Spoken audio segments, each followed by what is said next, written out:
has changed her topic, but it's right here. You can read it.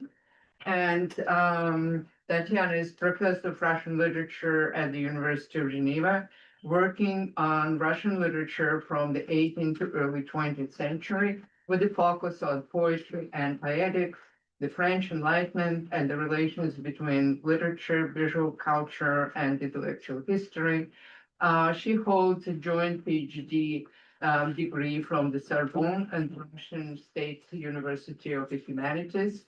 And she, in her time, was a junior fellow at the Harvard Society of Fellows. Before joining University of Geneva, she taught at Columbia and the University of Toronto.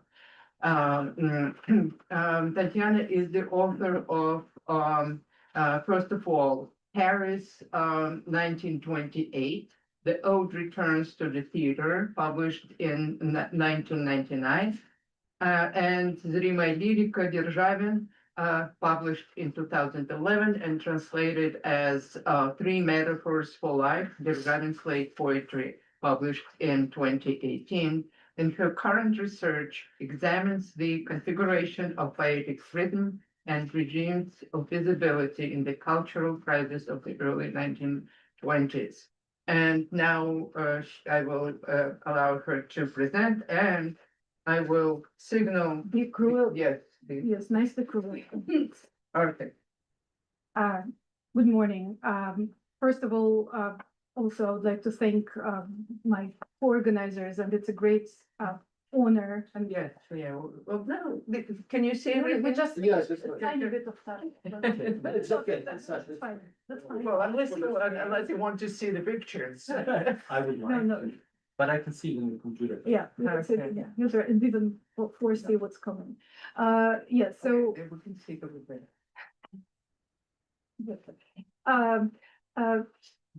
Morning once again.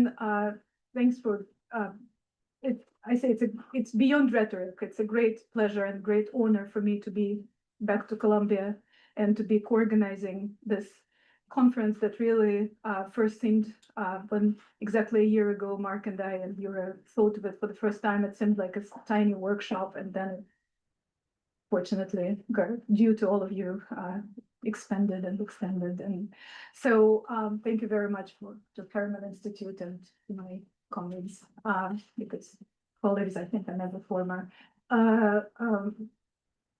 for having us.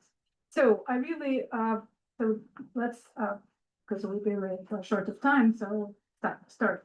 I really did change the topic because I will touch my initial topic at the very end of this talk. But while preparing this presentation, I started rereading Tynyanov's article Illustrations and got so much absorbed in it that I decided to focus on this article and its various contexts. First, Illustrations was written and first published in 1923 in the bibliographic journal Kniga Evoluция, Book of Revolution, in fourth issue in April 1923. And then reprinted 6 years ago, 6 years later in 1929 in Tynyanov's major collection of his works, Archaists and Innovators, Archaists and Innovatori. It's actually interesting how different this text reads in these two editions. As you can see, Kniga Evoluция is very much the edition of the early 20s. It's gray paper. The article takes only 4 pages because it's printed in 2 columns, and it's very hard to actually switch off my phone. Sorry. It's very hard to read the text. You read it basically as a newspaper article. Yet, even in this very dense and condensed space of this journal, Tynyanov italicizes important words, and he always needs some graphic support, or as he himself would put it, graphic equivalent of emphatic intonation, I would say. When the article was reprinted in Archaists and Innovators, as you see, it was published by the publishing house Priboi. It was already the cover had its own author. It's much more much more breathable space. And here, italicizing keywords was replaced by spacing. And spacing is Tatiana's favorite graphic device that serves as a graphic signifier of the such signified as this emphasis. The pretext for this article, according to Tatiana, was the proliferation of deluxe, I don't know how to pronounce, deluxe editions, to which Tatiana refers by their German name, Prachthausgaben. They were actually relatively deluxe, but compared to Book and Revolution, they were. So that Tatiana names some of these editions and implies others. But in all the cases, he talks about the editions of the St. Petersburg of Leningrad publishing house Aquilon. He names the two books Fiat, illustrated by Konashevich, and Nekrasov, illustrated by Kustodiev. The main idea of the article is formulated immediately in form of a question. And actually, I must say that it was a good, preparing this talk was a good opportunity to read this article, not only in Russian, but also in English, in a wonderful, I think, outstanding translation of Ainsley Morris and Philip Ritko, who translated, as you know, the entire collection of Tatiana's works. So when I'm quoting in English, it's in their translation. Do illustrations really illustrate anything? What exactly is their connection to the text? How do they relate to the work they illustrate? And the answer that he also gives basically right away, and then only develops this idea that illustration does not really illustrate or illuminate in its etymological sense, but rather reduces, narrows down the semantic field of the text. It also, he uses the illustration to emphasize the favorite opposition, the favorite formalist opposition between fabula and the plot, fabula and sujet, and he says that illustration is only capable of withdrawing fabulную деталь. I don't know how to translate it in English, the fabula detail, and eclipse the plot. So Tatiana insists on the inner visuality of a word that cannot be translated into images. I quote, "The concreteness of a work of verbal art does not correspond to its concreteness when transposed into a visual medium. More precisely, the specific concreteness of poetry is diametrically opposed to the concreteness of pictorial art." I would like to suggest that what Tatiana calls the specific concreteness of poetry produces a kind of perceptibility that cannot really be translated into images, and that this tension between language and illustration actually belongs to a much broader tradition. So what he says is that language does not reproduce images, but produces images. And it's very close to the ancient theory of enargia. I'll say two words about it. So this is, enargia is actually not to be confused with energia, energy, is a quality, according to sophists, to ancient linguistics, is an inherent quality of language that lets language not only tell, but also show. And it's actually the essential part of ekphrasis. Ekphrasis that in antiquity was understood not as a verbal representation of visual representation, the definition that we all know now, but as a vivid representation of a missing object. The object not necessarily work of visual arts, but any other object. I would say that enargia, although it actually entered Greek language before the word ekphrasis, although both entered Greek language at relatively late, in second and third century, in the second, basically in the second century, Anno Domini. Enargia entered Greek language before the word ekphrasis, and it's, I would say it's a little bit less tired than ekphrasis, which has been widely used and abused in recent decades whenever people had to talk about description, it became fashionable to talk about ekphrasis. I'll show you the definition of enargia by, I think, the best scholar working on both ekphrasis and enargia, Ruth Webb, the quality of speech that brings the subject matter vividly before the eyes, making the listener feel as if they are seeing it. You see that it etymologically it's a derivative of the word argos, which means bright, clear, vivid.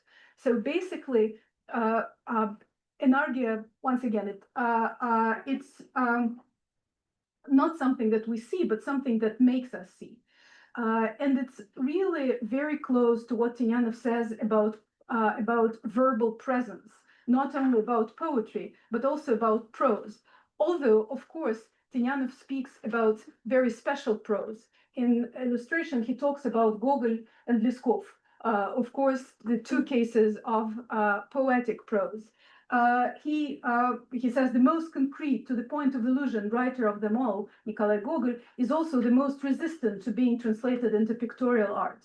And he provides a quote from The Dead Souls, which I'm not going to read for the sake of time. And he says, here, all the comic power and vividness of Chichikov's gesture lies, firstly, in the reference to the tea tray, as well as in the relationship between the gesture and Chichikov's speech, with that rounded oratorical period which subordinates language to rhythm and itself acts as a sort of verbal gesture. So already here, rhythm and verbal gesture are being introduced. He then talks about how tantalizing are all the attempts to illustrate the Nevsky Prospect or the nose. And I think that metaphoric and mythological sense of the word tantalizing seems to be fully realized in the unknown masterpiece of Yuri, who struggles with Gogol's overcoat for the last 41 years, since 1985, also attempting a kind of illustration.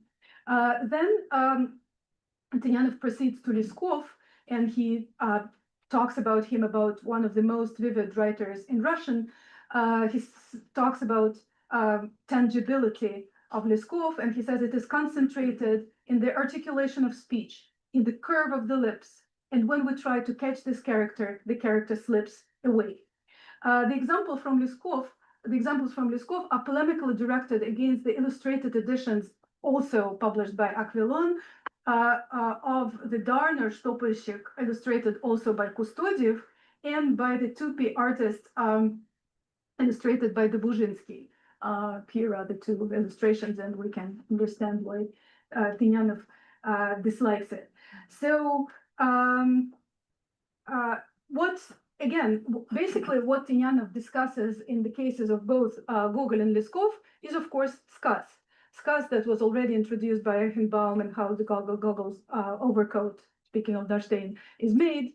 And before Eichenbaum would define skaz in 1927 as, among other definitions, shift of gravity from what happens to how it is told, which is once again very similar to this how in enargia, which is argos, so told vividly, not only told, but also shown by purely verbal meanings. That's something that people often forget when talking about ekphrasis, that it's not reproducing existing images, it's creating images with rhythm, with syntax, with morphology. So creating images only with by verbal means.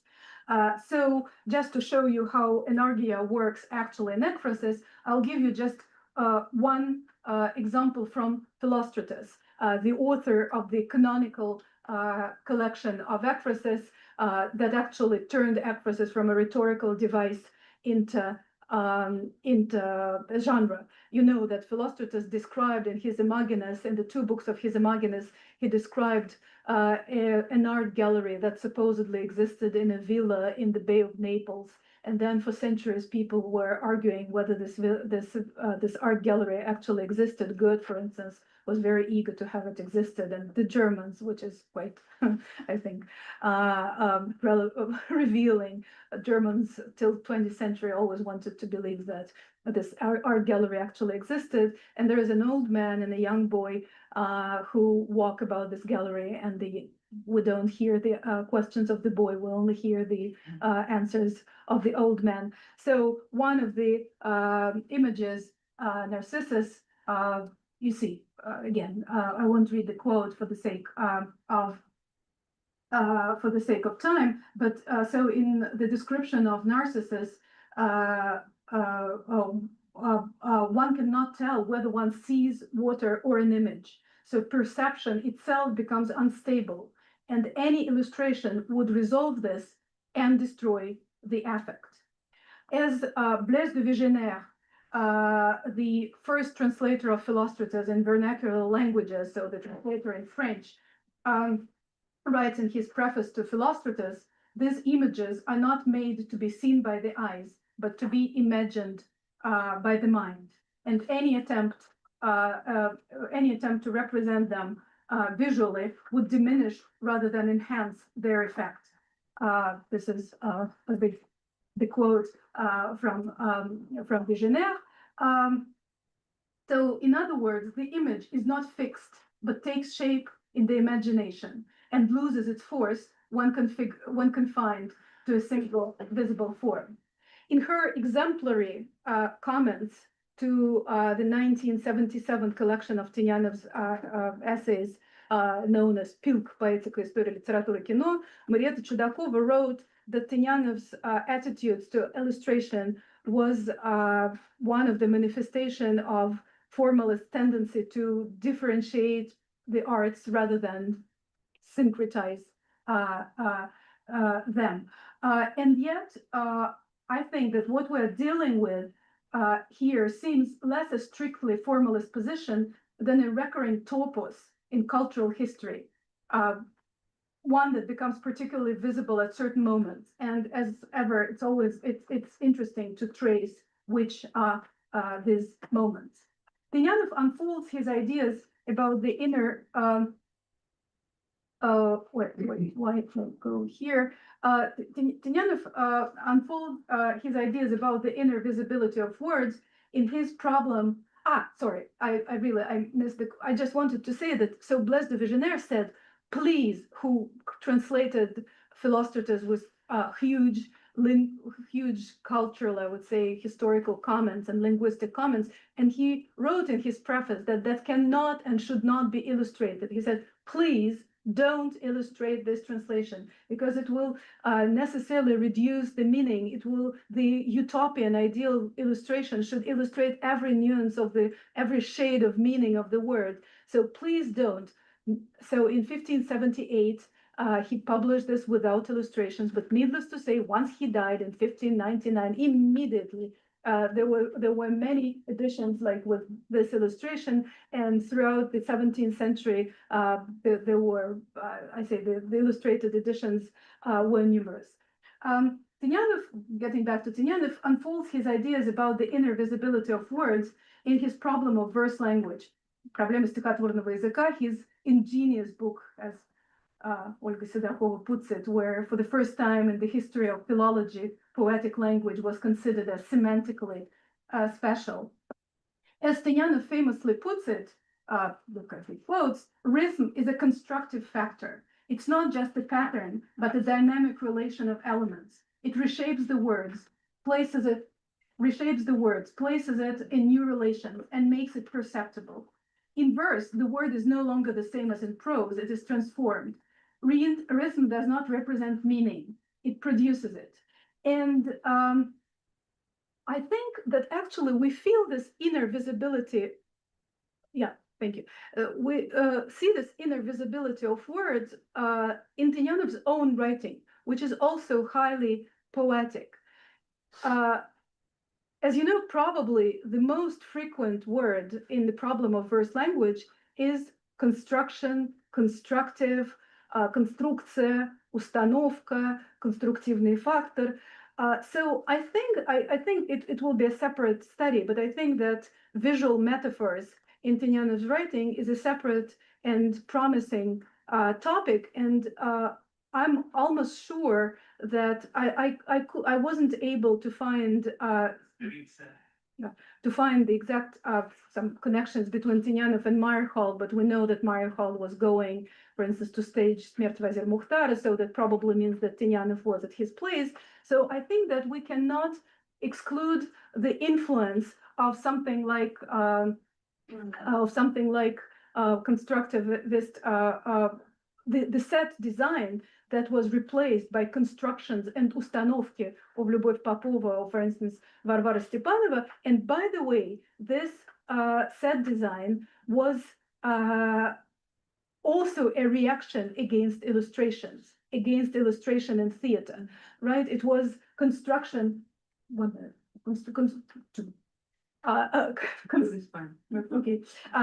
Construction replacing the illustration.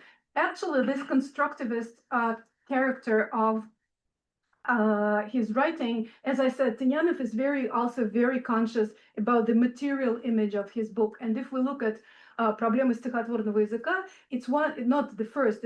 So Academia, the publishing house Academia, was founded in 1922. This is 1924.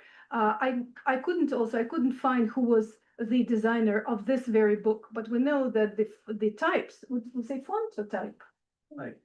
The types were created by Narbut, Dubuzhinsky, and others, and also mixing constructivist and other tendencies.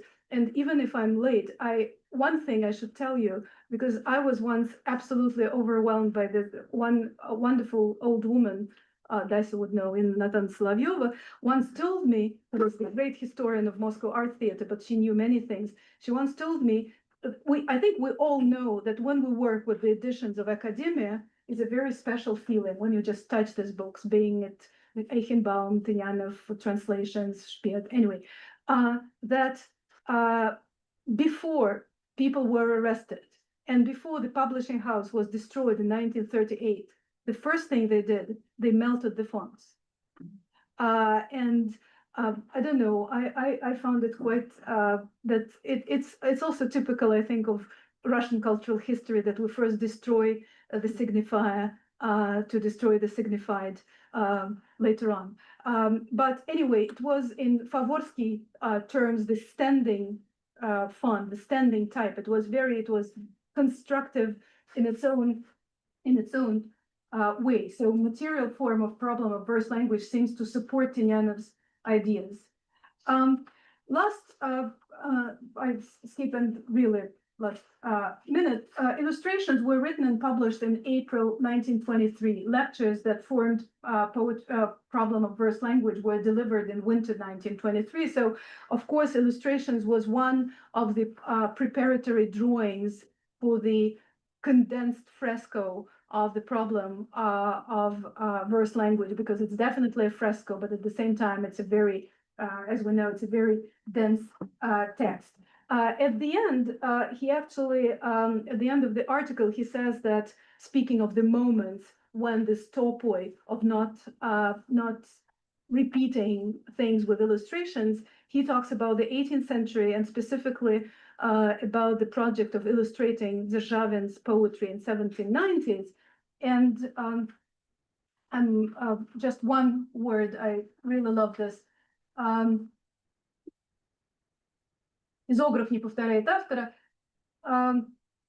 Почему и старался художник домолвить карандашом то, что словами стихотворец не мог или не хотел сказать? I love this expression, домолвить карандашом, and this edition that was very important for Dzержавин never happened for financial reasons. Then there were various attempts at reproducing it, but so my initial plan and my initial talk was supposed to be about the possibility of flesh out with a pencil across the epochs and how illustrating Dzержавin with the works of the 20s, of the artists of the 1920s might be mutually illuminating for both Dzержавin and them. But it's a different story. Okay. Thank you, guys. Almost on time. All right, our second speaker today is Alexander Moshkevich, who teaches Russian creation theory here at Columbia. And he came to us after receiving his PhD degree at the University of Michigan. He is the author of the poetic humor in Moscow Popus Verb in Serbian, published in 2008, and the exhibition catalog. First, temporary a monument, photomontages for Mayakovsky's poem To the Workers of Kursk by Yuri, published in 2015, and Nishta, Nothing, published in 2025. He is also the co-editor of the Fine Feats of the Five Kokorov Gangs, a Yugoslav Marxist surrealist epic poem for children. And Zentism 1921-1926, a Yugoslav avant-garde anthology. He is currently working on the bioscopic book, Slavic avant-garde scenic poetry, an anthology of interwar Russian, Polish, Czech, and Yugoslav poetry books printed with photomontages. And it's supposed to be published by Academic Studies Press in 2027. You haven't changed your topic. I haven't changed my topic, yeah. Thank you so much, Irina, and thank you for organizers for inviting me here. It's a real pleasure to present this draft in front of this audience. So, Leningrad State Publishing House published Mayakovsky's poem as a separate edition in February 25, featuring no illustrations. It remains a question of what the book would look like had it been accompanied by a series of photomontages that Sergei Senkin and Gustav Klutzis created soon after, inspired by Mayakovsky's verses. Senkin and Klutzis, the two graphic artists who knew each other from studying with Kazimir Malevich during the 20s at Vchutemas, who developed their own approach to suprematism and who together promoted agitational art in Liev, had already been involved in copious print matter production following Lenin's death on January 24. They collaborated on several projects devoted to the deceased leader, thus unintentionally contributing to Lenin's nascent personality cult. And I will just go fast because of the time constraints through some of the images that their illustration take. For example, journal Smena, a memorial devoted to Lenin, also others celebrating anniversaries of the Comintern and Red Army, magazine Молодая Гвардия that has plenty of illustrations they did, Ilya Lenin's book Deity Lenin. Then they did also magazine Vremya. These are two covers that Klutzis did. Senkin did the issues of 10 and 11. Then the issue of the magazine Labor Herald, dedicated to the 6th Congress of Trade Unions, including also the dust jacket for the book Pamyati Pogibshich Vождей from 1927. And what is important to note here is that their illustration exhibit the style of so-called photo slogan montage or photolozung montage, a unique subgenre of political photomontage, which Klutzis pioneered in the 1920s and promoted afterward, blending, quote, the textual, the visual, and the political in order to convey the essence of Leninism, end of the quote. So not much is known about the collaboration between Senkin and Klutzis on this project. Although it is easy to explain their motivation behind the work, it is hard to say if they had Mayakovsky's consent to undertake the project, how many illustrations each contributed, or where and how they planned, if at all, to print such photo poetry book. We know, however, that Klutzis exhibited 5 of 6 illustrations at the All Union Printing Trades exhibition in Moscow, where he was awarded the diploma of the printing exhibition. According to the catalog here, 5 illustrations were presented at the exhibition. They're listed right here, and you can see them all here.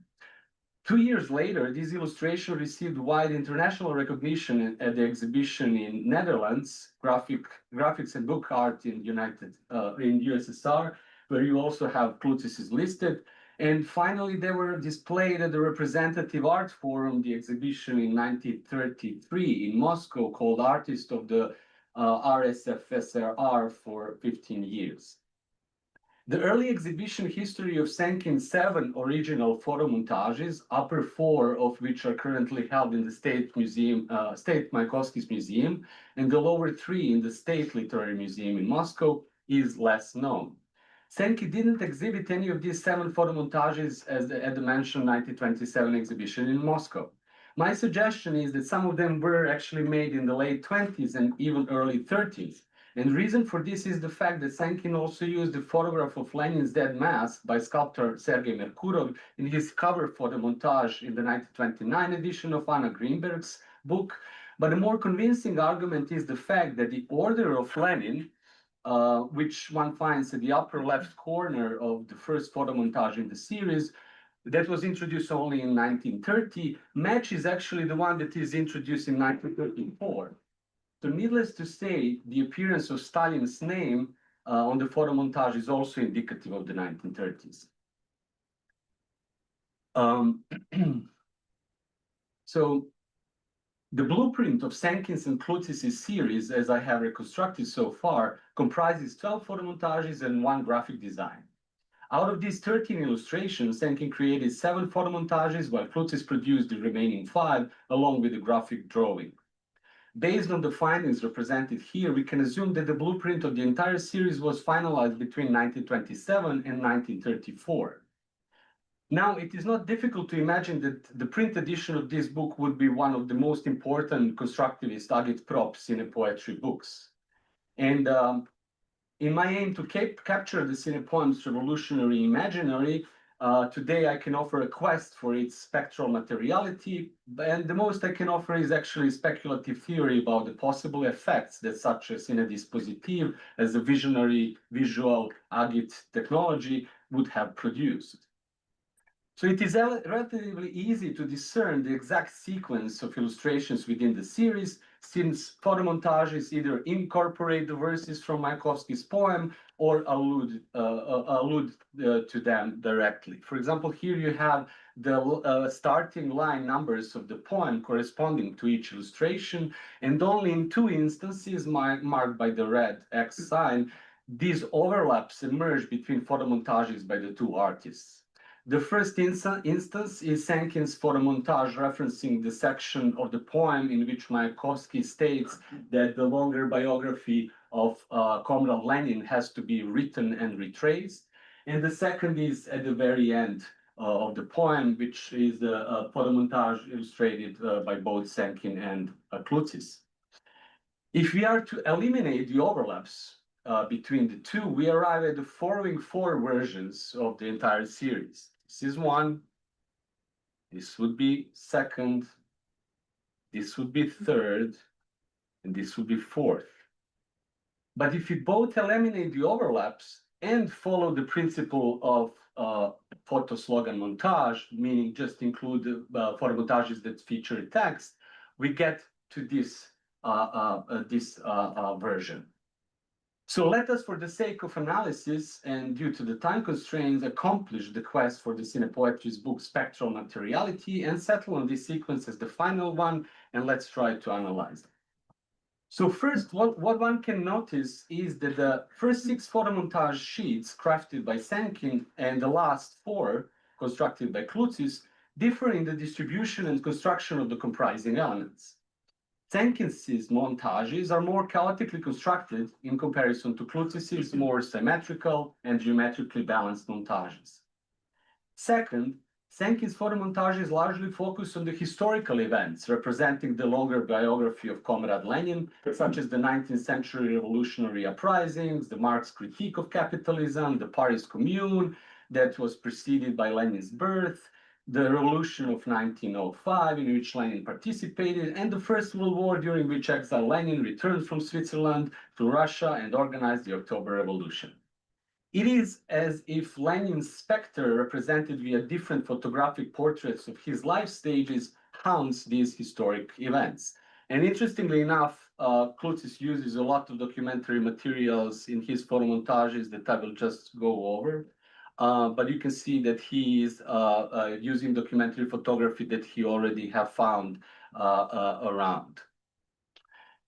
On the other hand, Klutis's illustrations address more generalized socio-historic phenomena, such as colonialism, capitalism, while focusing mostly on the nascent Soviet contemporaneous, or Jetzt-time, now-time, that is the NEP era and its large themes of industrialization and electrification that were very popular at the time.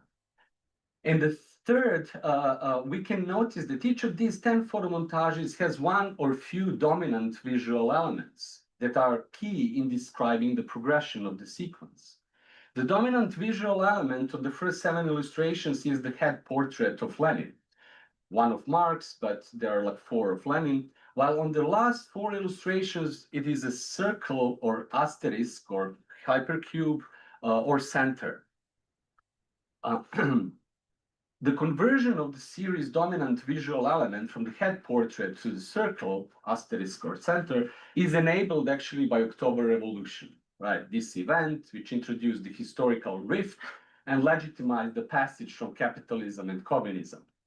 Namely, in the series of events beginning with the First World War and ending with the NEP era that are described in Mayakovsky's poem are actually filling the gap between these 2 photomontages. So the visual sign for this conversion is actually explosion. And this explosion can be interpreted in many ways, but I will offer just at least 3 different ways that are very much interconnected. So the first one is the explosion of the old worldview that has a promise of conversion into a new. Second one is the Lenin's famous politics, or understanding of politics as a moving target. And the third one is explosion of temporality, which is actually historical time within the odic frame of the poem that also features the moment of conversion to transcendence and is connected to the themes of death, infinity, eternity, but also the question of partinos, right, or this fantasy of sociability. I will not have time to delve into all of that, but I will just focus on the first one. So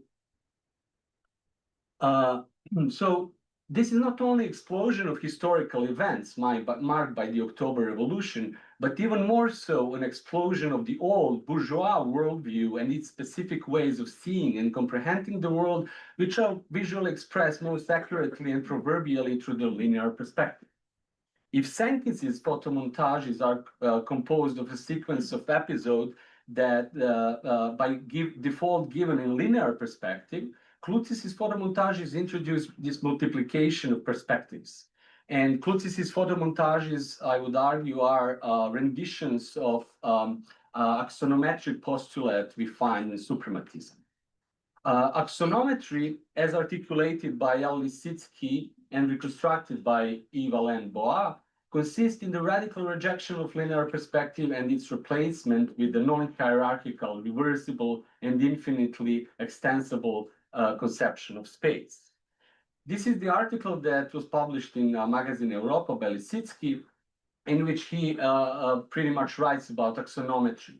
Namely, lacking clear boundaries, axonometry promises an infinite unfolding of space on both sides of the image. So the tip of the pyramid can go in the depth, but also can go in front. And on the left side, you can see what he calls Chinese, that's an inverted perspective where actually the tip of the vanishing point comes towards the viewer. And on the right side is just classical Renaissance perspective that he represented with Leonardo's Last Supper drawing of. And the vanishing point goes into the depth. So instead of the frozen vanishing point in the horizon, the infinite expansiveness of axonometry creates a dynamic situation in which happens transformation or conversion that is not merely technical, but is epistemological. The optical representation is replaced with conceptual construction. The viewer and the object of representation simultaneously occupy the same extended field or extended spatial field. And there's a whole story one could say about its connection to the irrational space and the irrational numbers that I will not talk today about. So this effect is very much the one that corresponds to the so-called dolly zoom effect in the Hollywood cinema that we see in Hitchcock's classic Vertigo from the 1958. So axonometry is chosen as a means of underlying this protension-retention oscillation, which linear perspective has repressed. And the example functions not only exclusively with the square or suprematist black square, but also with the circle, right? With the black circle, or the view of the Shukov broadcast tower in Klutzis's photomontage. As well as, you can see it maybe the most clearly in this Lisitsky's prone, because this protension-retention oscillation of the top of the circle is maybe the most visible. So according to Lisitsky, we are facing the structure around which we as viewers must circle, looking at it from all sides, peering down from above, investigating from below. Circling around it, he writes, quote, we screw ourselves into the space, end of the quote. All of this is visible in Klutzis's earlier axonometric compositions, and I will give you a few examples from 1920 and 1919. So for Lisitsky, and as we'll see for Klutzis as well, the new spatial regime had a clear ideological and social aim within the emerging Soviet context. By dismantling the fixed viewpoint of perspective, axonometry also dismantles the model of a sovereign individualized observer, replacing it with a dynamic, decentered, and potentially collective mode of perception. The viewer is no longer a passive recipient of illusion, but an active participant in the construction of space, trained to navigate and assemble relations rather than to contemplate a finished image. The viewer is no longer a passive recipient of painterly culture, but an active participant in constructing Soviet material culture, or novel bit. This aligns with Lisitsky's broader project of moving from representation to construction, where works such as prones function as transitional forms between painting and architecture. Axonometry thus becomes a cognitive and perceptual instrument for a new society. It models non-hierarchical organization, it fosters active engagement, and prepares the ground for the integration of art into material production of social space. And I will just end with a little talk of this photo montage. There is a round shape in center, right? While the world, which this gigantic vessel of the Soviet republics enters, that world transforms into a faster spinning mechanism of industrial reconstruction. It is a giant propeller with rotating blades marked by dark blue lines that served as frames for montage segments arranged in a circular fashion around the center, creating an association with the film reel.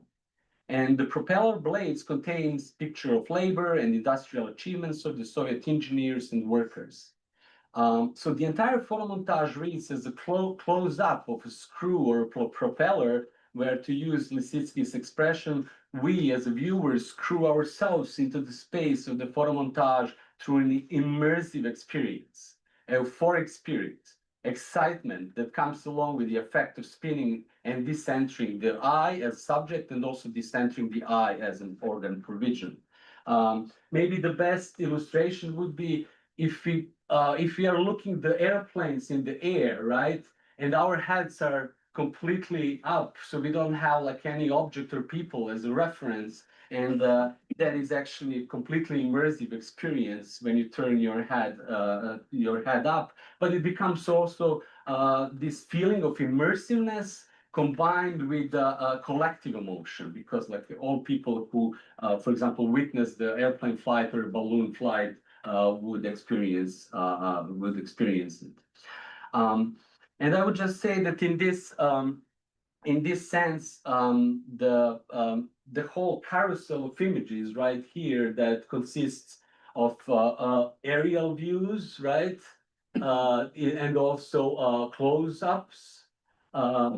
They are this carousel of images is actually producing cinematic montage of multiple viewpoints and creates in a way a synthesis of an individual perception from below and collective perception from above.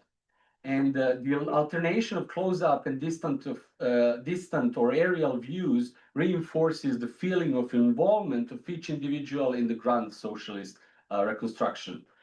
Here is even Klutis himself, but because I don't have much time, I won't go into it.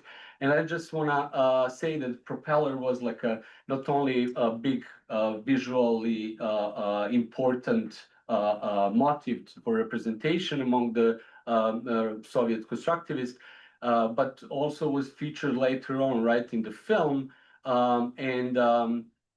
Lisitsky wrote about it in magazine G in 1923, saying that it is very much connected to the way we move. So he is suggesting this movement that is not based on friction, but provides actually hovering in the space. And one could take this even further and talk about, episteme 1900, this is the introduction of a surveillance, actually, a mode of perception, but that's a completely different story also. Oh, thank you.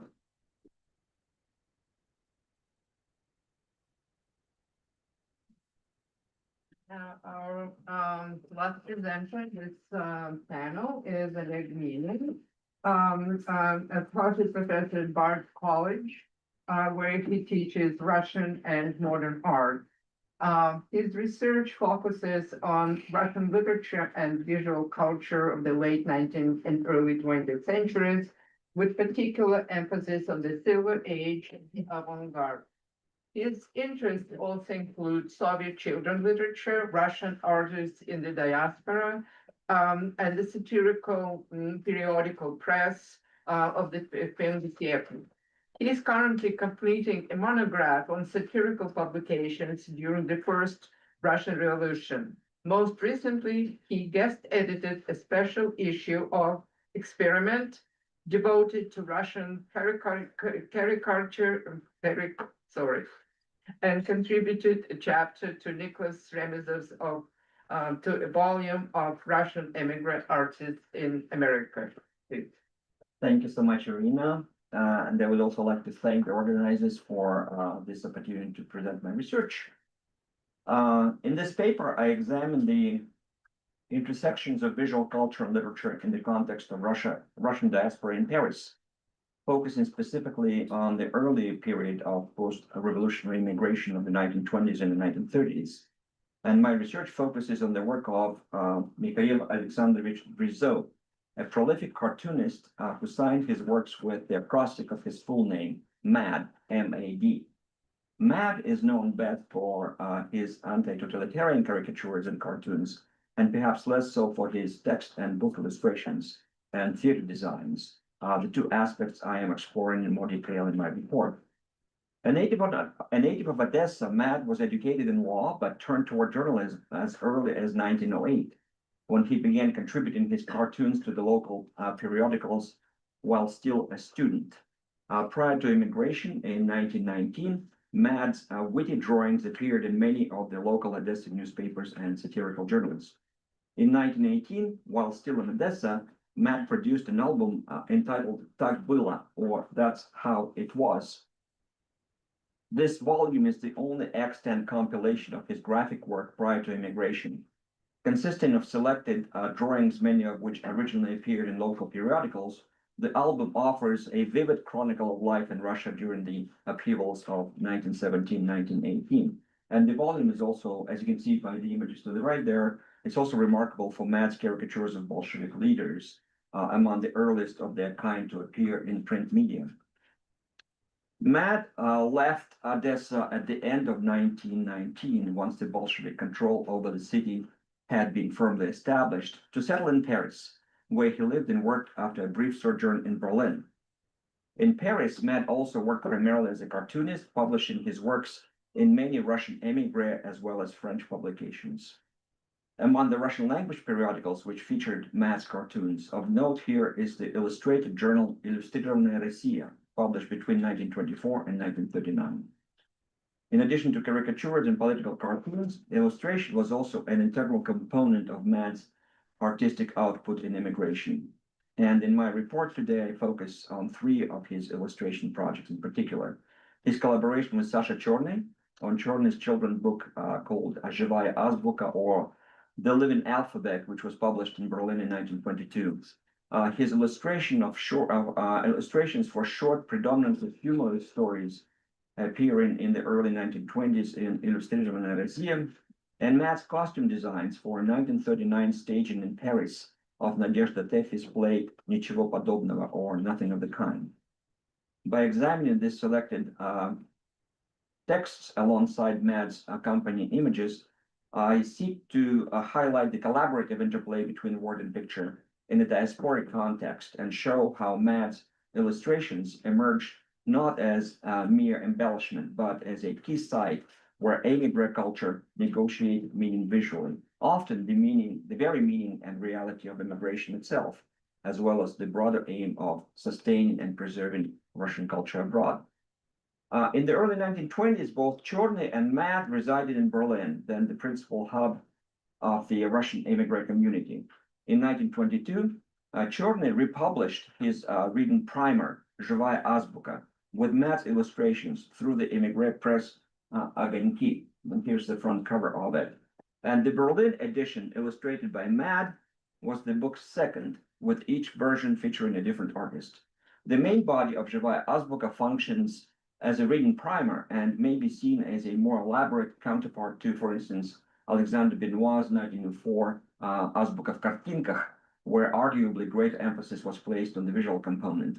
In his version, Chorny complements each letter of the Russian alphabet with short rhymed limericks intended for reading by either child or parent and designed to aid memorization. Featuring people, animals, insects, birds, and flowers, and complementing Chorny's texts, Matt's black and white illustrations served both as playful images and as visual aids for pre-literate children. As Vera Tirokhina observed, these illustrations reveal fully Matt's compositional skill, attention to detailed depiction, keen observation, and lyricism, qualities perhaps not fully utilized in his newspaper and magazine work. Together, Chorny's writing and Matt's illustrations create a rich, immersive environment that sought to sustain Russian language and culture for the children of emigres. The issue that Chorny and Matt actually in particular was quite concerned about, offering both imaginative play and literary grounding in a context where such resources were very scarce. Chorny and Matt continued their collaboration in Paris, when both became regular contributors to Illustrierte Россия. This was a weekly literary and pictorial journal founded in 1924 by Miron Mironov, a seasoned journalist from St. Petersburg, who during the First World War had worked for several of Russia's leading central newspapers. Well financed and printed in one of France's best print houses, Mironov's journal placed particular emphasis on visual content, featuring drawings, caricatures, illustrations, vignettes, as well as photographs. Often printed in color, front covers, as you can see here, of Illustrierte Россия were designed by prominent artists who, in addition to Matt, here to the left is actually Matt's illustration of the front cover, but other artists were involved, such as Alexander Benoit, Ivan Bilibin, Konstantin Korovin, Philippe Malyavin, and to the right, you can see a front cover illustrated by Fyodor Rozhankovsky. The editors of the journal sought to transform Illustrierte Россия into the, and I quote from their statement, Russian hearth devoted to the reverent preservation of the great tradition of Russian literature. Over the course of its 15-year run, the editors sought to attract contributions from many notable as well as younger émigré authors. Among established contributors were, for instance, Konstantin Balmont, Ivan Bunin, Zinaida Gippius, Alexander Kuprin, Dmitry Merezhkovsky, Nadezhda Teffi, Sasha Chorny, and even the artist Konstantin Korovin, who regularly published in the weekly his retrospective short stories. In the early 1930s, to drum up the prestige of the edition, Kuprin was invited to assume editorial leadership, although this was something Alexander Ivanovich actually was not fond of. The journal editors made it a point to also profile their literary contributors by publishing their photographs and reports of their life at work, but also friendly caricatures, some of which were actually prepared by Matt, And if we have any time left, I can show you some of those caricatures of Merezhkovsky and Kuprin and Gipius and others. Sasha Chorny was closely involved with Illustrировная Россия from its inception. He ran the regular page for children, Страничка для детей, published his own short stories, and edited and contributed to the satirical rubric called Boomerang, which he used to explore two central themes of emigre writing, life in Soviet Russia and the experience of Russians abroad. Mad supplied the journal with cartoons and caricatures throughout its long run. When he joined the publication, he carried over to it key elements of his satirical agenda, most notably his ongoing effort to undermine and ridicule the benign image of Soviet Russia, an objective shared by many immigrant Russian periodicals despite the claims of some for their non-partisan stance. Mad's illustrations of literary texts, as well as his collaborations with Chorny and later with Nadezhda Tefi, were, however, less politicized. Speaking to holistic verbal and visual representations of a given text, they may be viewed as a continuation of prior traditions of book illustration and stage design, also contributing to the preservation of these traditions in a more trying environment of Russia abroad, and in fact, reflecting and negotiating the experiences of immigration. Typically, Mad's cartoons in Illustrировная Россия appeared as standalone political and social commentaries or as humorous sketches independent of the volume's literary content. At the same time, several issues featured short stories illustrated by Mad, and in some volumes, his standalone cartoons were positioned within close proximity to these texts, providing supplementary visual commentary on their central themes. In 1925, for instance, Mad was especially active in providing illustrations for works by writers such as Valentin Goryansky, Nikolai Roshchin, and Sasha Chorny. As many of these stories adopted satirical or humorous tone, often reflecting the experience of Russians in immigration, Mad's own penchant for satire proved especially apt. His illustrations not only accompanied but sharpened and amplified the text with an irony. To illustrate my point, I chose Chorny's short pastiche titled Petrushka в Париже, or Petrushka in Paris, which was illustrated by Mad and which exemplifies both the interplay of verbal and visual elements in Illustrировная Россия and the treatment of the immigrant theme. Echoing frequent visual and literary portrayals of Russian immigrant struggles in the Paris emigre press, the plot of Chorny's story recalls Petrushka's archetypal trials, much like those in Alexander Benoit's libretto for Igor Stravinsky's ballet Petrushka, where themes of jealousy, betrayal, and death prevail. In Chorny's rhymed version, however, Petrushka is also a Russian emigre in Paris, living in desperate circumstances without money or proper documents. When he is stopped and questioned by a French police officer, it is his wife, Matrona Ivanovna, who secures his release through sweet talk. Jealous of her flirtatious behavior, Petrushka falls ill. The doctor, called to attend him, advises Matrona Ivanovna to actually abandon Petrushka and instead begin a comfortable new life with him, the doctor, in his centrally heated apartment. Left destitute and near death, Petrushka invokes the devil in despair. The devil duly appears, and in a dark comic turn, reveals himself to be a fellow Russian immigrant from Tula, having fled because life there had become more unbearable than hell itself. So that's Soviet Russia, right? Petrushka's final attempt to appeal to his wife for help fails, and he's carried off by the devil to the other side. Mad accompanied Chorny's poignant tale of immigrant precarity in the French capital with 5 illustrations. Though vignette-like, as you can see here, and very graphic, I would argue that their function extends well beyond the mere decoration. They operate as interpretive counterparts to the text, offering visual readings that shape and at times amplify its thematic concerns. Particularly valuable in shorter forms of prose suitable for periodicals where descriptive space is limited, Mad's illustrations articulate key narrative moments, settings, and actions while rendering the story's characters in vivid graphic terms. The pitiable Petrushka, the superficially stern yet pliant police officer, and Petrushka's coquettish wife right over here to the left, the lecherous doctor, and the final scene of the devil bearing Petrushka to the underworld, a bleak conclusion with distinct Gogolian overtones. By 1939, the final year Illustrator Россия was published, Matt had shifted his focus to theater, designing both the costumes and sets for Nadezhda Tefe's new play, Ничего подобного, or Nothing of the Kind. This was Matt's, these are the manuscript pages. By the way, this entire talk is based on the holdings of the Bakhmetiev archive here at Columbia. So this is what I found in the Drizo archive here. This is actually the typescript of Tefe's play. So this was Matt's first and only work for the stage. Tefe wrote the play for the new Russian theater in Paris, and direction was given to Nikolai Yevreynov, whom Tefe had known since their shared work in the 1910s at the St. Petersburg Cabaret Theater, Crooked Mirror.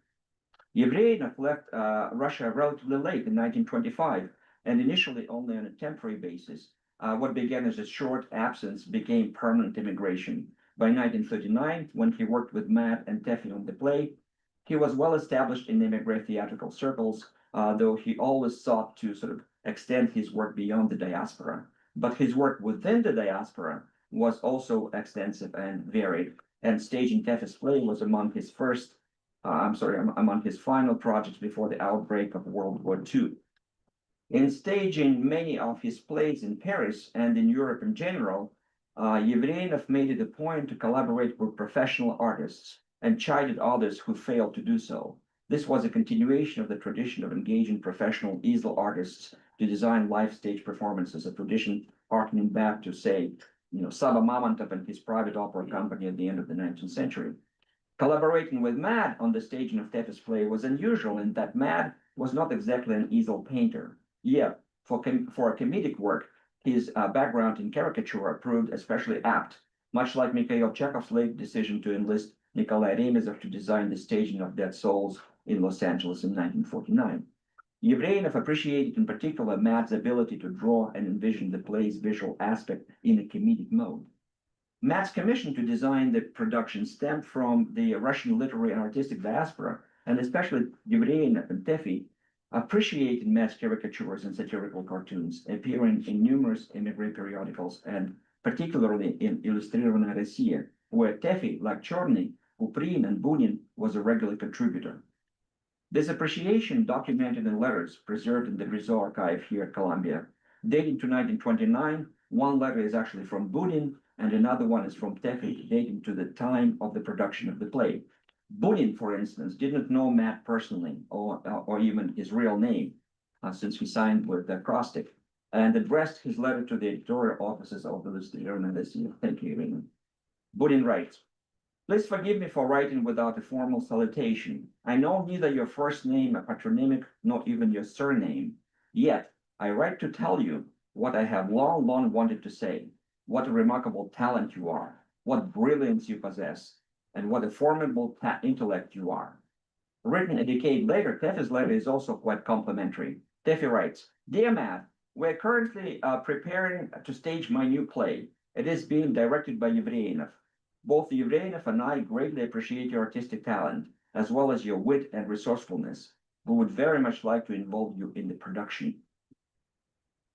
Now, Tefe herself is recognized and lauded primarily as a writer of satirical prose, but she was also active as a playwright, both in Russia and in immigration. Nothing of the Kind was Tefe's second long comedy in immigration, following her Moment of Fate, Момент судьбы, written and staged 2 years prior in 1937.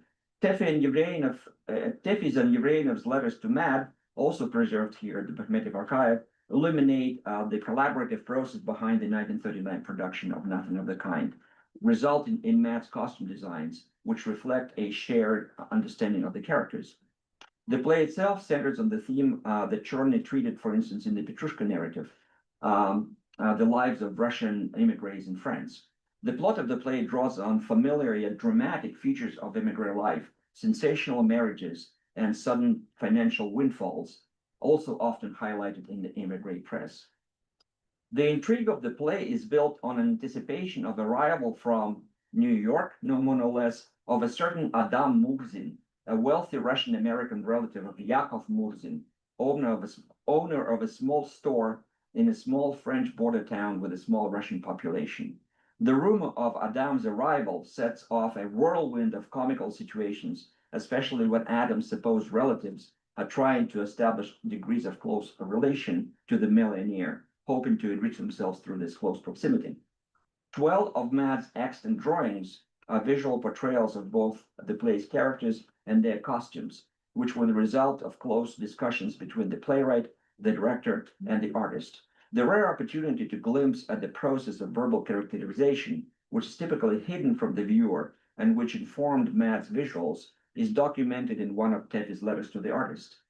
To Matt's inquiry about the types of the play, in her letter, Teffy informs him that she discussed the matter with Yevreynov, also agreeing with Matt's suggestion that, for instance, it would be fitting for the American Adam Murzin to have round glasses with black frames, slightly grained temples, and a very ruddy face. Американцу хорошо дать круглые очки с черными ободками, седоватые виски и очень румяную рожу. Teffy then provides the artist with further elaboration of her vision of the main character, the image seen in one of Matt's watercolor sketches. And here it is. This is Adam Murzin. In the final picture, Teffy instructs Matt in regard to the Russian-American Adam. Dress him in a checkered cap, very bright checkered socks, trousers, knee socks, and a tie of a crazy color.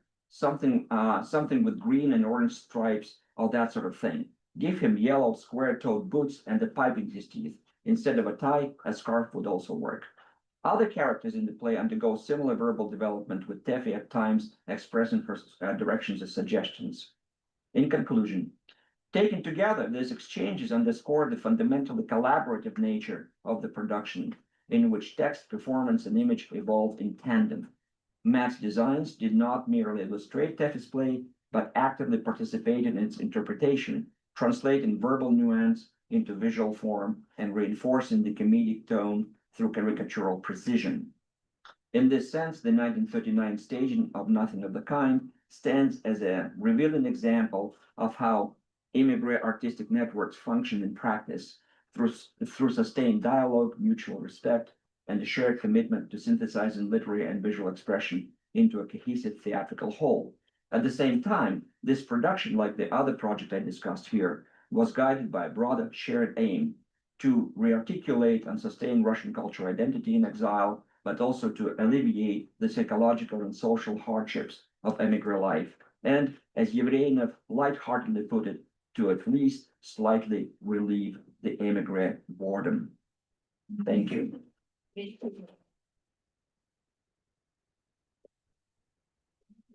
you all presenters. Now we have time for questions from the audience and from the remote audience.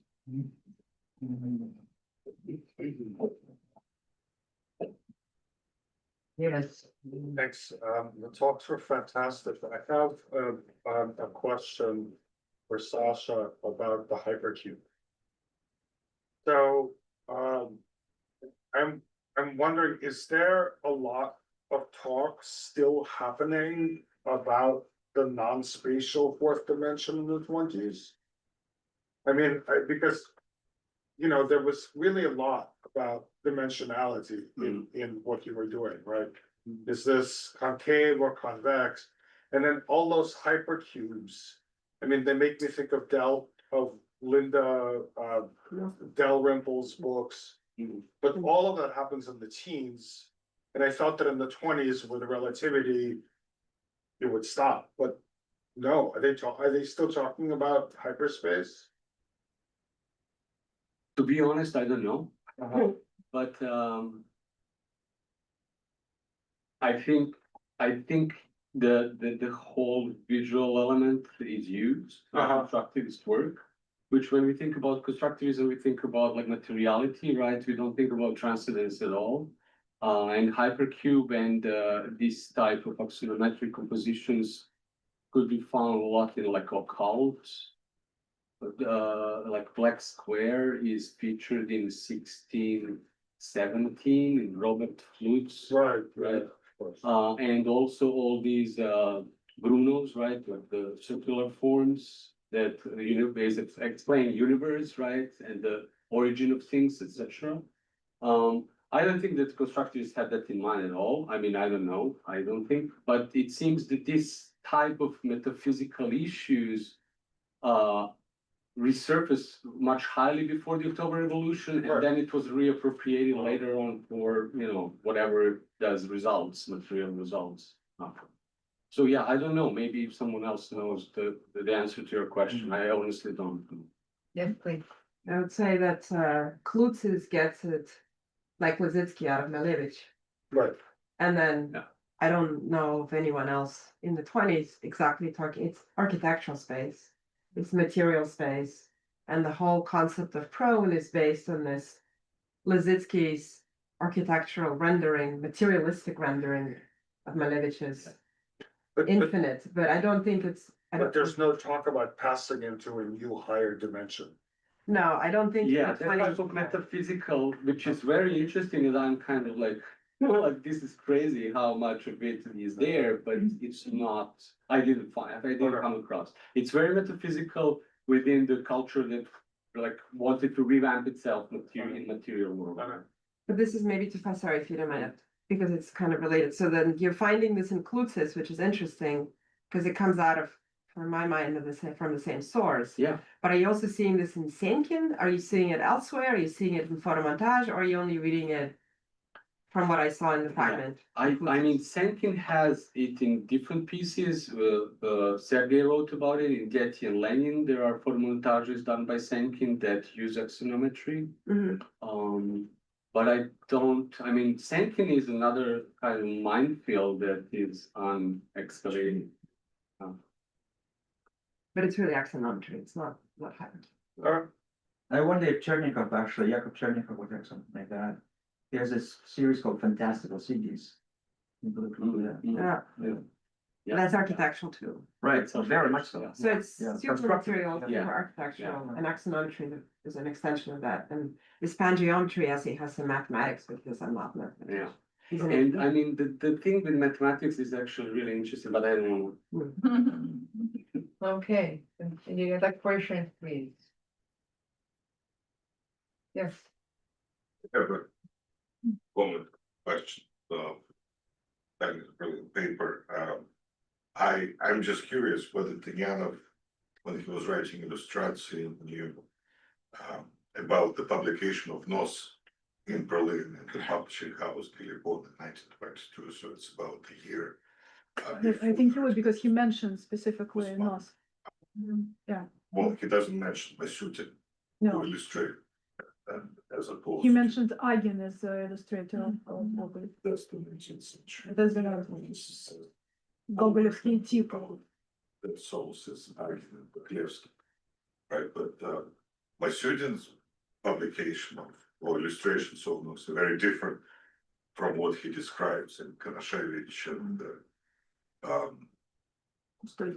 Kustodiev, yes, and then about the Bushinsky's school, because they're done in the style of German expressionism, as my student was very closely related. So maybe it's something that worked him in let's say realist works or Miroskusniki. And it will be wonderful to compare, the discourse of illustration with Masutin's actual illustrations. And then I have a second question. But it's more related to the imagination, because Tatiana discusses what's inside the books. And as far as I know, maybe I'm mistaken, it doesn't say a word about the covers and how the development this illustrated books when he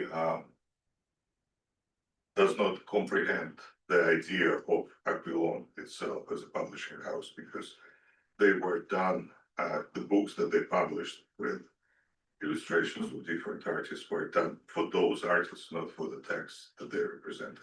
The texts themselves were very occasional over secondary in this regard.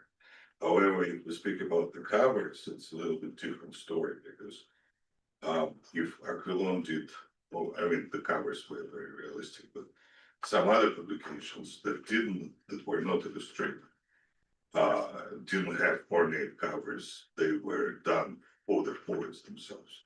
So, what I mean are the illustrations of the covers done by the Leving for non-custom Tristia that doesn't reflect anything that is inside. So there are no rostrums, there are no columns, there are no traces of anything that's inside the book. And the same happened to the Bozinski's cover of Parabola, because there are no parabolas on the cover of the books. It's much more on the abstract side. So I wanted to know your opinion about this.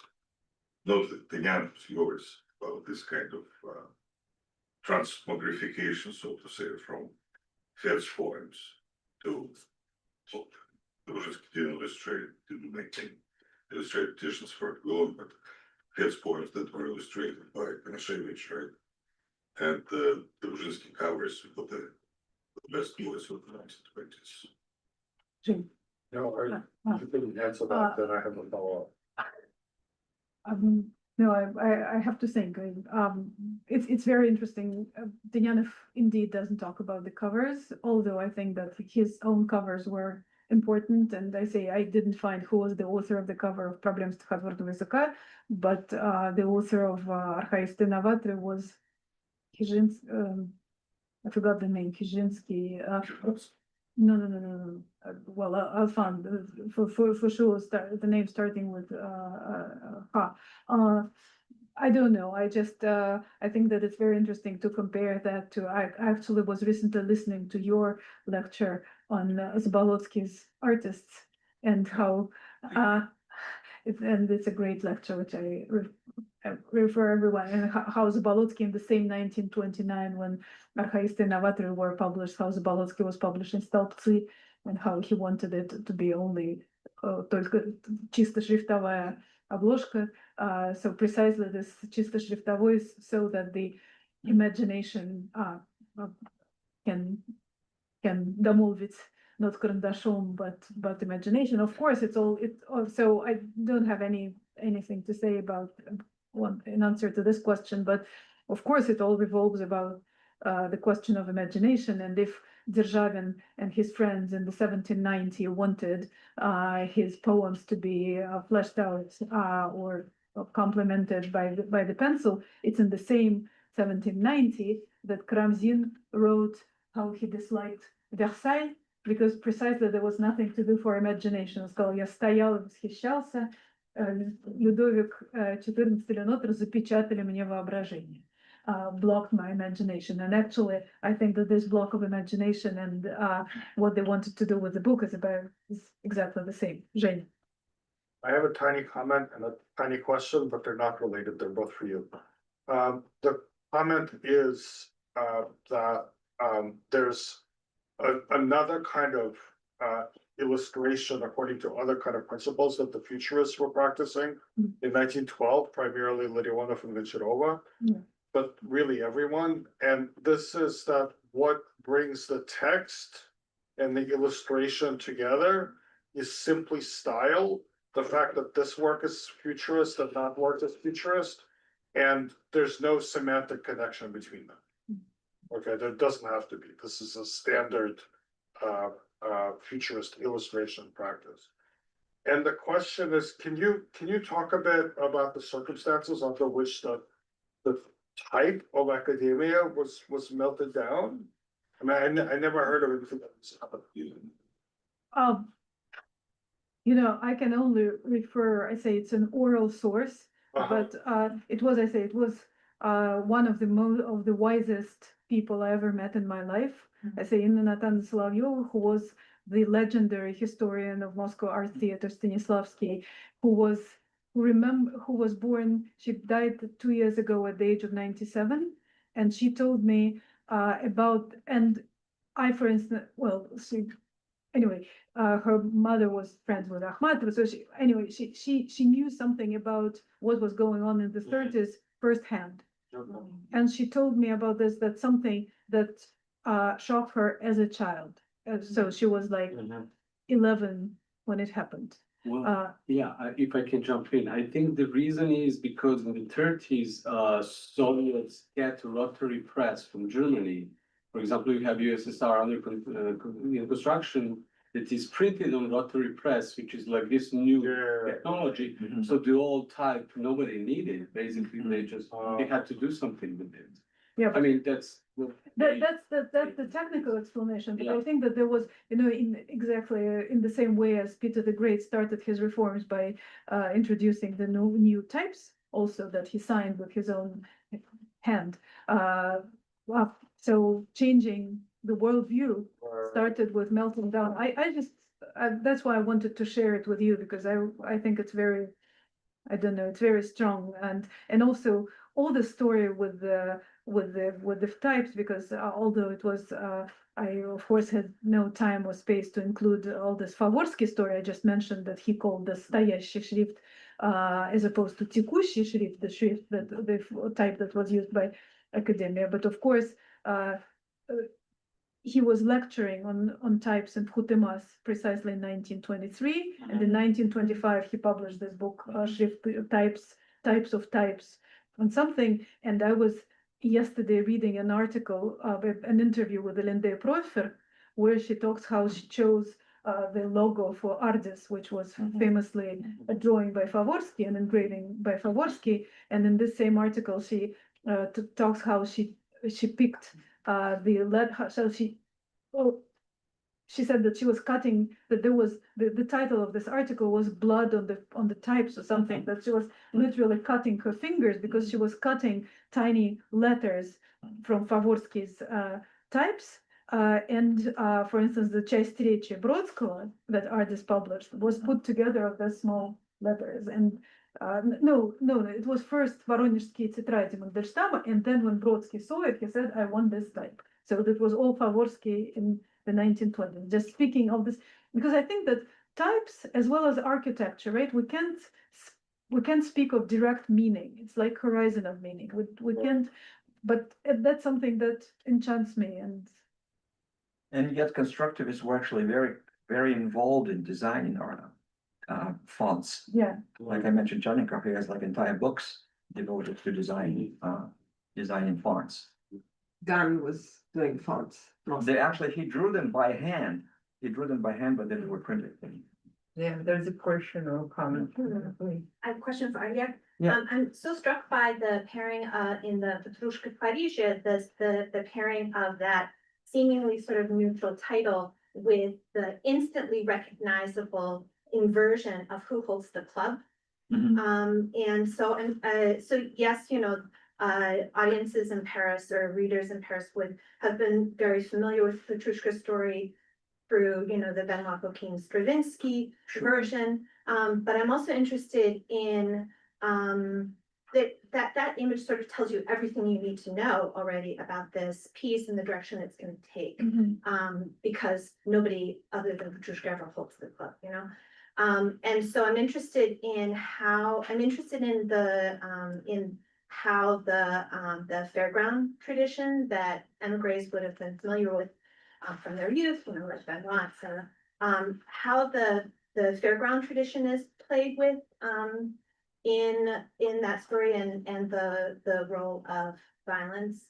Number one, and number two, I'm also interested if it was sort of a response against the so-called Red Petrushka that had been co-opted after the revolution to serve, propaganda aims in the Soviet. Those are two really great questions. I don't know if I have the answer to the second one, but the first one, yes, I think Cherny uses Petrushka's story as a device here. It's to frame a very basic story of emigre life in Paris, living on the limb, so to speak. Many of them, as we know, didn't have proper documentation, not to mention jobs and living. Just basic sort of, things that immigrants always find about.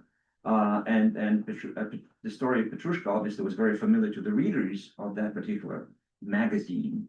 And so he takes it as a device. The story of violence, the story of, death and whatnot. That sort of goes together with the entire sort of fairground narrative of Petrushka's trials and tribulations to begin with, right? Which the immigrants again work with as part of their lore. Petrushka, incidentally, is not Russian specific. I mean, he is a stock character in very many cultures. Ethnic cultures, right? Pochinella being in one, Yeah. right? So Kashmir. exactly, yeah. As to the notion of the whole culture of the fairground, I mean, a lot more research needs to be done to see how it plays out in immigrant literature and art in particular. You know, we know obviously Stravinsky ballet, we know this tiny little story here. But what else has happened? I don't know. Needs to be researched further, I guess. Yes, good.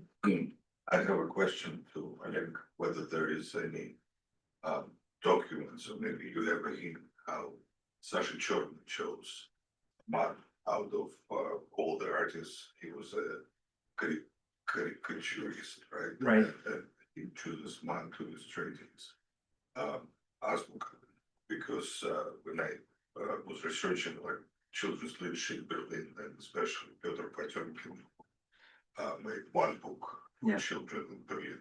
It's called Zilyoная Шляпа. It's real fun. Potemkin complained that he cannot find an illustrator for his book. So he had to go to Hans Fronius, who was actually became later the first illustrator of Yeah. Franz Kafka. So maybe that's why I'm asking how short. Sure. Well, Andrei, thank you for your question. My theory is that they all knew each other, they were friends. Like Azbuk of Kartinka, he published the first edition in Russia, and it was illustrated by his friend Khalileev, who was a graphic artist, right? In 1926, it was illustrated in Paris by Fyodor Rozhenkovsky. So Mad's illustrations come right in the middle, 1922. They're both in Berlin. It's a very, it's Azbuk of Kartinka. Azbuk of Kartinka.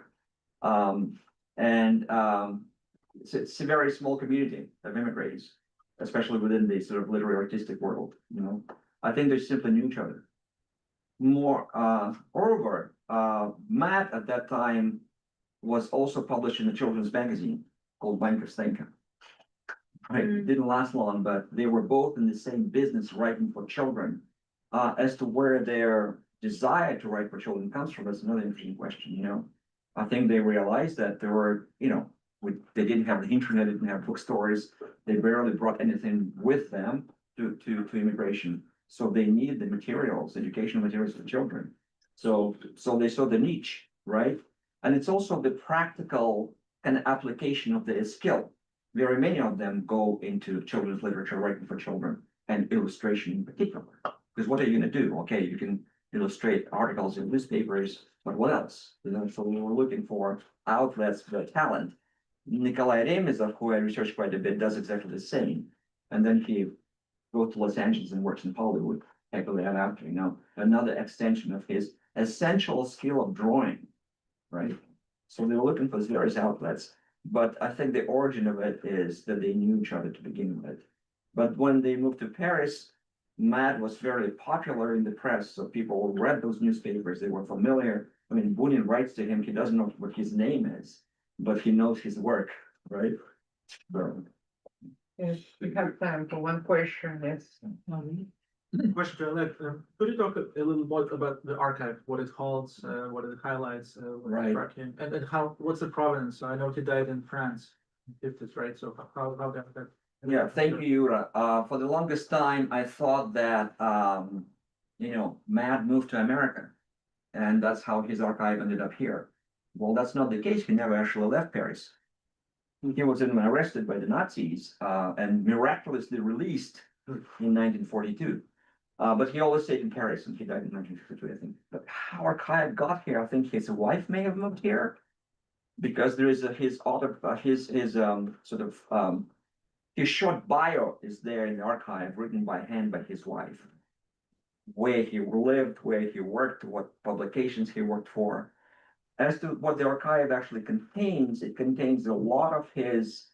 They're not original drawings; they are imprints. After he makes a drawing, he takes it to the printer, and they make an imprint. A good illustration would be actually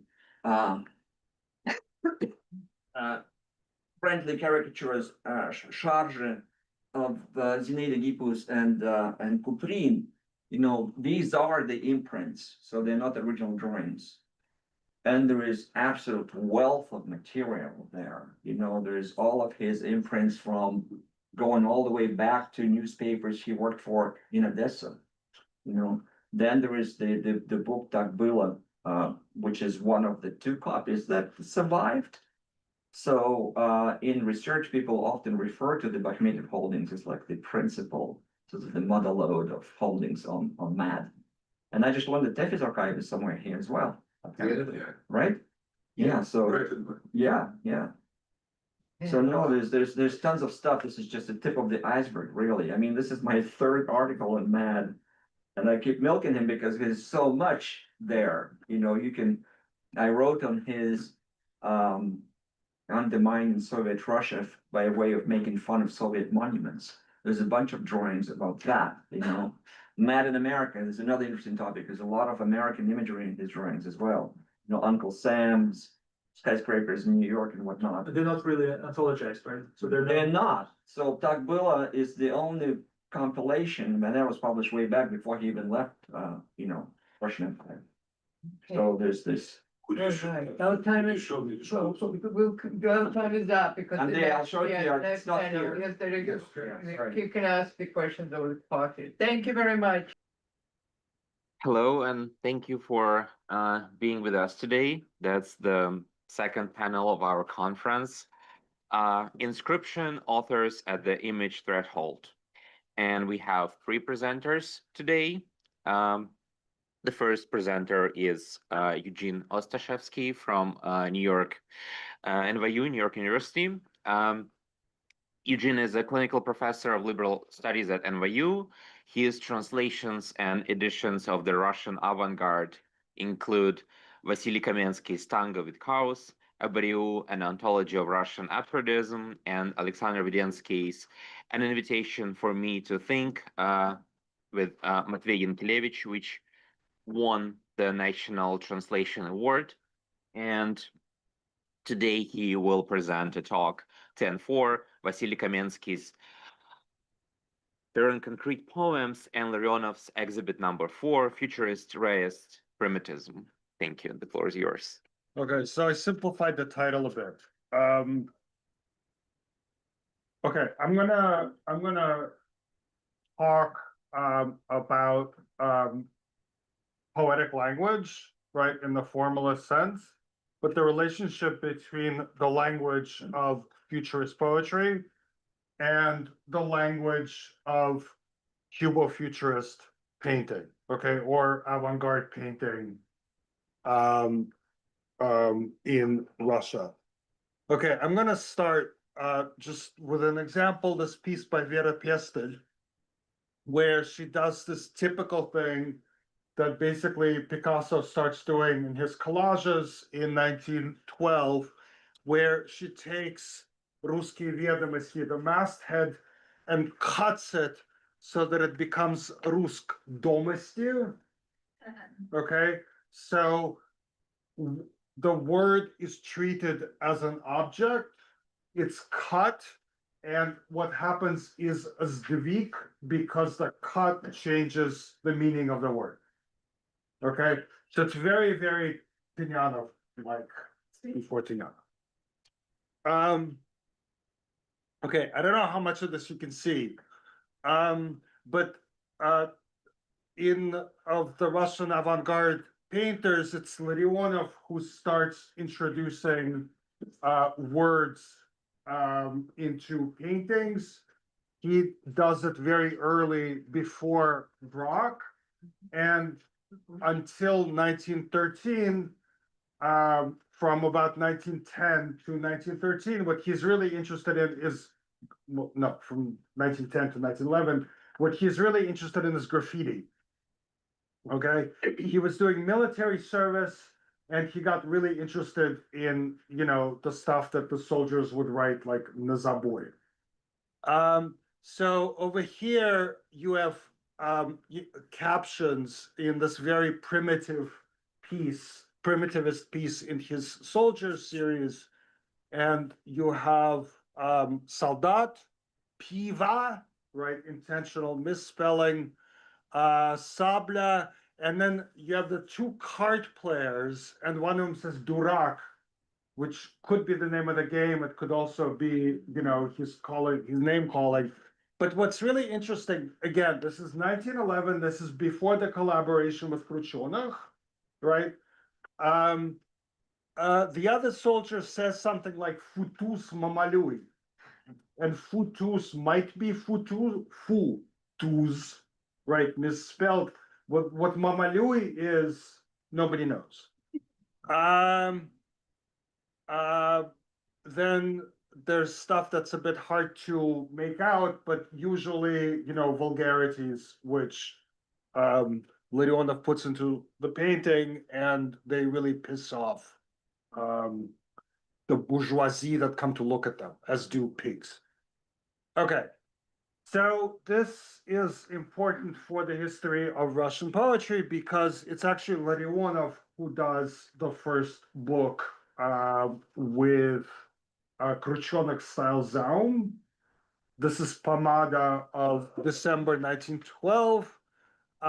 It's done in the handwriting of Larionov. It's lithography. And this is the famous Dir Bulshil page. And Larionov, who at this point is already a rayist, a luchist, right? This is a form of avant-garde painting that he invents and practices along with several styles. But he is also wondering about what a rayist poetry would be like. And there are people, except we don't really know who they are, except that Stanevich is involved and Bolshakov is involved, and then people whose names we don't know, who are on the margins of the group, and they're talking about what visual poetry would be like, and this seems to be very late 1912, 1913. So it's interesting to see him being the one responsible for Khrushchev's book.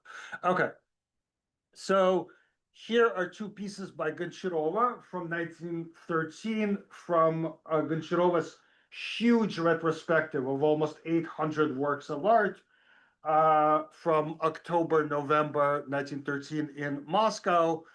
And you see, and this is, everybody who's working with text at this point, they have gone French, okay? So they're using basically imitation stencil letters for advertising signs, which look very different than Larionov's own treatment of advertising signs in like 1909. So again, cuts, right? Шелк, шляпы, нитка, and then Zdvig, because the ya in shляпа, when it's by itself, it acquires a different meaning, right? And then as it is typical, it's not just this painting, there are also these illegible things like T403, right? It's not obviously clear what this means. Prachechная, which is at the Tate, prache is obvious, BSE is белая стирка, bot, I don't know, работа, ботинки probably in prachechная don't really work. I'm not sure. Anyway, and this is the interest in street signage, which all the futurists talk about. Burliuk also, and of course, Mayakovsky. And if you look at this early non-standard publication of a very early piece by Mayakovsky that Malevich called the most cubist poem that Mayakovsky had ever written, if you look at the original typography, you see the way that the words here are treated as if this is visual art. Mayakovsky, of course, is a painting student at this time, right? But if you look I mean, у лица, лица у догов годов, this is pretty well known. But if you look, тело жгут руки, кричи, не кричи, я не хотела, резок жгут муки, right? Which normally is done, I mean, normally, if you look at collected works of Mayakovsky of the Stalin period, it's printed as a regular line. But here you can see the way this is what Shimshurin, who is a critic in 1913, calls futuristический столбик. Okay, which is basically a grid where things are permutated in a way that they're permutated in, 20th century avant-garde painting, right? Down to Mondrian and stuff. And again, сдвиг, мы завоеваны, ванны, лифт души, лифт души, лифт души расстегнули. Right? So, repetition of the same forms with shifting of meanings. Okay, so as many of you know, I've been working on Kamensky on his book, Tango with Cows, of what he calls ferro-concrete poems that are arranged that are, first of all, they look like Cubist paintings. Yeah, you can see it with the black lead, the black lines. Inside the sections, you have futurist columns, and the words themselves, again, are treated as the way that forms are treated in Cubist painting, right? Fez, ki, ko, fe, telescoping, ski, right? So fe is, if you look at any, I don't know, Picasso from 1911, 1912, this is, and you see parallel lines, which could be fingers, which could be, guitar strings. This is the same thing, except in words. Okay? There's rhymes when, one word comes out of the other, ose, trose, matrose,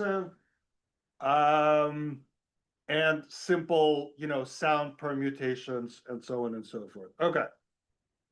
So the relationship to visual art is extremely direct here, because Tango with Cows comes out literally in the very days of Larionov and Goncharova's #4 exhibit at the end of March in Moscow, to which Kamensky is invited to exhibit 11 works that are also called железобетонные поэмы, ferroconcrete poems, but they're actually paintings, or they're actually sewn together pieces of cloth on which he paints words in blue paint, and these are the first, paintings, the earliest paintings that I know of that are made purely with words. Okay, people notice it. It's one of the things that the reviewers talk about a lot. And it's pretty shocking. But words appear in lots and lots and lots of other paintings in the show, because it's, it's the season when painters use words in shows. And here, for example, is again a лучистая композиция by Larionov, where you have ka, t, p, an ear,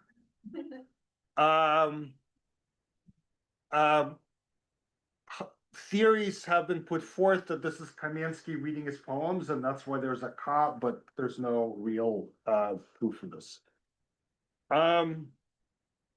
Another work that was at the show was Levkievsky's Tramvai, and you have one recognizable word, trost, but then R, you know, whatever that is. Alexander Shevchenko, yet another painter with the same group, uses lots and lots of words in his paintings in 1913. Here is one, I can't read what the word is, but the work is called Цирковая наездница. It's in the catalog. Thematically, Kamensky in Tango with Cows also he has a poem called Цирк with Цирковая наездница. And formally, there's a lot of parallels between the way that he's using words, right? By doubling syllables, for example, inside the words, and this kind of doubling, multiplying of what the Italians called lines of force to convey movement, to convey confusion. More Shevchenko, these paintings were probably in the show. The catalog just says Мертвая натура. But these are some of the still lifes he did. And if you look at Фрукты, вино, again, you compare them to another Kamensky poem about visual art, about going to the Shukin gallery, the way that the O in vino is separated from vin, right? And then there's a bottle, and you know, if you look at a bottle from the top, you get the O of vino, right? Kamensky, unfortunately, the resolution is terrible, but he's playing with the words дамы, мы, фрукты, ты, is playing with royal, taking the R and O out so that it's royal, yal, like, am I here, right? Okay. And then there's another piece that, piece number 11 that Kamensky introduces, which seems to be an object piece. In other words, the stuff that people start doing next year, except this is from his memoir in 1940, you know, 1940 is far away. I don't really trust memoirs. I prefer to trust reviewers. And this is not really mentioned in reviews, although a work of this title does appear in the catalog. So it could be true, right? Kamensky was the first ever poet aviator. He did crash his airplane in Poland in 1912. And everyone knew this, and it was a big part of his image. Not that he crashed, but that he was an aviator. 5 minutes, good God. Okay, you know what? I'm gonna hop over this, and I'll just say a few things about Tramvai-V. Tramvai-V is early 1915. And it's in Petersburg, and this is where Puni, who with his wife, Oksana Boguslavskaya, is the organizer of Tramvai-V, as well as 010, which is the big futurist show at the end. And the two shows kind of rhyme. So they're using huge amounts of language. And in particular, so Tramvai-V and actually also 010 is not just a suprematist show, but it's a show where zaumный realism, or fevralism, which is a movement that Malevich invents right before suprematism, clashes with Tautlin's reliefs and with Puni and Ksenia Boguslavskaya's method of gluing real things onto paintings. So Boguslavskaya does a painting called Toilette, right, which is, you know, a lady changing, and she glues like, you know, like a banishka из-под пудры to the painting and stuff like that. Kamensky participates in this show, but he's not in reviews, and it's not clear what he does. In a show in Moscow that happens 2 weeks later, what he does is he brings in a mouse trap with a living white mouse and puts it on the wall as like a work of art. And is all, I mean, and the show practically closes because of it, because the landlady starts complaining that there's a mouse in the show. But this was a response to something that Larionov was doing, so he's probably not doing this. So the last thing I want to show, because we probably have only 2 minutes left, is 010, the famous exhibit that you know, is not just a suprematist show, but it's a show where Punya greatly experiments with language, doing things like putting in prose text, which is extremely weird, and which is not like anything that anyone has done before. In 1919, Punya starts working with just, you know, paintings that are composed purely of words. Okay, and this is a work that he did in 1919. This is the copy that we have at the MoMA, which is probably done subsequently and might even have been done by Xana after he died in the 50s. Usually people think of it as a commentary on immigration, but it was done in 1919, the original, before he and Xana walked over to Finland over the ice. Anyway, so here you can see a very kind of suprematist inflected use of language. But nonetheless, for me, Kaminsky's Ferro-Concrete Poems and the participation in number 4. And again, he takes part in this exhibit, but we don't know what he exhibited because this is what it looks like in the catalog. Right, and it's not in the reviews. But anyway, so yeah, so this is pretty much what I wanted to say, and it's about the plastic use of words as objects in futurist poetry and how closely it's connected with the use of language in Cubo Futurist and subsequent painting. Thank you.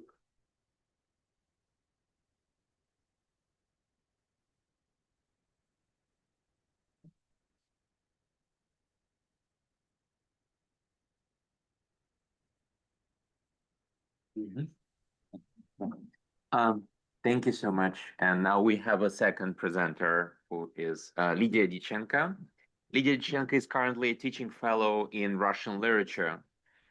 Oh, Lilia, I apologize. Lilia Dichenko. I apologize for that. Yeah, Lilia Dichenko is currently a teaching fellow in Russian literature at the University of Geneva, Switzerland. She is completing her PhD dissertation there and at Sorbonne University in France. Her research focuses on nationalist conceptions of the Russian language in the modernist prose of Andrei Bely and Alexei Remezov. She has also worked on the inventory of Remezov's archives at the Institute of Slavic Studies in Paris. And today, Lilia will present a talk titled Between Dreams and Calligraphy, the graphic construction of identity in Alexei Remezov 1920s, 1930s. Yeah, thank you. Thank you so much. So hello everyone, and first of all, thank you for the organization of this beautiful conference. Thank you for the opportunity to participate online. I apologize for this. That I was not able to come to New York, but I'm very happy to hear your papers, and it's an honor for me to share my research on Remezov. So Alexei Remezov was a Russian modernist writer and visual artist who spent nearly half of his life in exile. He left Russia.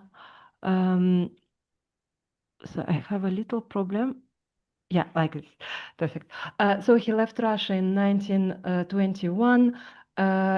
He stayed 2 years in Berlin and settled in Paris in 1923 for the rest of his life.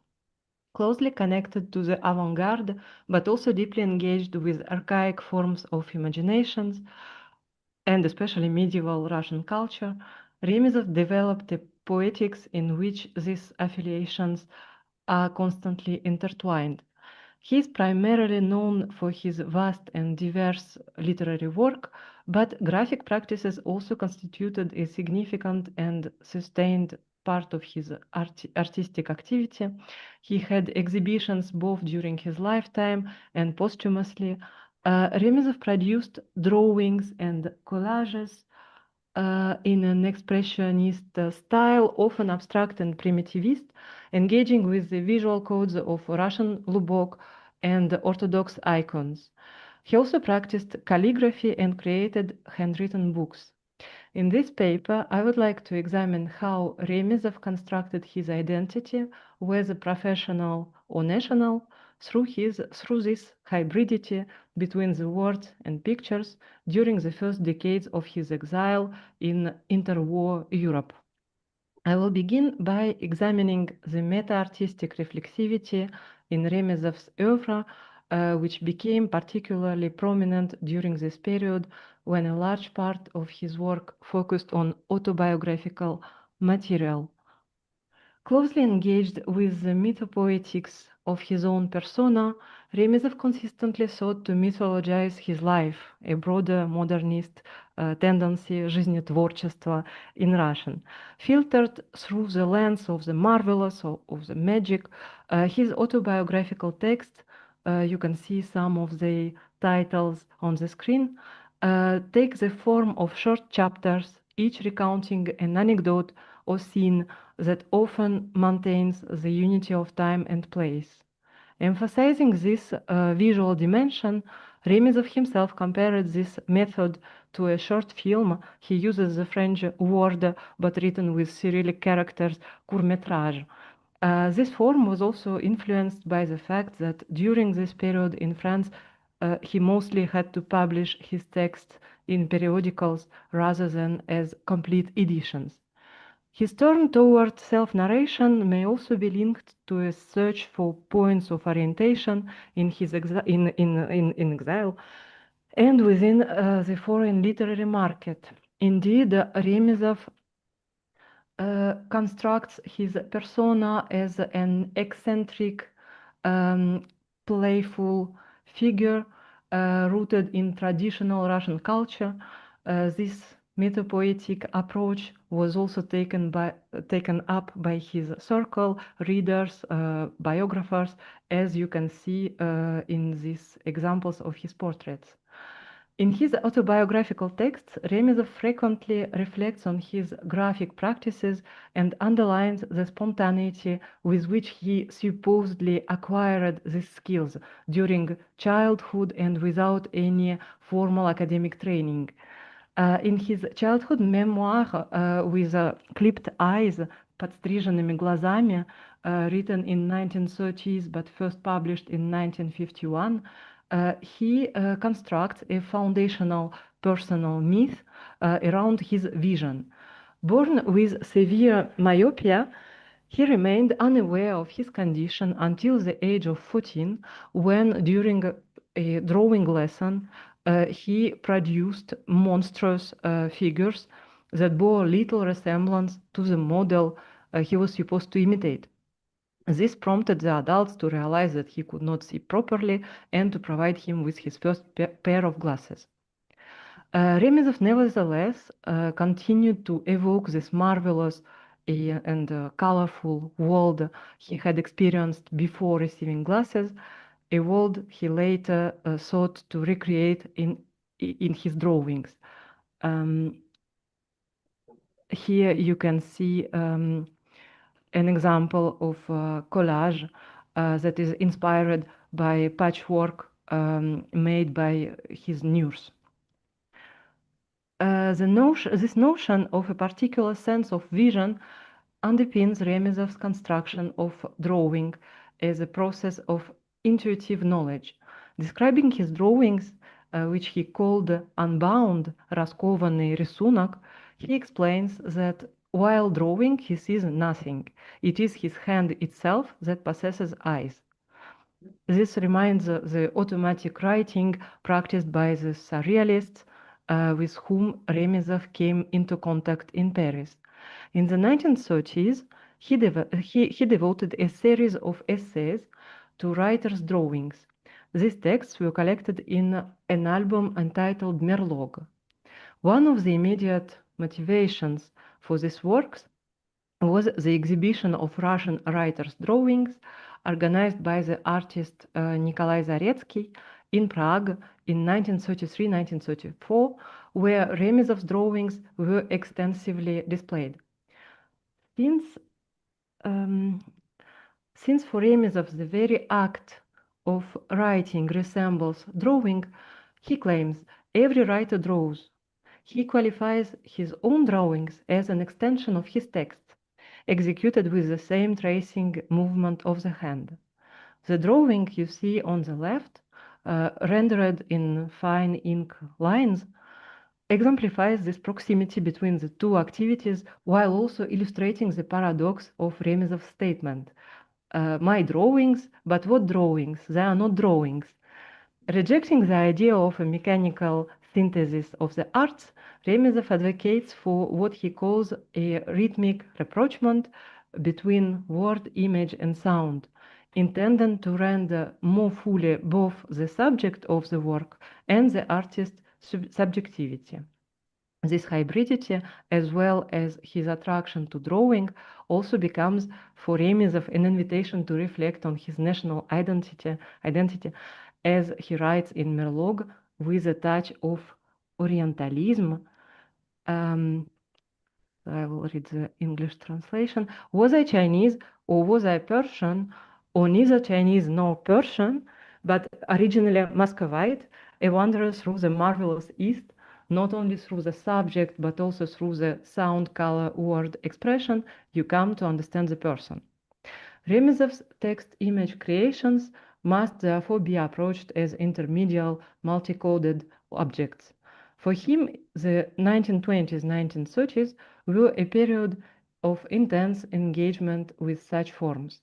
This can also be linked to the conditions of exile in a non-Russian speaking environment. Visual expression offered a mode of communication that could circulate more easily than literary texts. In France, Remezov both sold and gave his drawings as tokens of gratitude, thereby cultivating his professional and personal networks. If we examine closely the subjects of Remezov's textual visual works, we can observe a particular interest in mystery and the unknown, which explores the limits of representation. This drawing, made in 1934 for his book of Tales по Salon, is a case in point. Depicting the demons encountered by the protagonists, the illustration juxtaposes blurred figures with the deliberately fragmentary inscription at the top. Don't be afraid, it's them, we must get used to them, they are not human at all, but don't be afraid. Removed from its original context, the sentence acquires an uncanny quality absent from the narrative. Below, a list of around 40 Russian folkloric demons is inscribed. The interplay of drawing, text, and enigmatic signs on the black background, which mimics handwriting, produces an unsettling effect as it mobilizes two communicative codes so that neither of them fully reveals the nature of these beings. Remezov also explores the complementarity between the visual and the verbal as a means of working with dreams, for which he kept both a graphic and a written journal. Yet he writes, there is something in dreams that cannot be grasped in words, and only in drawing does it emerge clearly. Among other features, The absence of perspective in his drawings gives them a strangeness characteristic of dream logic, especially in terms of space and time. Here you can see an example from Remezov's graphic journal, in which each day is represented by both the dream experienced and the events of his waking life, all mixed on the same page. All the figures are depicted with halos, as usually in Remezov. Dreams also provided Remezov with a crucial point of access in his effort to appropriate and reinterpret the Russian literary canon. Beyond his own dreams, he drew, rewrote, and analyzed the dream sequences he found in the works of classical Russian writers, Pushkin, Gogol, Turgenev. As an example, we can see this illustration of a dream from Pushkin's Boris Godunov. Falls Dmitri, falls eternally from a high tower. The shift from a verbal to a visual mode helped Remezov to reconstructing Russian cultural heritage in emigration. During the 1920s, he produced numerous portraits of Russian writers, artists, and philosophers, including those who later returned to the USSR, such as Belый, Gorodetsky, and Prusov. And in 1932, Remezov added to his collection portraits of Nikolai Gumilev, who was executed 11 years earlier, and of Maxim Gorky, that you can see on the screen, who had become the emblematic Soviet writer. In 1934, Remezov compiled these works in an album entitled Contemporaries and Ancestors, Современники и предки. Each portrait, accompanied by comic or poetic captions, is executed in expressionist style. Remezov employed everyday materials like ballpoint pens or chocolate wrappers. It's the case of the Lev Shestov portrait that you can see also on the screen. And this reminds, of course, l'art brut, raw art, and it also reminds the difficult financial circumstances of Remezov. He also represented his surroundings in his text image works, giving them a mythical dimension while also documenting the activities of the literary diaspora and what he saw as its commemorative mission for Russian culture. For example, this drawing depicts the émigrés Merezhkovsky, Ivanov, and Shestov celebrating their 70th birthday, which coincided with the centenary of the first staging of Gogol's Revizor. Similarly, on the occasion of the French translation of the Life of a Vacuum, a book that Remezov considered a model for the Russian language, he offered its translator, Pierre Pascal, this solemn charter as a gift. Such charters were a regular activity for Remezov since the beginning of the 20th century, when he created his Great and Free Order of Apes, Обезьяне Великая Вольная Палата, or Обезвельвольпаль, a game parodying a secret society. He produced calligraphed charters of the order for its members. The charter of Pascal is executed in Remezov's distinctive style, imitating 17th century Russian cursive, скоропись, and incorporating flourishes reminiscent of Мир искусства, group with which Remezov collaborated for a time at the beginning of the 20th century.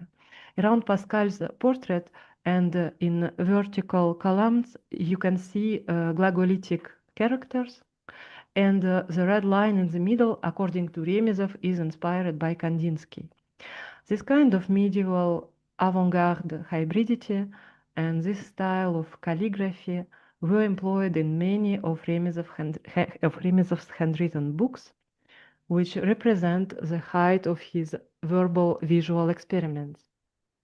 Also, he had been producing handwritten books since 1905 or 1906. This activity became especially prolific in the early 1930s. These objects, which transform literature in handcrafted artifacts, were entirely made by Remezov: text, calligraphy, illustration, and binding. This practice also provided him with a material and aesthetic alternative to print at a time of acute economic crisis, which affected both émigré and francophone publishing houses. Remezov himself relates his main period of handwritten books to the 1930s, 1940s, when he was not being published in France. According to him, he produced over 400 albums and books during this time.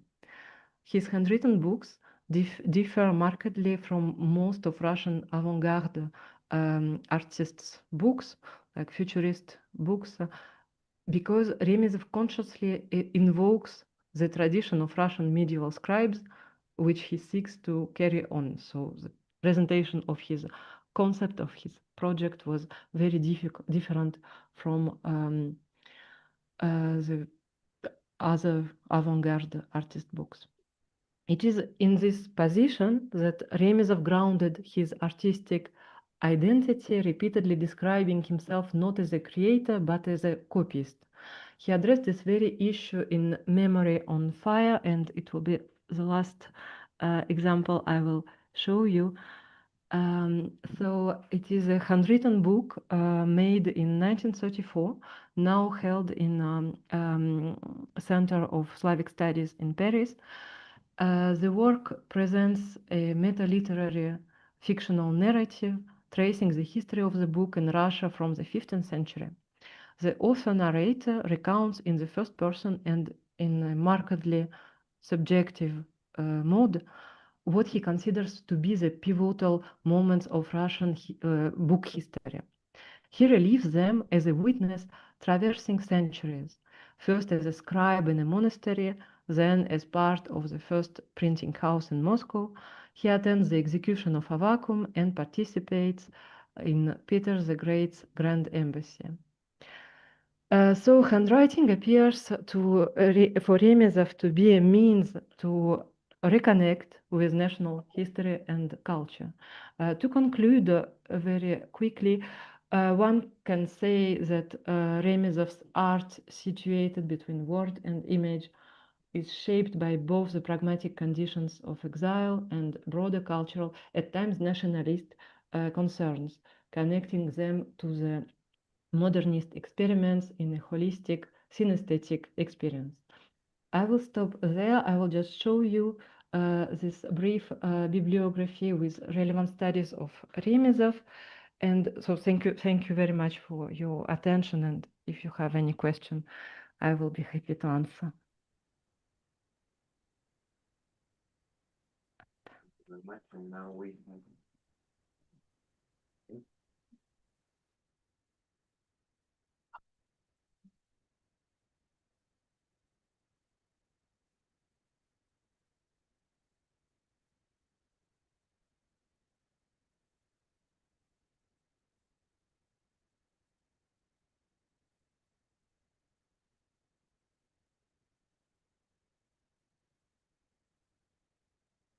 and our final presenter is Yuri Leving. Yuri Leving is professor at Slavic department at Princeton University. His areas of specialization are contemporary Russian literature and film, Eastern European cinema, the visual arts, and digital humanities. In his scholarly works, he examines the visual poetics of the text, anything from book covers to children's animation and celebrity Instagram stories. In addition to experimenting in the field of digital humanities, he has published books on Vladimir Nabokov, Iosif Brodsky, and Osip Mandelstam. He's also a founding editor of the Nabokov online journal. And today, Yuri will present a talk, a paper, A Flotilla of Memory, Dmitry Nabokov's History of Boats. Thank you. Great, thank you very much. So you can see the cover of the book that I just received a few days ago from Moscow, so I can let you see it in the browser. And I will be talking and showing a few slides from the book on PowerPoint. So in this paper, I will introduce a little known creative project by Dmitry Nabokov, born in 1934 and died in 2012, the only son of the Russian writer Vladimir Nabokov. A children's book composed when Dmitry was in the second grade, shortly after the Nabokov family immigrated to the United States. The manuscript, titled A History of Boats, a title coined by Dmitry himself, is currently held in the Harvard University archives. Dmitry also authored the captions accompanying the illustrations. At the time of writing, English was not yet his native language, although he would soon master it with remarkable fluency.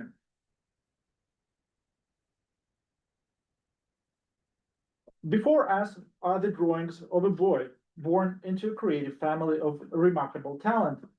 Both his father and mother loved to draw and valued painting. As a child, the writer Nabokov took drawing lessons from the well-known artist Mstislav Dobuzhinsky, a member of the New Искусство Circle. In the Nabokov family home on Большая Morskaya in St. Petersburg, there was a rich art collection that included Flemish painters, among them Rubens, watercolors by Alexander Benoit, and drawings by Leon Bakst and Evgeny Lanceray. Dozens of surviving works that once belonged to the Nabokovs are now held in the Department of Western European Painting at the Hermitage and in the collections of the State Russian Museum. Having lost everything material in the revolution, in exile, the Nabokovs could only rely on the power of imagination. Vera Nabokova would enclose small drawings in letters to her son when he went off to a summer scout camp or studied at boarding school. Sometimes she would attach an explanatory picture of birds, visually showing their plumage and crests, features by which one can learn to distinguish different species, or they might be simply amusing sketches, for example, an aquarium with fish meant to lift his spirits. So this is a drawing by Vera for her son in the 1940s. Dmitry himself happily gave his drawings to those close to him. His favorite aunt, Sonia Slonim, his mother's sister, once received in an envelope from Dmitry a drawing of an airplane. She was delighted and promised to hang it on her wall at home. In gratitude, in her reply, she enclosed for the boy's philatelic collection a stamp from exotic Uruguay in 1944. A few months later, her nephew sent Aunt Sonia a drawing of a racing car, which she placed on a bookshelf next to his photograph. September 1945. Vladimir Nabokov shared interesting details of his son's American life in a letter to his sister Elena, who lived in Europe. Quote, Mityushenko is brought home from school at approximately around 5. He empties onto the table what he calls sour little papers, kislenki bumashki, papers with random drawings or not random grades. He's doing excellently at school, but this is thanks to Vera, who goes through every lesson with him in detail, the assigned Latin, mathematics, etc. His exceptional giftedness includes a portion of laziness, and he can forget everything in the world and get bogged down in aviation magazines. Airplanes are for him what butterflies are for me, and from a distant silhouette in the sky, almost from the buzzing alone, he can unfailingly identify types of aircraft. He loves building and gluing together all kinds of models. So that's a letter from November 1945. Instead of a school diary or grade book, American schools in the last century used special cardboard report cards on which Dmitry's teacher reported to his parents about his academic progress.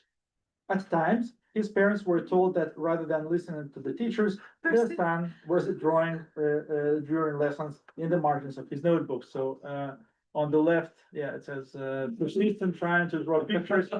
That's November 3rd, 44, but a week later she writes, congratulations, has stopped drawing, except during spare moments. And yet it seems Mitya's distraction was not in vain. When he grew up and became the bass-voiced Dmitry, Nabokov pair asked him to draw covers for several of his books. The Sun fulfilled this request, designing covers for the Russian novels Delusion Defense and The Gift, which you see here, published in English translation. So this is the sketch and final version of the cover of the novel The Gift for British publisher Panther in 1966. Now back to the book in question. Dmitry clearly conceived A History of Boats as a coherent book rather than a loose collection of drawings. He designed both the front and back covers, selected a distinctive green-tinted craft paper, stitched the pages together, and mounted his crayon and pencil drawings onto them. He also cut out short accompanying narratives with individual titles from a lined notebook and pasted them alongside the images. While it is possible that Dmitry's parents encouraged or assisted him in this creative endeavor, the project nevertheless stands as a striking example of early self-directed artistic experimentation. Even though the young author did not ultimately produce a single continuous narrative, he succeeded in assembling a vivid biographical panorama of an entire flotilla. Vessels of diverse shapes and fantastical names that invite the reader, together with the Nabokov family, on a journey across the waves of memory. For the purposes of publication of A History of Boats in Russian, and in order to make the material accessible to a contemporary audience, I have opted not for literal, but for a freer adaptive translation, occasionally transforming fragmentary yet lucid childlike images into rhythmic stanzas. So let's quickly read the short.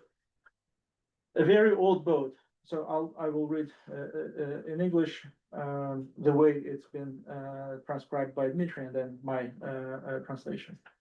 These boats were going across the sea. They were going to America and they were going to France. It calls Abaparayo.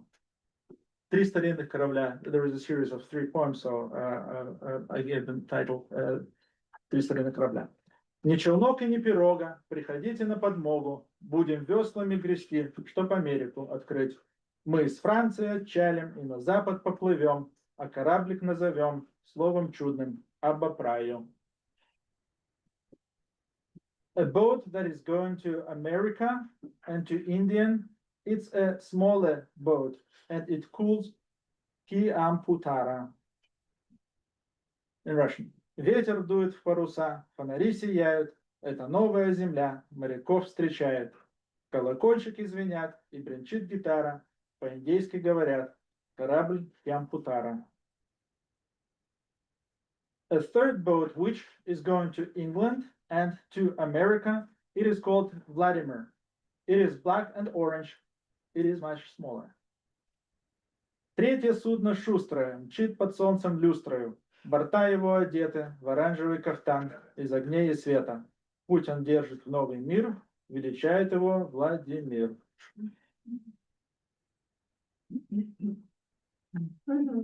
A very good boat. A boat which is going across the big ocean and it doesn't have name yet. Очень хорошая лодка. А это просто очень хорошая лодка. Плывет спокойно и кротко. Большой океан ей легко покорять, пока ее никак не успели назвать. A seaboat. A little boat is going across the little sea. The boat carries people and freight. Кораблик на волнах. Кораблик, не зная горя, плывет через маленькое море. В его трюме пассажиры и плюс разный полезный груз. An enormous boat. A big boat is going across the enormous sea between America and Europe. Its name is Titanica. Гигантский корабль. А этот корабль побольше, и плыть ему даже дольше, от Европы до самой Америки. Его трубы, как у Титаника, и в каюте жена бортмеханика вяжет варежки для их бейбика.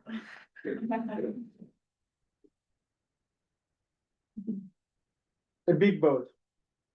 A boat is going across the ocean.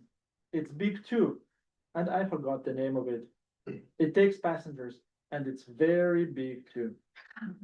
Еще один большой корабль. Режет волны пароход, у него могучий ход, он все небо продымил. но я имя позабыл. Он везет 100 пассажиров, и ему не тяжело. Champlain. A very big boat called the Champlain takes passengers to America. I was one of the passengers. Champlain. Это лайнер-богатырь, не боится никого, много палуб у него. Пассажиры целый день, все поют, кому не лень, и зовут его Шамплен. А теперь, дружок, поверь, вот в окошке это я, мама, папа, вся семья. The Long Normandra.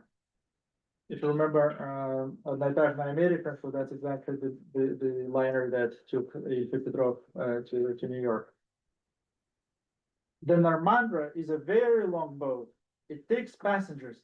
It is in New York now. It swings very much. Длинноносая Нормандра.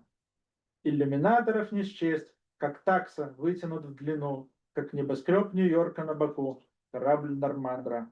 Он гонит за волной волну, но я скорее так усну, и мне приснится капитан, кричит Полундра. The Queen Mary, that's the last one. The Queen Mary is not a very long boat. It was in New York. It was made in England. Now it carries soldiers.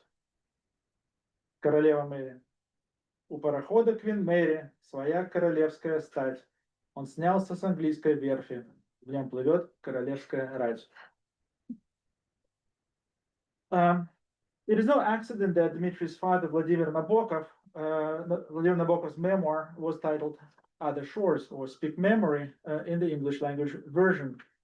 At the end of the book, he describes how the family leaves one shore, France, in order to cross the Atlantic and a few weeks later come to land on the other shore in New York. Champlain was the vessel on which the Nabokovs sailed the New World. When the ocean liner was first launched in 1932, it was the largest, fastest, and most luxurious ship afloat in its class. So on the left is depicting SS Champlain early 1930s, and the photograph on the right is from a promotional brochure of the ship owner campaign General Transatlantique, and that's from early 1930s. The ship displaced 28,000 tons and was more than 600 feet long. Power for the ship and the engine room came from a set of 6 geared steam turbines, which drove 2 propellers. The modern liner offered top-class cabins for 623 first-class passengers. To this, one should add 308 passengers in the tourist category and another 120 third-class passengers, not counting some 600 crew members. Broadly speaking, the clientele fell into business travelers heading from Europe to North America for work, and more modest passengers seeking an affordable way to cross the ocean. Transoceanic travel at the time was hardly cheap. The fare for a week-long crossing began at $159 for a cabin, equivalent to about $3,400 today, $110 in tourist class, which is about $2,300, and $77 in third class, about $1,600 today. On the other hand, all meals and drinks were included in the price. The ship's interiors were designed by the well-known furniture and industrial space designer René Prou, one of the leading figures of the Art Deco movement in France. Prou was given complete freedom in imagining the look of passenger cabins and dining rooms.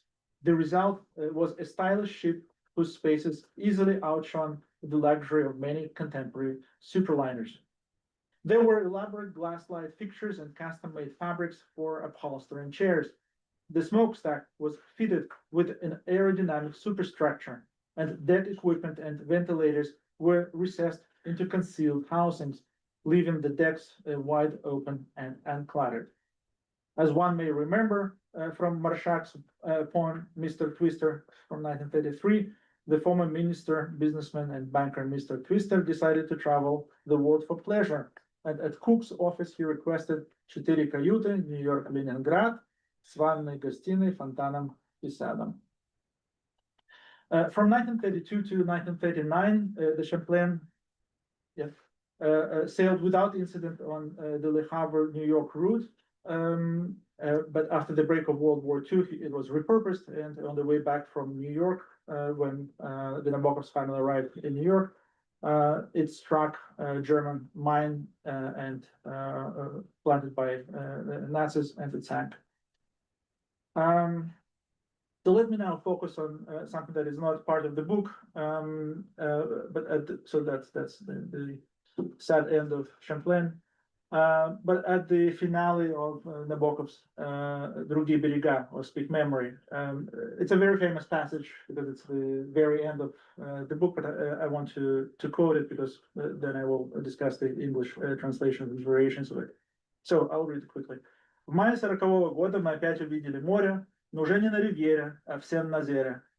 Там один последний маленький сквер окружил тебя и меня, и 6-летнего сына, идущего между нами, когда мы направлялись к пристани, где еще скрытый домами ждал Шамплен, чтобы унести нас в Америку.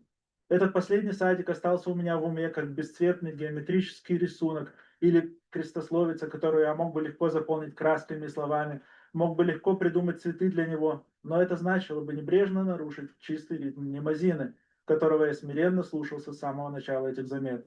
Все, что помню об этом бесцветном сквере, это его остроумный тематический союз с трансатлантическими садами и парками, ибо вдруг в ту минуту, когда мы дошли до конца дорожки, ты и я увидели нечто такое, на что мы не тотчас обратили внимание сына, не желая испортить ему изумленной радости, самому открыть впереди огромный прототип всех пароходиков, которые он бывало подталкивал, сидя в ванне.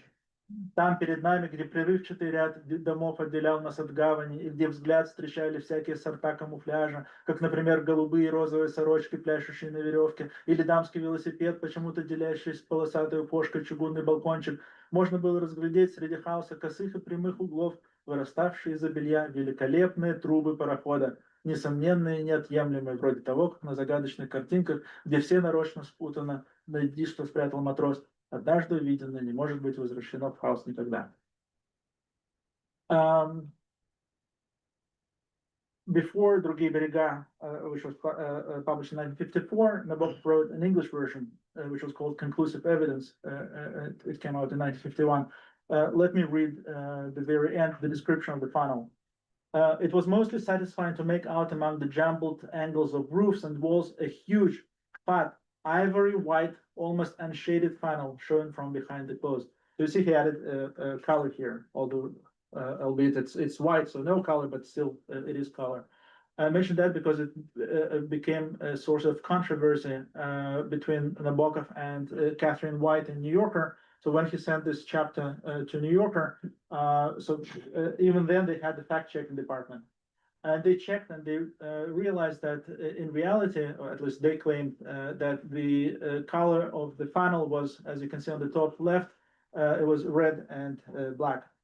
So she pointed out that to Nabokov, and Nabokov, as we can see from this letter that survived in the Berg Collection archive, so that's what he writes. I'll read it out loud.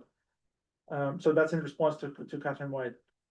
Nabokov says, as my policy throughout the book has been to remain absolutely true to a vision of a personal past, I cannot change the color of the funnel, although at a pinch I might omit any mention of that color.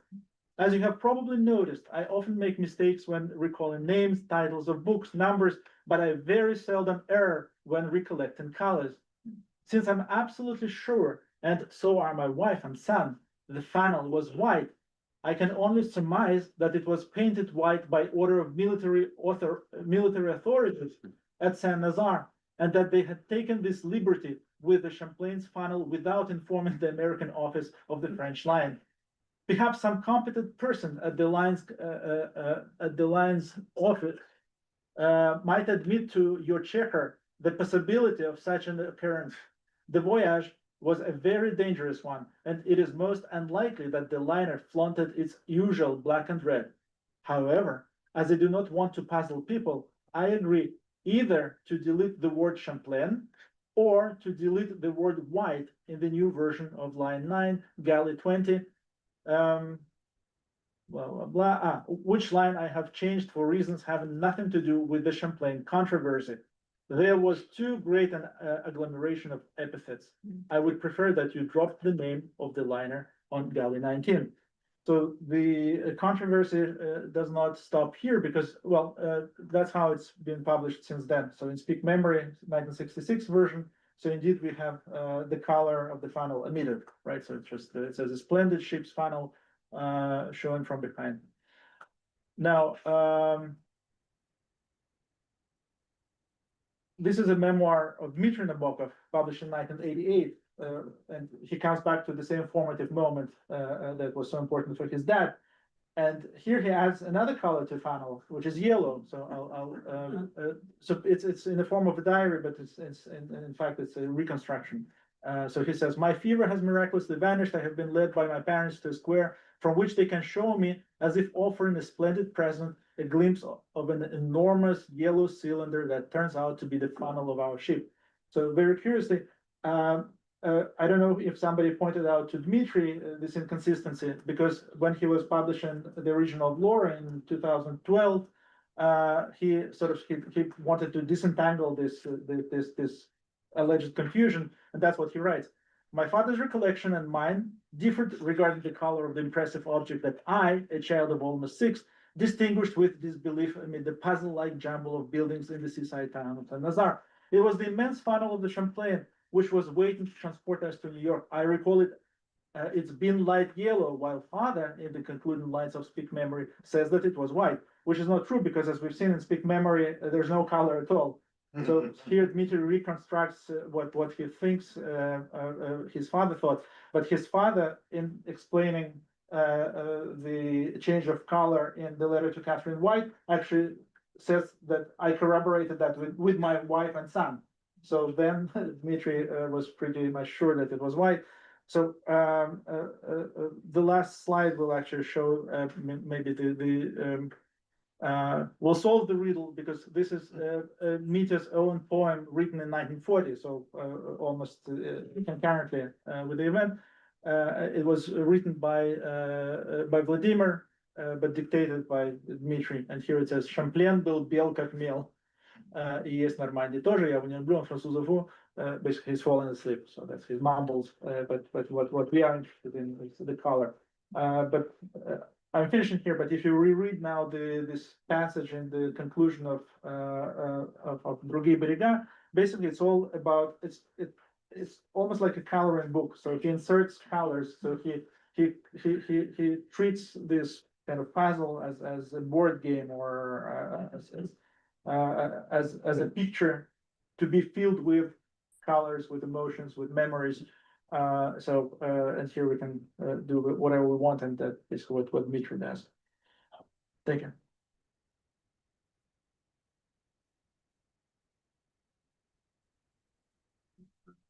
How we can, I think, yeah, we can take questions from the audience. Tanya? Thank you so much for all of the presenters. I have a question / comment for Zhenya. I was thinking a lot about Varvara Stepanova's visual poetry books, especially when you showed Kumi. As you said, it's like a paintings composed of words in 1918, but before that, a year ago, in 1918, Varvara Stepanova composed this Gauss Chambers, Igra and other down-visual poetry, which are framed as visual poetry and not paintings composed of words. So I'm wondering, first of all, have you considered her in this group of other poets and artists that you analyze?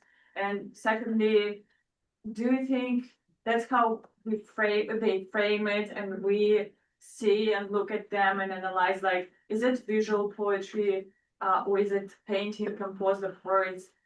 How does it influence the way we treat it, the way we think about this words and, in colors? Okay, so with Stepanova, I think I would really like to put her into this line, because she's also participating in 010. I can't remember if she's in Conway, I don't think so.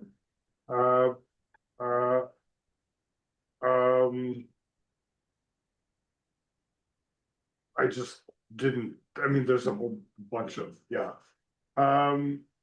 As far, they don't really have the concept of visual poetry.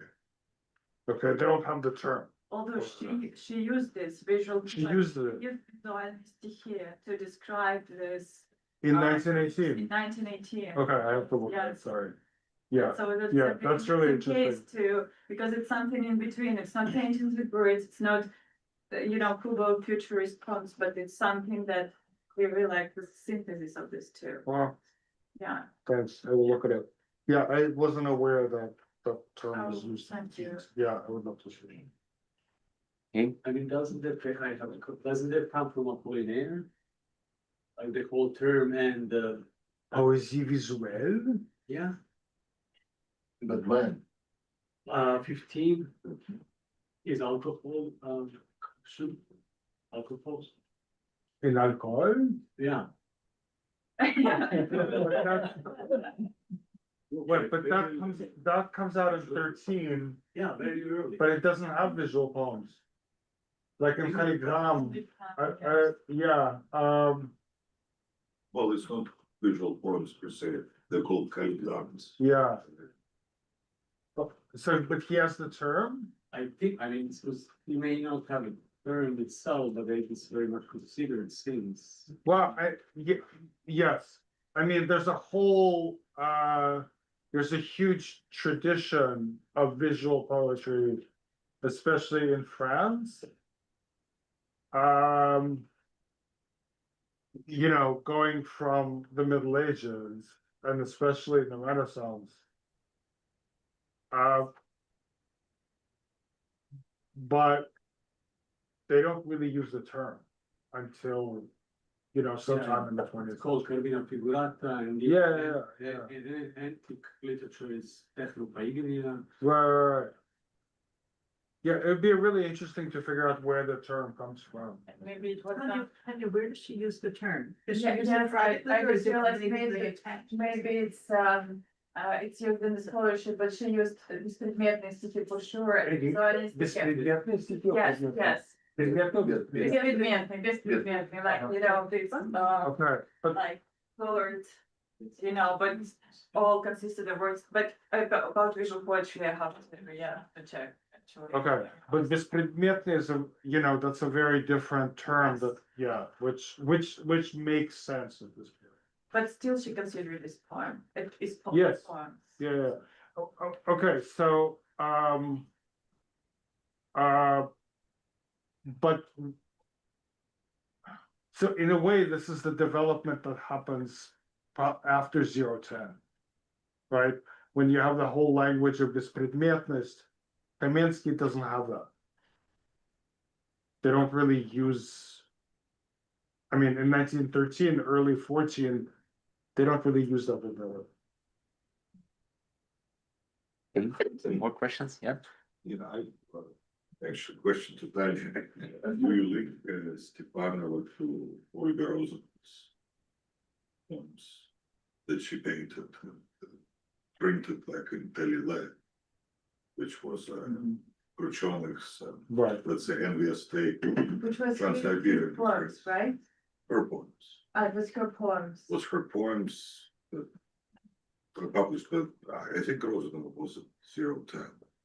She was. Maybe. Anyway, but those were. And she also wrote stuff by herself. I mean, yeah, Yeah. that's yet another line. Yeah. Gark, blah, blah, blah, but it's not Andrei, do you mean like visual poems by Rosanova or just down like this предметные стихи, which is like text, just. Yeah, text they're like text. I do not know about the paintings themselves, but they're like text. I know for she sure. illustrated Chonic, for example. And she included her own poems with. Yes, but here it's like completely synthesis of two. Was she really doing anthology? That's what is interesting about Stefano. Okay, now I have a question for Zhenya.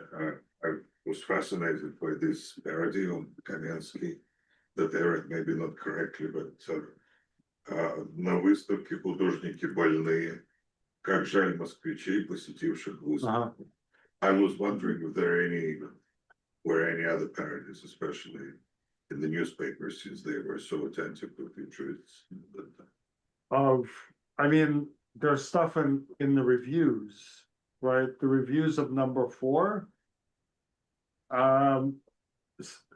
There's really 2 people that they emphasize, which must have been kind of annoying for Leonov because he liked to be the one emphasized. But it's Kamensky, it's his poems, which sometimes just get floated. And then there's Sergei Podgaevsky, who is like a Khrushchev-like avant-garde poet, but he did, I don't even know what to call them. At this exhibit, nothing survived. To the best of my knowledge, there's no photographs, they're only verbal descriptions. Okay, Huh? well, verbal descriptions Of the visual things that he did. He did these really weird assemblages. Where he put all, I mean, basically junk assemblages. And this was really, really shocking. And a year later, this is something that many more people are doing. But at that show, he's the only one. So this is what everyone writes about. Look at what garbage these crazy futurists are making us look at. And one more question, because I just discovered your talk. I didn't know that Malevich calls supremacism federalism before that. No, if this is before, so federalism is zone realism. So it's all the paintings that have the eclipse on them. So like Aviator, like Englishman in Moscow, which I showed, the Mona Lisa, and then there's a whole bunch of others, which are, I mean, to put it in like a Biriou terms, this is like a Lagism, right?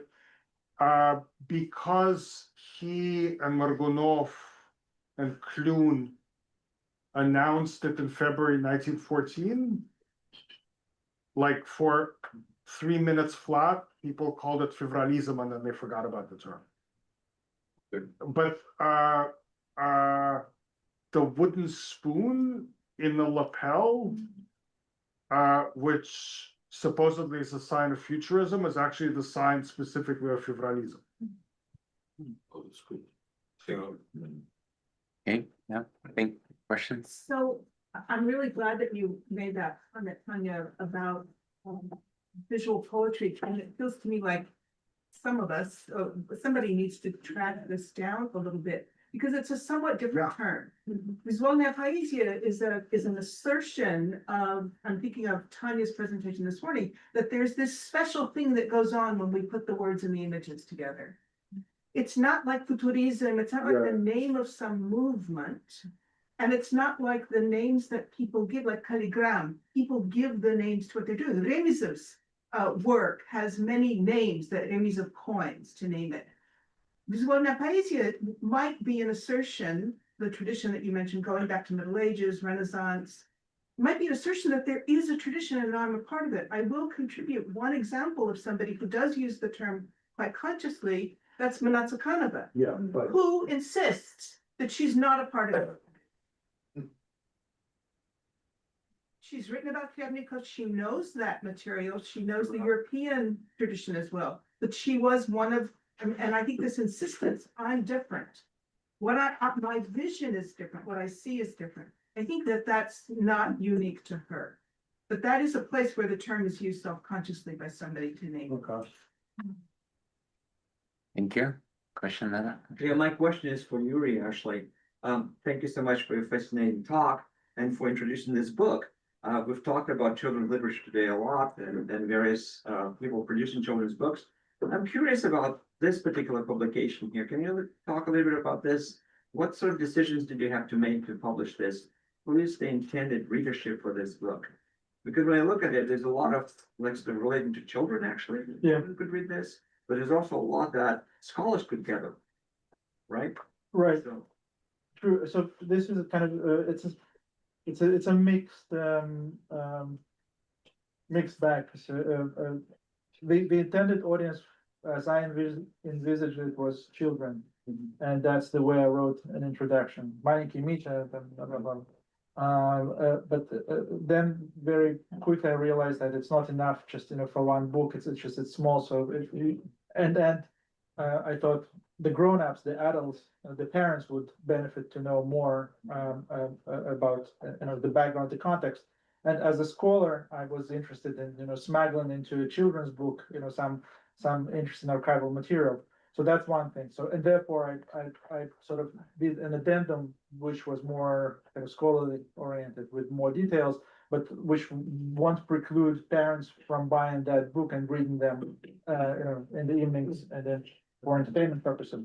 But also as I would do if I were purchasing such a book, or basically we publish the books, ideally we want them to be read by ourselves. So therefore I decided this bifurcated, very conscious kind of approach, which will be both, and that's what I write, the книга для взрослых и для маленьких. But then the next stage was to find a publisher. And I wanted actually a bigger format, like a real children's book. And I'm not the one to tell how difficult nowadays to publish anything in Russia, let alone if we want to do that. So I wanted a small publisher, specializing in good polygraphy, and they couldn't handle that because it was too expensive. And then I was in Paris last year, and we had coffee with Vera Gornostaeva, and Corpus actually, they have rights, so they manage it with wider agency. So they publish anything that belongs to the Nabokov family. So, and she liked the idea, and I kind of, as we talked, I said, well, this is how I want to publish it. I mean, in a good quality, and then with good illustrations, and also it's not that obvious. So this book was not lying like a book in an archive. So it's basically, those pages, and it's quite weird, just to make a book out of it. So I had to assemble from different materials, and in the book itself, there are different short stories by Mitya, and 3 poems that he wrote originally in Russian. There was something that I left out that is still in archive, and I wanted to publish some photographs. Anyway, so we needed a designer, and Andrei Bondarenko, a famous, well-known designer in Russia, who actually, he has the whole line of book covers for Corpus. So we were fortunate to work with him, and I kind of made him interested in that idea. So we talked a lot on WhatsApp and discussed ideas back and forth how to make it happen.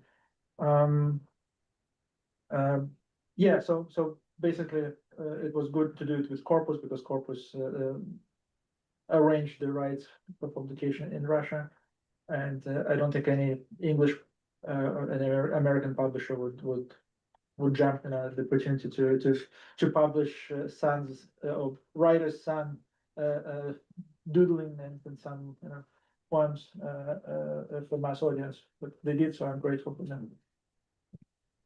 Good. Any other questions? Yeah, please. I have a question for Lilia about a different genre of, should I call it Remezov's graphics? His letters that he was writing in different colors, incorporating demons and chortiki and all other creatures, or human. So what I wanted to ask is, what do you think the function in the letters was, especially because most of them are dedicated for financial support. And was it to appease the person who he was writing for, or it had any other functions? And on a personal note, please Vladimir Привет to my dear co-author.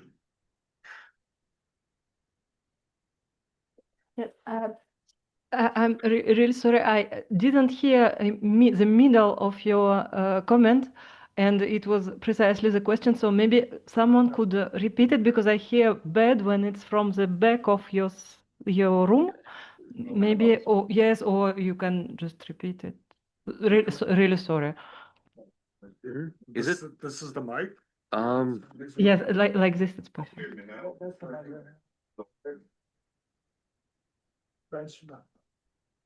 Can you hear me now? Yes, perfect. Thank you very much. Thank you. Okay, so my question is about Remezov's letters, right? Yeah. So, and what was their function of all this, different colors and the chortiki and everything else? Mhm. Whether it, because most of the letters are dedicated to asking for, he asked for financial support.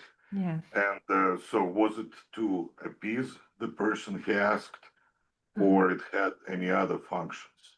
Yeah. And on a personal note, I would ask you to pass my Plameny Privet to my dear co-author. Thank you. Yes. Thank you. I will do it. So I think Remezov, it's for sure that Remezov understood the value of his letters and of his verbal visual production creations, and yes, I'm sure he wanted to. He made this effort to illustrate his letters to make them more valuable for his for people receiving it, and it's what we see in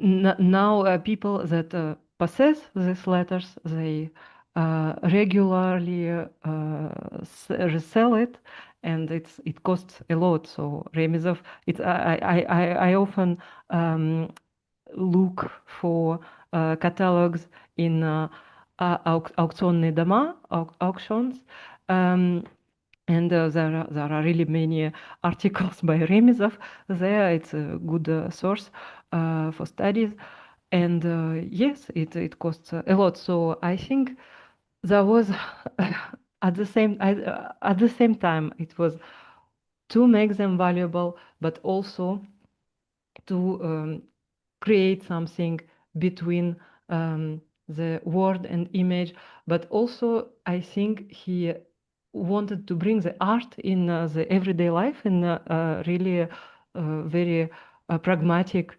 acts and gesture. There was something close to arts and crafts, I think, in Remezov. So I am not sure it's in Remezov's art the search for financial support is separable from his artistic conceptions. It was such main concern for him, so that I think, yeah, he created really in this limit of everyday life needs and artistic concepts. Thank you. Thank you. All right, let's begin. So it's time for the keynote presentation, and I'm very happy to introduce Sergei Oushakine, who probably doesn't need to be introduced, but I nevertheless do. We'll introduce him. So Sergei is known to many of us as an expert in multiple fields, which is reflected in his title as the professor of anthropology and Slavic languages and literatures, all three subjects included. And as an anthropologist, he did work on gender studies, which many of you may not remember, but he was one of the pioneers of gender studies. He authored then a very important, I would say, seminal book, Patriotism of Despair, which basically outlined what is chrysanthemum that we are talking so much about, but he did this back in 2009. And most recently, as an anthropologist, he is continuing working on post-colonial reasoning, writing about Belarus and Kyrgyzstan. More recently, he developed a powerful scholarship on formalism, or Russian formalism, and together with him, as you probably know, since the Harriman hosted at least two of these conferences, ran the series of research seminars titled originally Archives and Innovators, where we were rereading Shklovsky, and this project is completed in its oral phase, but quite a few publications are in the pipeline. The cluster of articles in Poetics Today is one of them. Another will be the cluster of articles about Marco Polo in Slavic literatures, and we are working on a collection of articles about late Shklovsky. But of course, this is an addition to a monumental 5-volume anthology of Russian formalism, and actually it's more than 5, right? It's fine. It's 5, right? Yeah, right. That has basically redefined the field of formal method and includes not just classical group of formalists, but lots of avant-garde writers and artists and architects who contributed to the generally understood formalist tendency, right? But today, Serguei is appearing in his other outfit, so to speak, other hat. He has been writing a lot about the visual culture of the 1920s and 30s, partially in early Soviet culture, and he published an article, very important article, translating communism to children in boundaries, and then he co-edited with Marina Balina a volume, Pedagogy of Images Depicting Communism for Children. As a other part of his project is a book that is unfortunately lesser known for the English-speaking audience, and its title is A Medium for the Masses, Photomontage and the Optical Turn in the Early Soviet Russia. That was published in 2020 by Garage. So his today's presentation is the takeaway from that line of his research. Thank you. Thank you, Mark. Listening to this, I felt like, so, yeah, this person sounds like a completely eclectic kind of character who doesn't know what he's doing, which is probably true. So what I'm going to do today is kind of to follow this tradition. So I feel a little bit like an interloper here, because most people here are sort of literary scholars working on mostly poetry. Actually, I don't do poetry really, and I'm not a literary scholar either. But nonetheless, I really kind of glad to have this opportunity to talk about the research I've been working on for the last probably 10 or maybe even 15 years. So it's been for too long. Hope to finish this book next year when I'm sabbatical. But I have been reading, I have been looking rather at various early Soviet materials, mostly illustrated periodicals, so-called массовая печать, советская массовая печать, but also books. And predominantly, I'm interested in understanding how a new early Soviet and socialist society was creating its own discursive and perceptive foundations. That is to say, how it assembled the basic vocabulary and sensorial modes through which the new world could be captured, represented, and explained. Obviously, politics and text and images come together here, yet the more I was looking through these publications, the more I realized that my knowledge of this period was rather skewed, if not to say wrong. In my mind, the field of mass culture in this particular period, first kind of 2 decades after the revolution, was firmly associated with the widespread campaign against literacy works. During the campaign, as we all know, the skill, literacy, the medium, the book, and the institution, the school, or Избачтальня, were quickly amalgamated into a single widespread network of enlightenment with all its intended and unintended consequences. Literacy was objectified, instrumentalized, and weaponized. Of course, books were to replace vodka and religion, as we know, but also, and importantly, they were meant to act as key tools for professional and political maturation. This straightforward blending of power and logocentrism is hard to miss here, and it is hardly surprising, of course. This pairing, as we know, is part and parcel of the overall modernist development that generated a feeling of national belonging through the shared experience of reading. The cohesion of the new society was achieved to a large extent through new reading practices and new reading materials. And it's nothing unique about this particular period. We know that the same thing happened with, say, Samizdat and Tamizdat. The same thing is happening now with things like Telegram and some discussions about potential blocking and so on and so forth. Right. This canonical story, however, tends to obfuscate another important trend that was taking shape together with the campaign for universal literacy and shared reading experience. This trend was never highlighted in the same spectacular way in the scholarship. There are some exceptions, as we saw today. Sasha was working on this, and Yuri has a book on educated, studying optica. So look, there are some exceptions, but by and large, sort of the field was not very attentive to it. But still, this trend did make itself known. And here are two examples. The first one is from 1920, and it is fairly familiar, right? The second is from 1925, might be less familiar to you.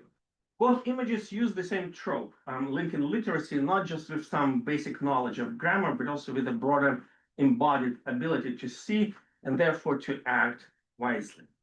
Granted, vision and literacy are treated almost synonymously here, yet the very fact of their comparison points to some crucial differences between the two. While clearly connected, the two abilities, seeing and reading, require and offer distinctive ways of engaging with the world. They both demand what Lipovetsky called in 1927 the "строение зрительного нерва." And we talked about today, we talked already today about подстриженные глаза. So here's kind of similar metaphor, but taking us in a very different direction. So in each case, like sort of literacy and seeing, the sharpening was achieved with the help of different tools. Unlike logocentric reading, the optic perception does not require the mediating presence of the word. Visual experience is generated through the collision and combination of color, light, volumes, and forms. Also, it is built through a different process of encoding and decoding, where abstraction, so necessary for the process of reading, is much less vital. For the image to work, it must be experienced, but not necessarily understood. So in my talk, I want to focus on this early Soviet fascination with sharpening the optic nerve. Then I will outline several general cultural contexts and then show how it informed and shaped the books for children, the first early Soviet generation that absorbed and reproduced this new regime of visuality. The prominence of early Soviet investment in understanding different affordances of reading and seeing becomes really palpable when we look at the debates on Prelude Culte. And I cite only one example, the Almanach Prelude Culte, published in 1925. The volume brought together key theorists of revolutionary culture, from Boris Arbatov, Dziga Vertov, and Alexei Gan, to Sergei Tretьяков, Nikolai Chuzak, and Aaron Zalkin. The content shows the gradual reorientation towards the optic. The first part of the volume, Kultura и быт, contained a few predictable texts about the class character of the new revolutionary culture. Yet the two remaining parts, the organization of bit and art and production, mostly dealt with various visual media and practices of spectatorship, be it political phosphor, photomechanics, design of daily things, typographic layout, or cinematic advertising. Viktor Pertsov, a vocal literary critic, was perhaps the most radical in his desire to promote visual media. In his essay called Word, Spectacular Image, Future, he energetically explained the advantages of visual methods. Quote, when taken by itself, the word, чистое слово, is gradually fading away because it cannot compete with the spectacular image, зрительный образ, when it comes to organizing masses that have not been quite cultivated yet for responding to all the subtleties of the discursive influence, словесное воздействие. So the perception of masses here is quite problematic, but that's not really important. As Pertsov put it, unlike the word, the visual image allowed for, what again, the maximal representation of the topic with the heightened degree of veracity and precision. To quote him again, visual perception makes learning better. With the help of visual images, it is easier to raise the consciousness of the masses. As a result, as Pertsov insisted, the word should be pushed out whenever possible by the visual image, a new method of our new culture as he defined it. The title of his article emphasized graphically the overall idea, the gap between the word and the future, was bridged by the spectacular image. The visual organization of the article was meant to highlight the importance of the optic too. Pertsov accompanied his essay with a series of somewhat awkward slogans, which were placed on the margin but vertically. The page, and that's kind of the one of them. So one of them read, "Through the eye, existence can shape consciousness in the fastest way possible." Another informed, "Eyes are the gates to the most powerful impression." Because the most important slogan spelled out by Pertsov's key message, not a reader, but a viewer. I can continue this line of thought for quite some time, but I hope my point is clear. There also a campaign for universal literacy did not exhaust transformative ambitions of early Soviet modernity. The eye itself became the object of major educational and technological interventions. A year after the publication of the Almanac, Zagaverta, one of the contributors to the volume, would turn Pertsov's idea about the consciousness shaped through the eye into the main theme of his sixth part of the world. The film, as we all know, opens with a large intertitle visual scene. Throughout the film, the word would reappear in slightly different combinations to highlight the main idea.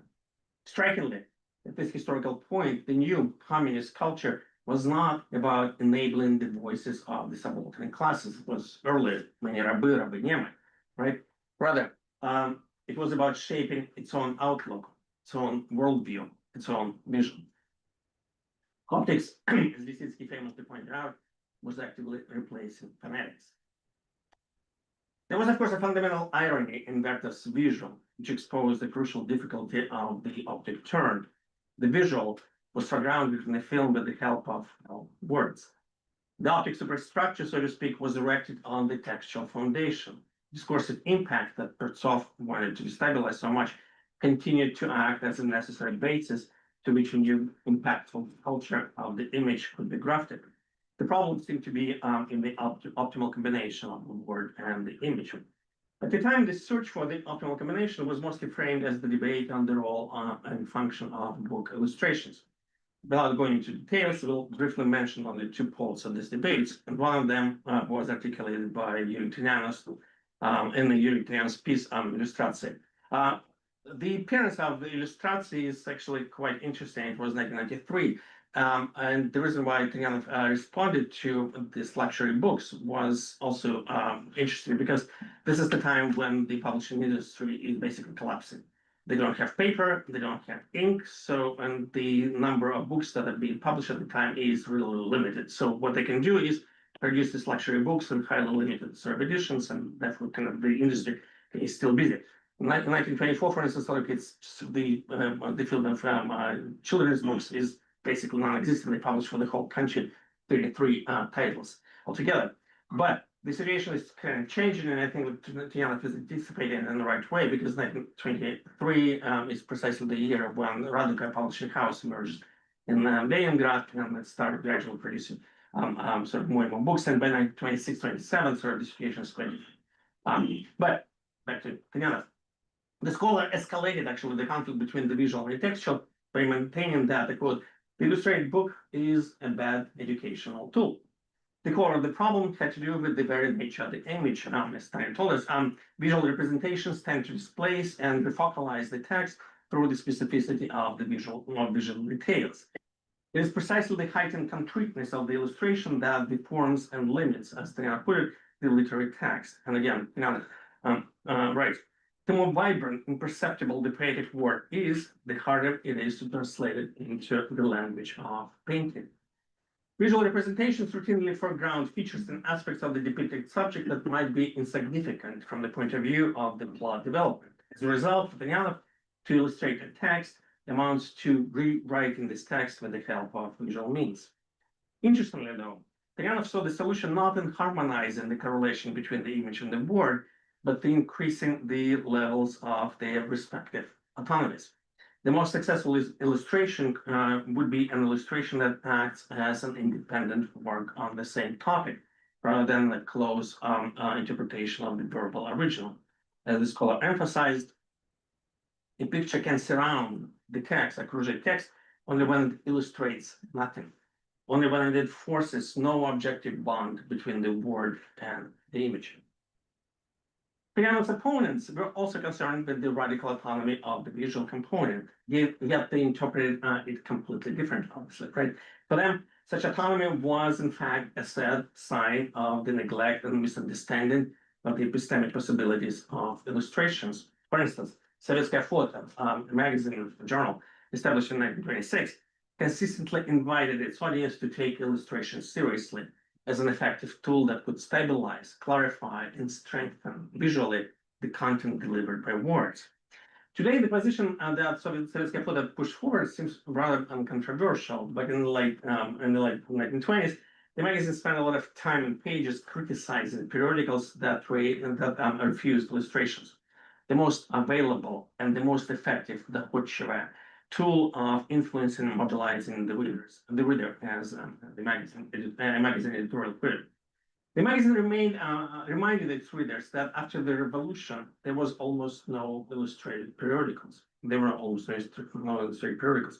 10 years later, in 1927, the situation was still far from being perfect. The quote, periodicals for the masses continue to undervalue the importance of illustrations, using them as visual refreshments for the newspaper page. Refreshments, оживляш, that could be endlessly recycled. And here's some examples from 1931. Surely, if you follow, you get the same illustration often repeated in multiple periodicals, and captions change or become completely abstract. In reality, though, things were not as dire. By the early 1930s, the Soviets actually managed to create a diverse sociocultural ecosystem that included various visual media, from photography and cinema to political posters, caricatures, and portraits. To give you a sense of the scope, here's one example. It kind of comes from a field that's dear to my mind, but probably not that familiar to you. In the last issue of the year from 1926, Murzilka, Soviet periodical for children, I've been reading a lot of Murzilka lately, published an ad inviting its readers to subscribe to the publications of the Рабочая Газета publishing house. The ad, the press assured the audience, in the ad, as the press assured the audience, it could satisfy the interest of any generation, from young Octobrists to their grandpas and grandmas.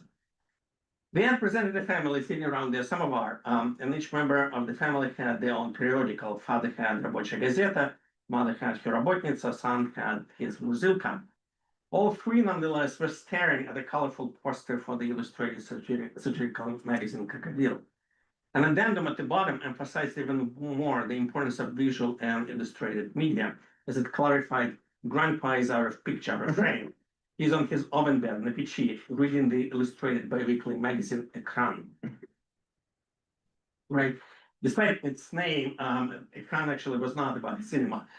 It was about Ekran рабочей жизни, it was called. But the prominence of the visual framing itself is quite important, because we see how this lexicon kind of seeps and trickles down kind of to the general discourse. So in the early 1930s, the optic term was expanded in multiple forms and variations. In 1931, Yosh, an illustrated periodical for children, taught its readers not only how to take and develop photographs, but also how to manufacture their own photo cameras. The turn towards the visual, in other words, could be very much do-it-yourself kind of activity. The sharpening of the optic nerve went hand in hand with the production of the infrastructure that could utilize and expand a new sharpened sensibility. So in this respect, the evolution of one section of Murzilka, again, it goes again, is particularly telling. From its very beginning, in 1924, the magazine occasionally published its own version of Stengazeta, Stengas, sometimes it's called, a self-made publication, kind of an early version of Samizdat. And which, again, like if you think about it, it's strange. So you have a periodical that publishes also within it sort of the Samizdat kind of thing. So it's sort of kind of multi-model publication is interesting. So in the end of 1925, the wallpaper page would be occasionally replaced with a new genre called the Murzilka. Right, yeah, that's how it looked. So it's done.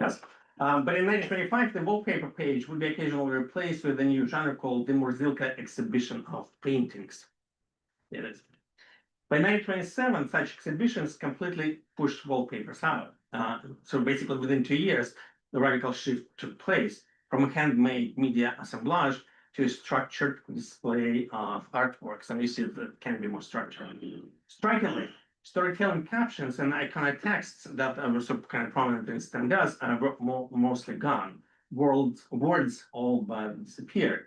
A completely different thing appeared instead. From time to time, the magazine published visual meta-commentaries of sorts, where the depiction of children's paintings was also accompanied by the depiction of viewers. Pictures and spectators were incorporated within a single framework. So it's sort of like, you know, when you have a sort of canned laughter during sitcoms, so it's kind of the same idea, kind of to position the viewer in a particular way. So what is interesting here is the dual process of visual perception that Murzilka insisted on. Namely, the exhibition was presented as a collection of drawings and as a process of their purposeful contemplation. The formation of the author and the artist, in other words, was logically concluded with the formation of spectators. Drawings required a discerning gaze. The gaze needed its embodiment. Zlata Linina, the head of the children's book division of Gazeta, passionately wrote in her 1928 essay titled Demands of Life, and I quote, "It is necessary not only to provide children with the fundamentals of pictorial literacy, графическая грамотность, but also to train them how to view the picture, смотреть картину." Again, literacy and vision are brought together but separately. The overall impact of this optic turn was usefully captured by the artist and teacher Boris Zimenkov. In his small book called Graphics in Everyday Life, he observed in 1931 that in that period brought with it a significant change of the scopic regime. The visual austerity of the first post-revolutionary years, with its minimalist images and limited color palette, was gradually followed by the return with full-scale artistic production. However, as Zimenkov emphasized, the habits of visual consumption shaped by the graphic revolutionary posters remained intact. As he put it, quote, "The pre-revolutionary Niva, an illustrated magazine, was indeed read. Krasnaya Niva, post-revolutionary magazine, is being gazed." And sort of like you have this two from Niva, Krasnaya Niva from 1929. Okay, that's of course what makes me think about Lacan, but everything else would think about Lacan. Okay. Indeed, as Pertsov envisioned it, the new country was a country of spectators, not readers. Thematic changes of visual perception were especially visible among the very first Soviet generation. The same Zimenkov summarized in 1930 in the magazine Rost. Quote, "Soviet children are being stood in the very thicket of our life. They are already depicting tractors working in the field. Our professional artists only begin thinking about this. Our visual art cannot offer that many paintings of revolutionary festivities yet. However, these themes have fully preoccupied the Soviet children's creativity. Relying on very few artistic devices and their drawings, children present crowds, cars, buildings, and airplanes as a single whole." This perceptual and organizational transformation generated changes in perception and interpretive abilities too. Evgenia Flerdina, a Moscow-based expert on children's artistic and aesthetic education, is my favorite paradigmatic example. It's like when I read this article, suddenly, like, you know, all things kind of came together and kind of, you know, I realized what I'm doing. So the pedagogue observed in 1934 that before and after the revolution, children between the ages of 3 and 4 tended to prefer or privilege actually the same form in their drawings and modeling, what Florida calls a cross-like construction, крестообразное построение. The principal difference concerned the type of vision that made this abstract figure meaningful. As Florida puts it, children of the pre-revolutionary period described this form as крестик or Господи помилуй. For our kids, in most cases, this is an airplane.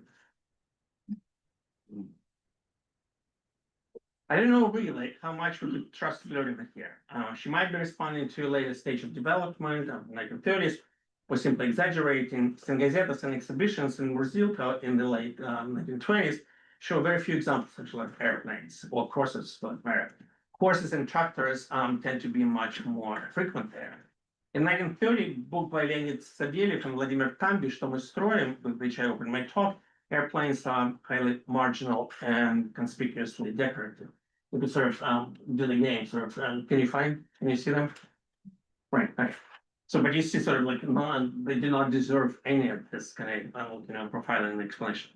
But even if Lorina's observations were entirely aspirational, they are still quite important as an indicator of the general desire to saturate available visual forms with the historically relevant significance and meaning. So in the remainder of my talk, I want to give you a few concrete examples that demonstrate how this reorientation of visual perception of images and words was taking place in the early Soviet Union.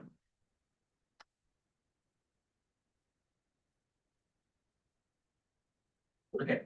When Gleb Kryzhanovsky, the key Soviet expert on electrification, spoke these lines, "Let a careful search for the original faces," he was in charge of Gazprom, the state planning agency that designed and supervised the transformation of the Soviet Union. His goal was obviously to popularize the first five-year plan, which began in the fall of 1928.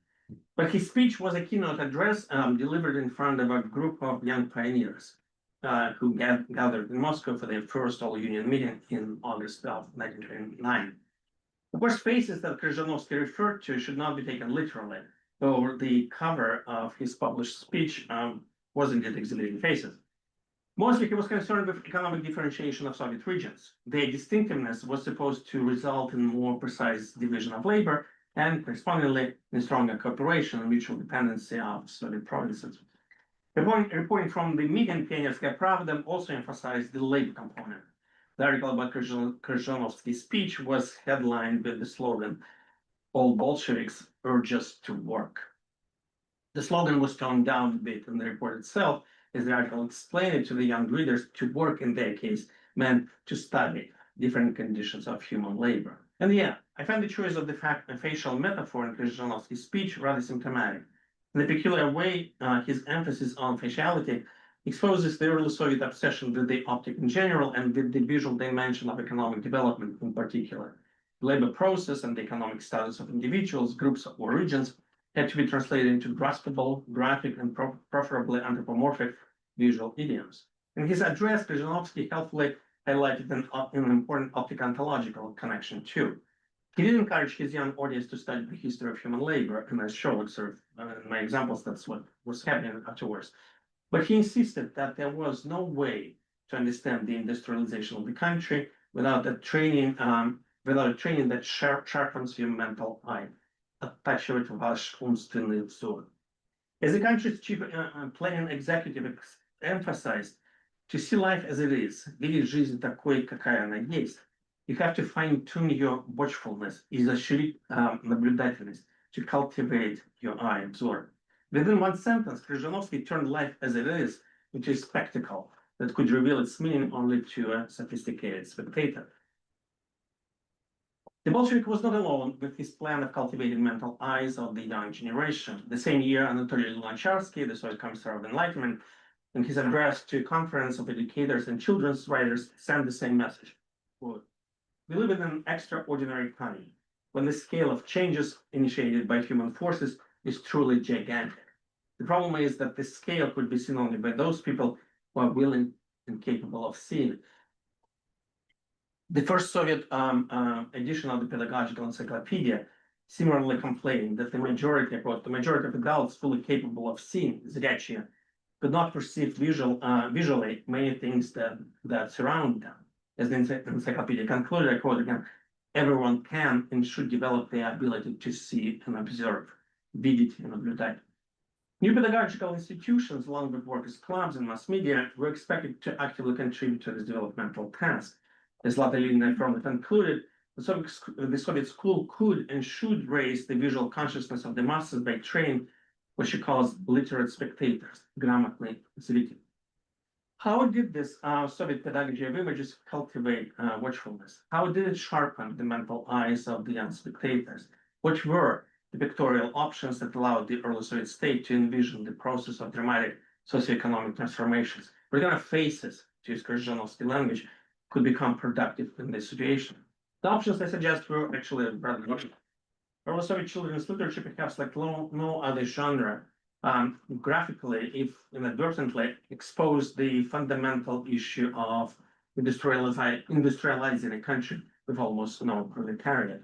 Ideologically, the state was committed to the language of class, privileging the imagery of the individual worker.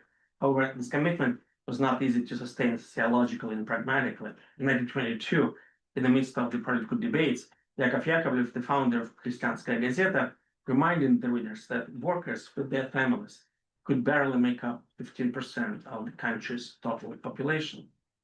The sociological dilemma resulted in an interesting pictographic solution.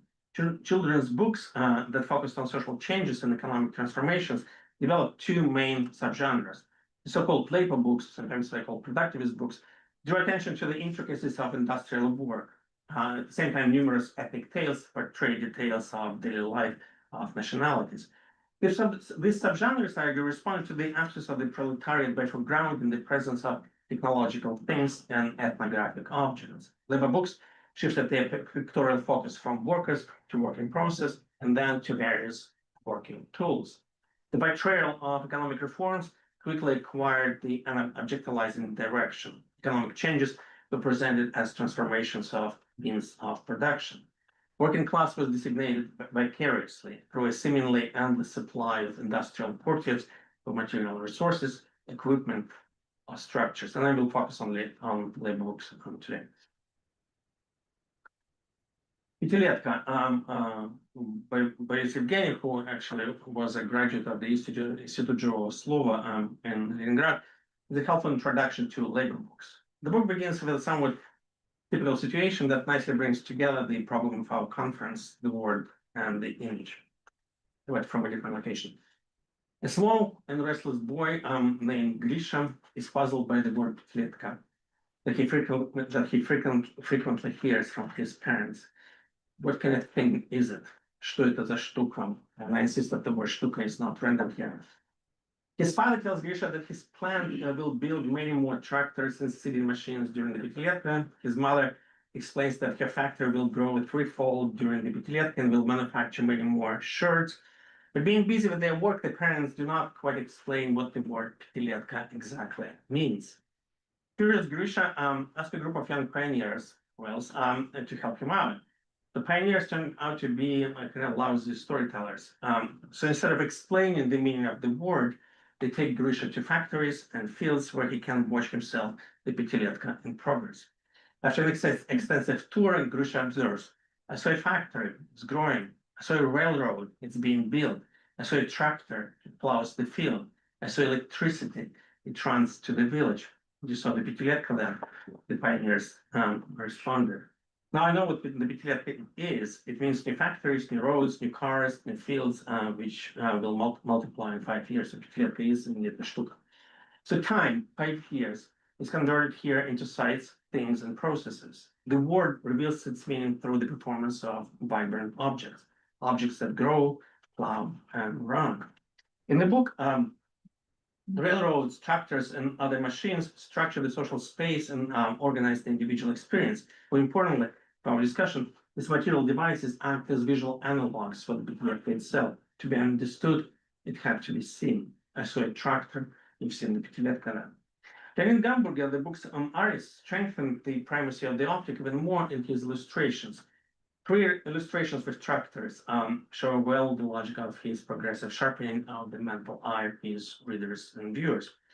Tractors appear in the book for the first time as a complex visual assemblage of rhythmically repeated machines that overlap one another. So the next appearance is radically different. The page offers a distinctive singularized version of the machine working in the field and being watched by children from fun. In their third and final appearance, tractors are present again, but as a group of distinct machines operated by drivers. 3 identical images are spaced out in an ornament-like pattern. Within the space of few pages, the initial undifferentiated visual mass of clustered machines evolved into a highly distinctive icon, a form with a recognizable external shape and internal structure. Schematic yet informative, such recursively reproduced constructions talk to young viewers about new visual shapes and simultaneously about the ways that they could be distributed in space. The Soviet experts on visual pedagogy insisted at the time the grammatical flat, as you could see here, minimalist background against which iconic forms were displayed, allowed the young spectators to grasp the forms, these forms rhythmically by following their sequential reappearance. Critically, the vectorial extraction of icons from the continual flow of image and things made them legible even without any additional narrative explanations in the book. So again, the Victorian visual, now you know what it is. One more important book about the Petilievka shows how these disparate icons of Soviet modernity could acquire some systemic coherence. In this case, images were used to direct the mental eye towards the process of concept formation. The opening interaction in Petilievka, another book, it's a different one, book Transformer by Alexei Laptev, takes the visual aspect of the 5-year plan as its starting point. The artist himself, it's kind of an interesting construction.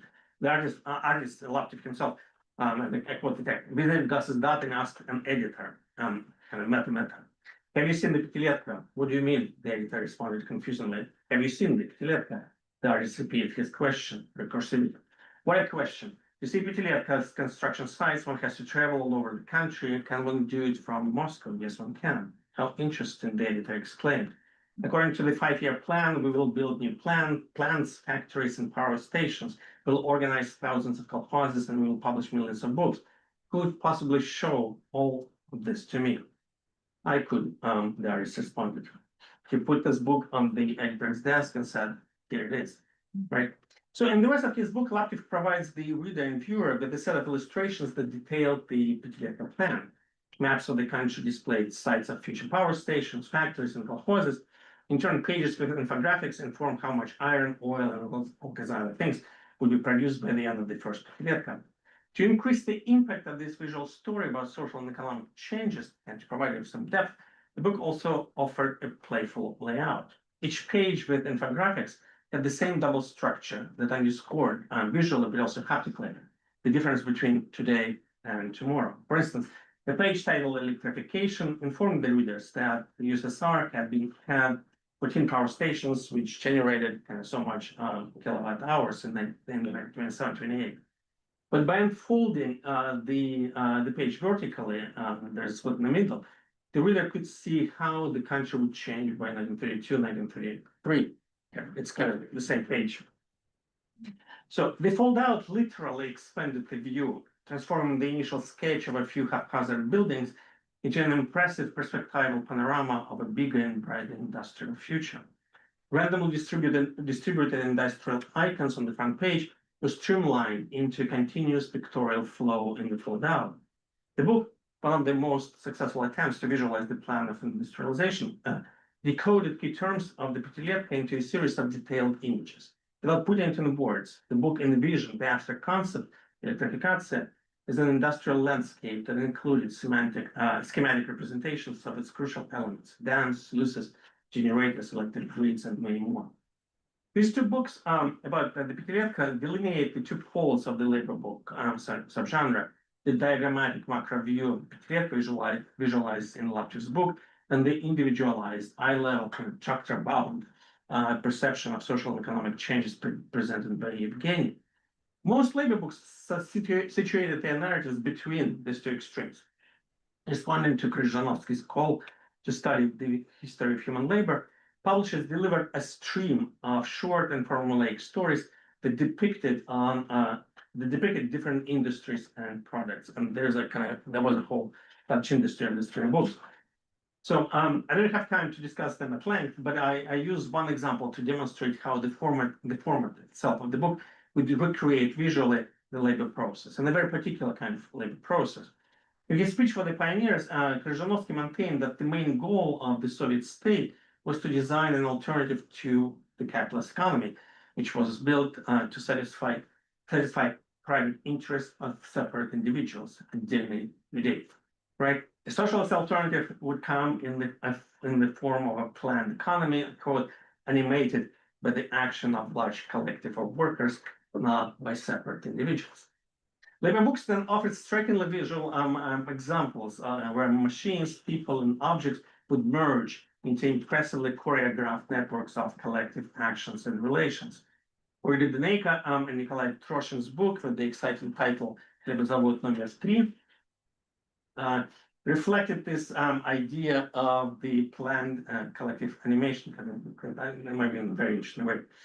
The material shape of the book replicates the production cycle. A remarkable 4-page horizontal foldout exposes the watchful observer to an uninterrupted panoramic or panoptic view of the bread making process.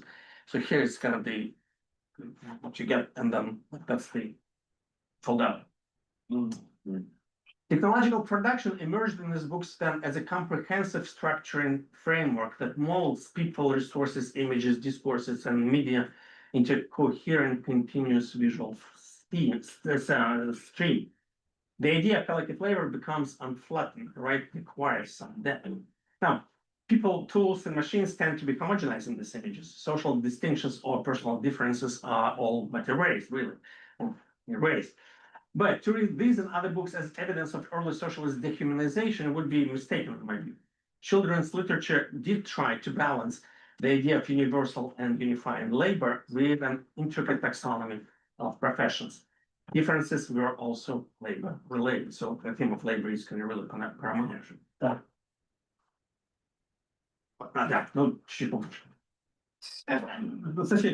For instance, 1930, to increase the pictorial and terminological literacy of young readers, Saviev and Tambi, including their productivist book, which we are building, a detailed map of new professions. This poster-like page was a affirmative label, "Who I Will Be," depicting 23 images of specialists. The map specialized professional differences by displaying rows of individuals dressed in somewhat distinctive professional outfits with iconic tools in their hands. A food worker with a camp, pishivik, an enlightened просвещенец with a globe, or a Soviet trade expert, soft torque служащий with an abacus, right? Interestingly, at this point, the image by itself was clearly not sufficient, and the signified word was called upon to stabilize the meaning of distinctive visual forms. However, unlike a similar series of individual professional portraits done roughly at the same time by August Sanders in his book Face of Our Time in 1929, the diversity of people and things imagined by Saviev and Tambi had a shared educational and collective origin. The map of professions was visually anchored by a large constructivist building in the center of the page, with the sign, the Soviet Labor School. Yeah. Professional differences were represented as an outcome of the foundational sameness in a labor school, not as an opposition to it. Strikingly, in this case, the relationship between the image and the word was reversed. The specificity of the rather generic depiction of the school comes entirely from the words attached to it. This map might look obsessive, pedantic, and tedious, but I want to show you one more image to demonstrate its effectiveness. The mental eye was not just exposed to endless flows of difference and similarities in children's literature. Also, this mental eye was continuously tested and retested. Here's an example of a reverse engineering of Tambi's map, published in Chij in 1941. Overall, this test follows the same objectivist thing-oriented logic that I just discussed. Professions are envisioned through and equated with their material attributes. But in this case, a decade later, the task was not to passively memorize professions and their tools. The challenge was to actually connect people and things with the help of the mental eye. The literate spectator was already supposed to know visually who is who. A new task was to show who needs what. The function of the iconic objects then changed. They became indices, pointing to logic codes and stores. And just a side comment, the same formalist and typifying approach would be used in subgenre of ethnic tales. And I don't have time to talk about that, but sort of you could see it. It's actually, that was a book by Alisa Florent, So in 1927, in an essay on photography, Krakauer made a useful observation about the old photographs, but the way old photographs tend to disintegrate into their particulars. With time, the thinker commented, the costume of his grandmother becomes more recognizable than the person herself. I quote, even the landscape and all other concrete objects become costumes in all photographs, he observed. The logic through which the mental eye of the literate spectator was sharpened was shared a lot with the subtractive principle described by Krakauer. There was a crucial difference though. Soviet educators of the time were keenly aware of the depersonalizing objectification noticed by Krakauer, except they perceived it not as an evidence of representational deficiency, but as an achievement of the pedagogy of images. Rooted in their developmental understanding of visual perception, they insisted that illustrations cannot be overloaded with individualizing details. Instead, pedagogues vigorously advocated the method of, as they call it, artificial simplification, искусственное упрощение, that presents objects as typical with an emphasis on their essential characteristics. So I was thinking about Yuri when you were talking about the ship, kind of like the prototype of all the other ships. So that's what they were after. So the tractor sequence by Gamburger that I discussed earlier followed precisely this kind of theory of perception, teaching the child to recognize the typical tractor, the tractor as such, not a particular individualized brand or modification. So surprisingly, artists and writers firmly support this method of artificial simplification. I give you one example that comes from a very unusual corner. Vladimir Konashevich, who is actually famous for producing this really intricate kind of illustrations, had this to say in 1925 about the picture books that he created. He deliberately called them, sort of, the term is kind of problematic, primitivistic images. As the artist maintained, images had to be encapsulated, flattened, and solid in color. It had to be clear, simple, and expressive. And this is one different example by a different author. Yakov Meksian, an author of several children's books about construction sites, similarly insisted that the readers of picture books preferred a schematic image without any individualizing details. And this is his book, Stroika, created with Konstantin Kuznetsov.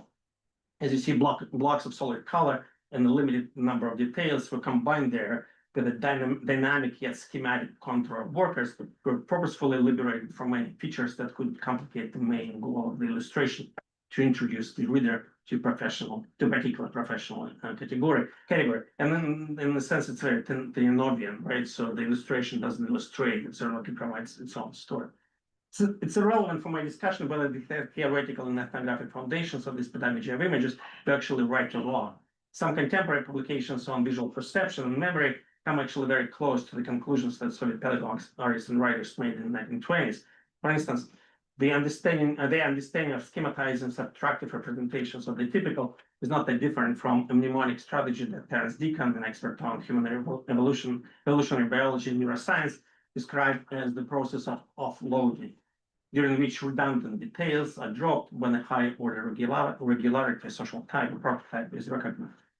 In both cases, the goal is to supply the literate spectator with visual and cognitive shortcuts to the depositories of socially relevant knowledge.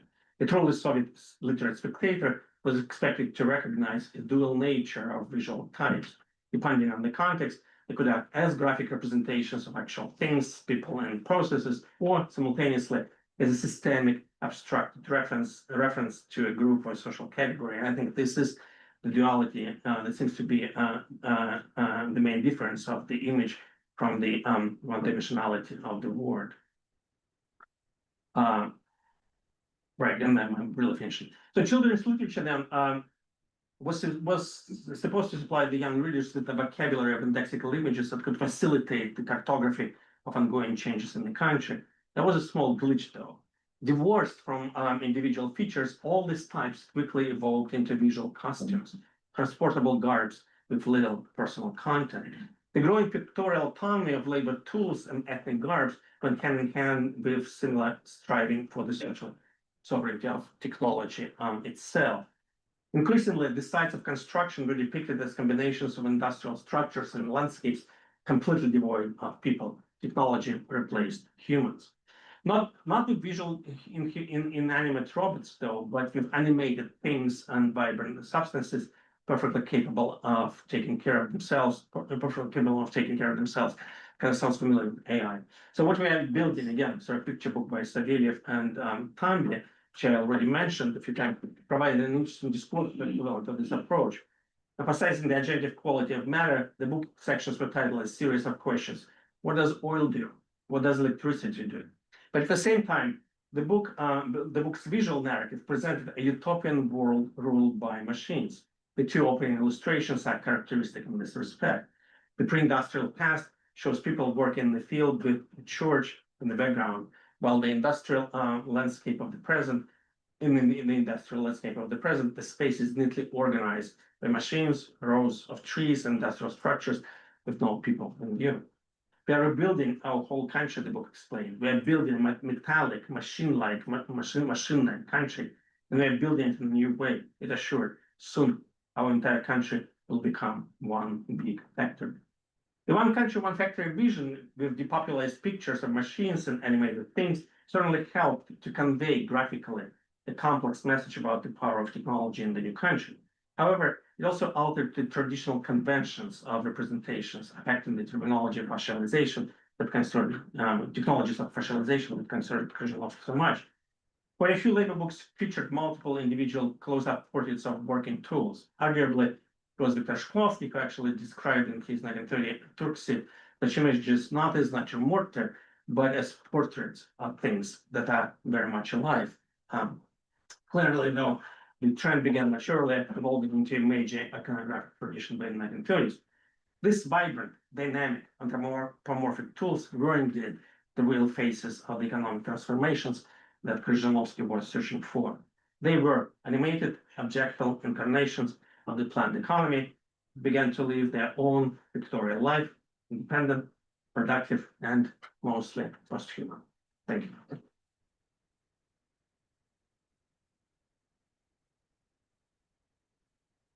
Thank you, Sergei. We have 7 minutes for discussion. Sorry. But if we sacrifice 5 minutes from the coffee break, maybe close to 50. Give it to me. Yes, please. Thank you so much. It was a wonderful talk. And I was really impressed by this, like a book, small book with that visualizes how the bread is produced in the factory. And this may be a bit, like a parallel. I don't know if you've read this book. I've recently read this book and I've told everyone about it. It's called Deviant Matter, Fermentation, Rot, Jelly, and Intoxication, written by Kylo Hazan and Hopkins. It's something at the intersection of anthropology, racial, critical race studies, gender studies, so everything basically, and posthumanism, obviously. And in one of the chapters, she's talking about fermentation and how this was used in language, the whole process. It was used as a metaphor of some uncontrollable growth. And on the one hand, it was like energy, like the production was more than the initial input. But at the same time, it was something that was really hard to control. And she uses, the second part of the chapter, she analyzes a fairy tale by Louisa May Alcott, which is a fairy tale for kids. It's called The Candy Country, and it's about a girl who travels through the candy country, the pastry country, and the bread country, and how it also was used, for racial.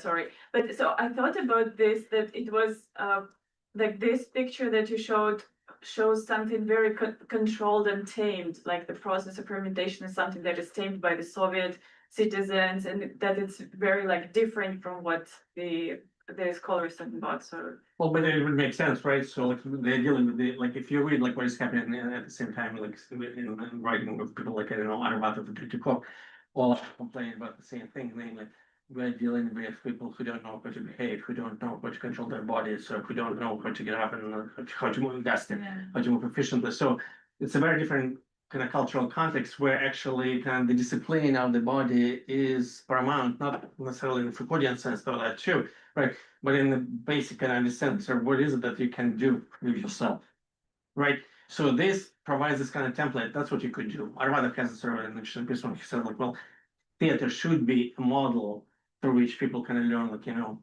how to get up and how to walk around. Yeah. So you're talking about those books are actually deconstructing these disciplinary effects. So, but in order to deconstruct them, you need to get that first. Oh. I would like to ask a question too. So, from the quote that you gave from Pirtsov about economia zatrat, it's possible to assume that this entire optical term is anti-formalistic, because as we know, because Astranini is opposite to economia zatrat, so it's making it's harder, right? On the other hand, you were showing how children's drawings were formative for this optical turn, right? And so the question is, A, do you think that children drawings in certain ways define the style of professional art around there? And did the children drawings work as this widely, broadly used elsewhere, neo-primitivist language that created the same effect of остранение, but by different means, so sort of avant-garde was crawling into this proto-socialist realism from that loophole. And generally speaking, how do you position this this entire turn between the avant-garde and socialist realism? Can we think about this as some kind of the formation of the Soviet society of spectacle, with spectacularity? Well, I'll start with this in the second question. I think what it shows, and I try to do like with the same move in my piece on this book, Deity Lenin by Sinkin and Inclusive, where you suddenly realize that the distinction between avant-garde and socialism is not working. It's not that it's not working, it's not helpful. Because you get this kind of people doing this kind of strange, bizarre forms that are not socialist realist. Social realism is not there. We cannot even we can't even glimpse of that. But at the same time, they completely sort of politically interpret the message. Yeah, but there was an artistic language of socialist realism. Right. So this language is not helping to understand what they're doing. So but you're right. Sort of like we have this society, but spectacle. This society of spectacle is somewhat different because I think like what Murzilka, the reason why it's important is that it shows that you're not expected only to watch.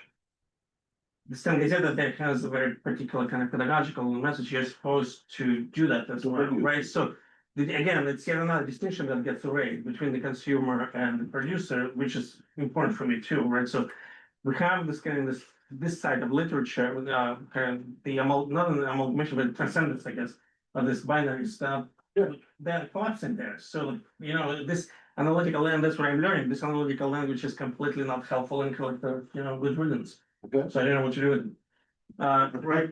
But children's drawing, it's an interesting thing. The problem is, like in my case, is the problem of the archive. I don't have an archive. Then there is a big collection of children's drawing because there were like multiple studies of children's drawing at the time, and sort of the organizers spent a lot of time doing that.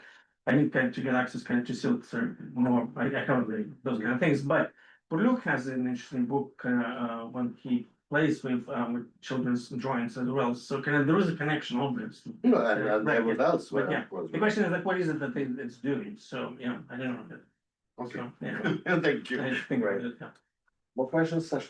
Thank you so much. This is really interesting, and I feel that you're looking at a long durée, right? Like it's like 10, 15 years. So Right. It obviously there's so much change in that short. Well, you need this because otherwise you don't see the consequences if you just do only synchronically. It's kind of like that's why sort of finding those references in Chish and like it just really kind of suddenly I realized like, that's how it works. I see the consequences.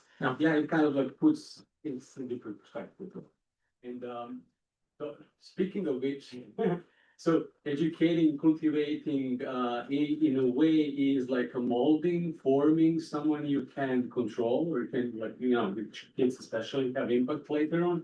So my question is like, can we read this or like your argument in terms of like thinking about humans as a resource, human resource, right? That they are treated at the end of the day the same as you have a man on this drawing with Ugly, like a coil or man is like not much of a difference. I mean, they're yeah.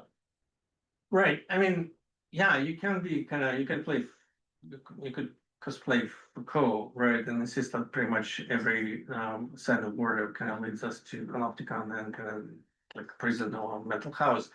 I'm not interested in this trajectory, right? So like, I mean, that's one possible way to read. The other one would be kind of like pretty about Latour, where you get this kind of symmetrical relationship between humans, non-humans, and sort of it doesn't matter where you are. What matters is like what kind of effects these individual actors, actants rather, sort of, can produce in this, assemblage of things. So to me, it's more interesting. Then it suddenly becomes kind of, it's not that I want to evacuate power, because like all this, and like I'm clear about that, and I just say that like all that becomes possible only because of an inhumane amount of resources kind of dedicated by the Soviet state to this particular field, right? So it's there.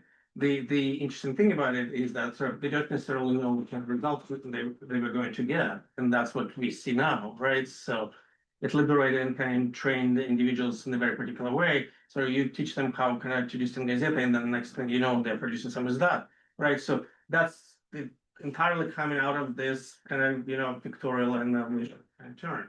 So yeah, some things become available, but some not. So but that's how I like it. But I think Sasha's question, the way that you answered it, doesn't then lead to, and then they produce samizdat, because they produce samizdat in resistance. Mhm. So you have, it feels to me like the visual material that you have will push back a little bit. I was particularly taken by the images of the faces. And then if you look at you can leave, sorry. Oh, That's okay. But the image that you just had on the screen, or any of the images where you have the people in their jobs, the complete interchangeability of all of those human figures is not what produces samizdat. What produces samizdat is the resistance against the idea that all of these people are interchangeable. And there is no personhood, there is no subjectivity. There is the social role of the baker or the electrician, and we'll make you into that. So I don't think that's cosplaying Foucault. I think it's reading the visuality that you have right before you. right, but there is an interesting assumption in the question that sort of what produces you as a socially recognizable individual is some kind of individuality that is kind of given, right? And we are in the intellectual landscape where that's not the starting point. Intellectual landscape kind of emphasizes precisely your social legibility, right, to who you are, and it's not by chance that sort of the question, кем я буду? Я буду не хорошим человеком, я буду пищевиком, right? So in that sense, kind of like, there is a didactic moment to this, right? But samizdat is somewhat different. So what I was referring to, in order to produce Stengazeta, you need to have skills how to deconstruct the already existing text into multiplicities that could be later combined, right? So in other words, like sort of you need to get rid of this kind of perception of the text as something kind of sacred whole that cannot be dismembered. So that's what Stengazeta trained people to do very well. Kind of do whatever you want to and then combine it in particular ways. So that's the kind of training items. I think to me is more interesting. Victor Pertsok himself has an interesting essay about what Rodchenko, or he reads Rodchenko as a notion of individual, meaning like if you put individual in a certain group, he can be an educator. If you put him in a different group, he can become something else. So that type of versatility or kind of this polygraphic education, right, was important, but that's still 20s or something around like beginning of 5-year time. Right. But then it changes completely, right? Once you go in. Right. No, I agree. I mean, before the war, especially because, but see, in the 1920s, sort of what and that's what I started with, they're trying to elaborate or figure out the lexicon with which they could work, right? That's why there's so much emphasis on kind of typifying kind of the available professions and pretty much everything, right? So by then, like sort of by the 1940s, they already know what they can. But another thing I think, like socioeconomically speaking, in the 30s, that's the time Soviet Union gets recognition from the West, huge amount of money and businesses come in the country. They start to basically excavate these resources, sell them abroad in order to build industry. That's the story. And USSR in construction is telling that story perfectly. So I think like the whole kind of system, what it becomes important is this image, right, of the factory. Right, so there's a huge change in relation to the 20s. And it's also visible in the material literature. Yeah, but that's still 1930.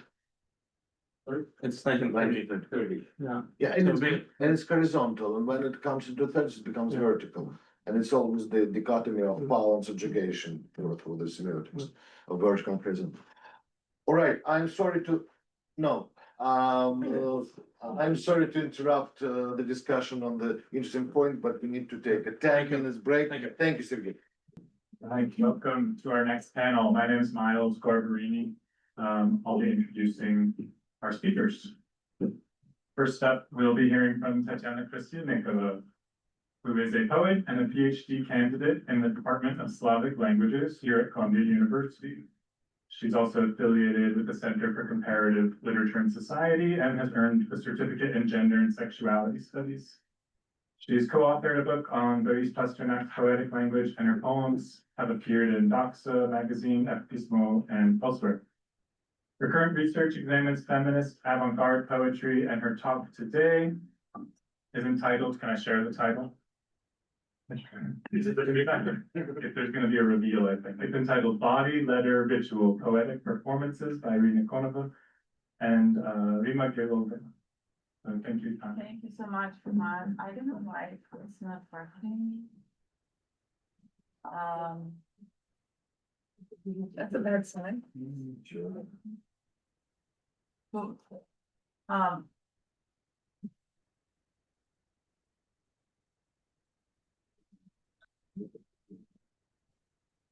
There we go. It's going. yeah. Okay. Thank you so much to all the organizers and to the Harriman Institute for hosting this event. It's truly an honor for me. And this talk is part of a larger work on feminist performance poetry in Eastern Europe and the Soviet Union from the late 60s to the 90s. It asks a question that is simple to state but surprisingly difficult to answer. How does the body enter poetry? I don't mean the body as a metaphor or the body as poetic thing, but the physical material body of the poet as an instrument and medium of poetic production. Today, I will focus on two figures, Hermeneutics, who was working in Yeisk predominantly, and Rima Gerlovina, working in Moscow before her migration to the United States. But I would like to begin by situating them within the broader project, because part of what I find significant about these artists is precisely that they were not isolated. They were working in parallel with other poet performers elsewhere in the socialist world, not necessarily knowing about them.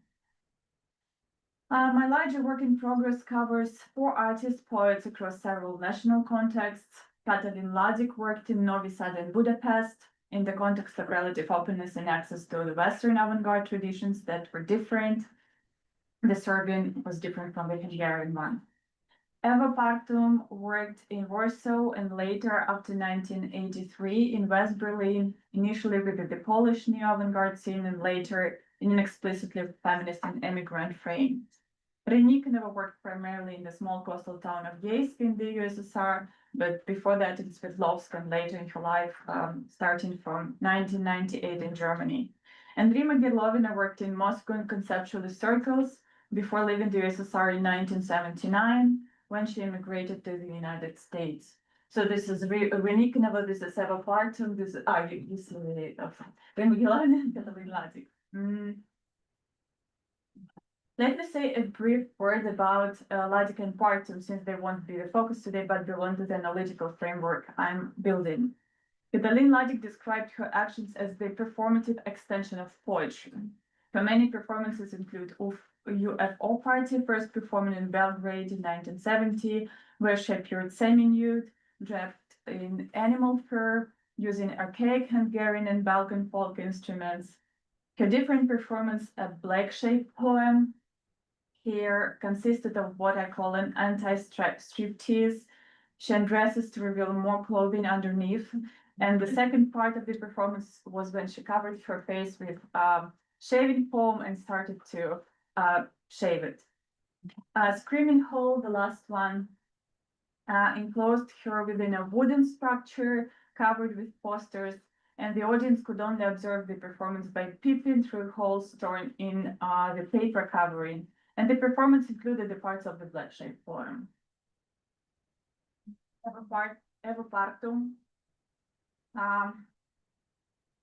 named her most famous series of performances, Poesia Activna, active poetry, from 1972.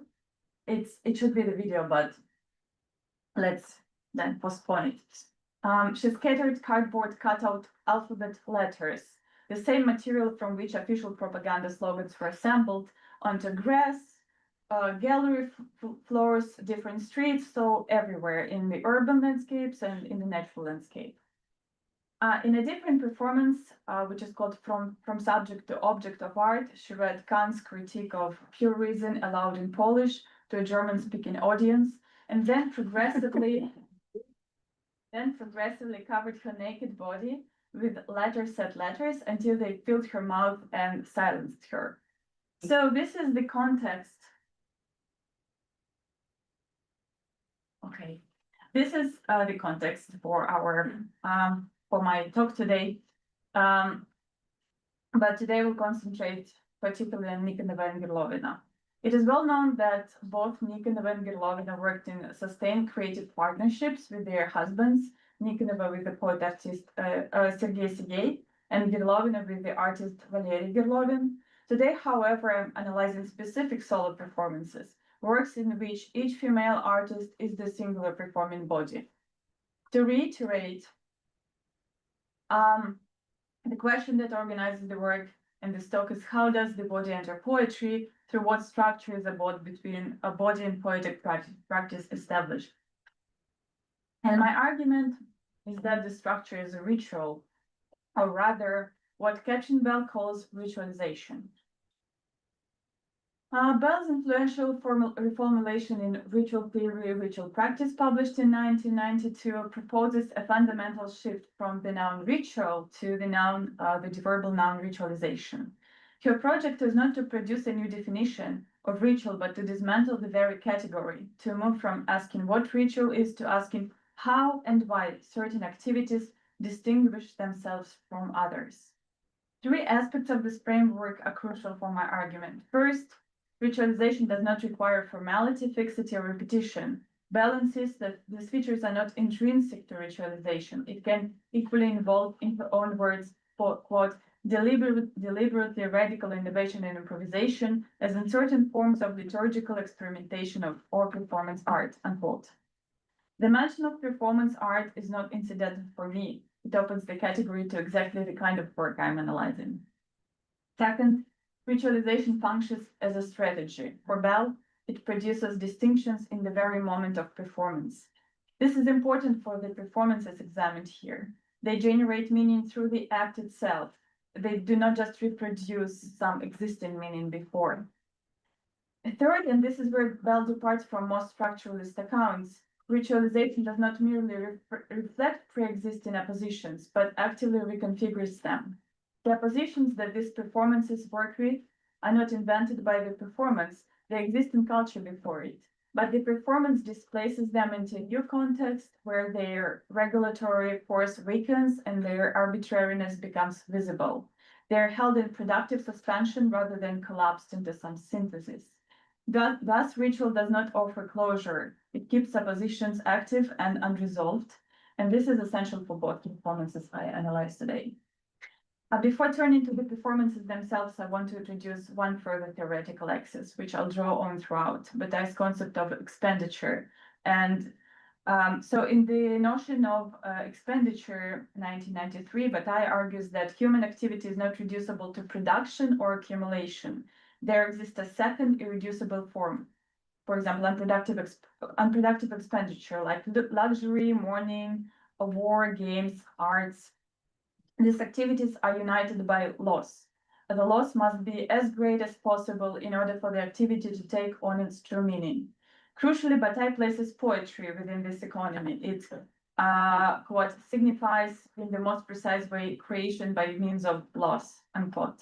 What I want to argue is that what each of the performances examined here spans is the clarity and coherence of the world to which its objects belonged. In each case, the ritualization operates through expenditure. I will show this now. Let me first turn to Rima Gerlovina.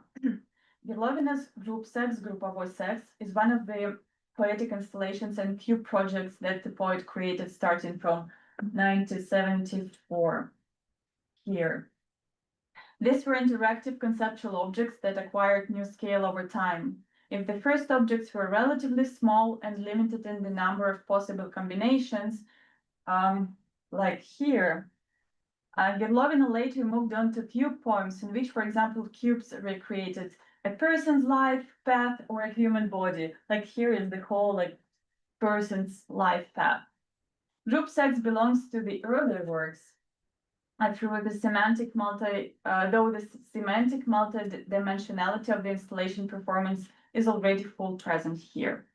The cubes require the participation of human, and here specifically a woman's hands in the creation of complete object stories.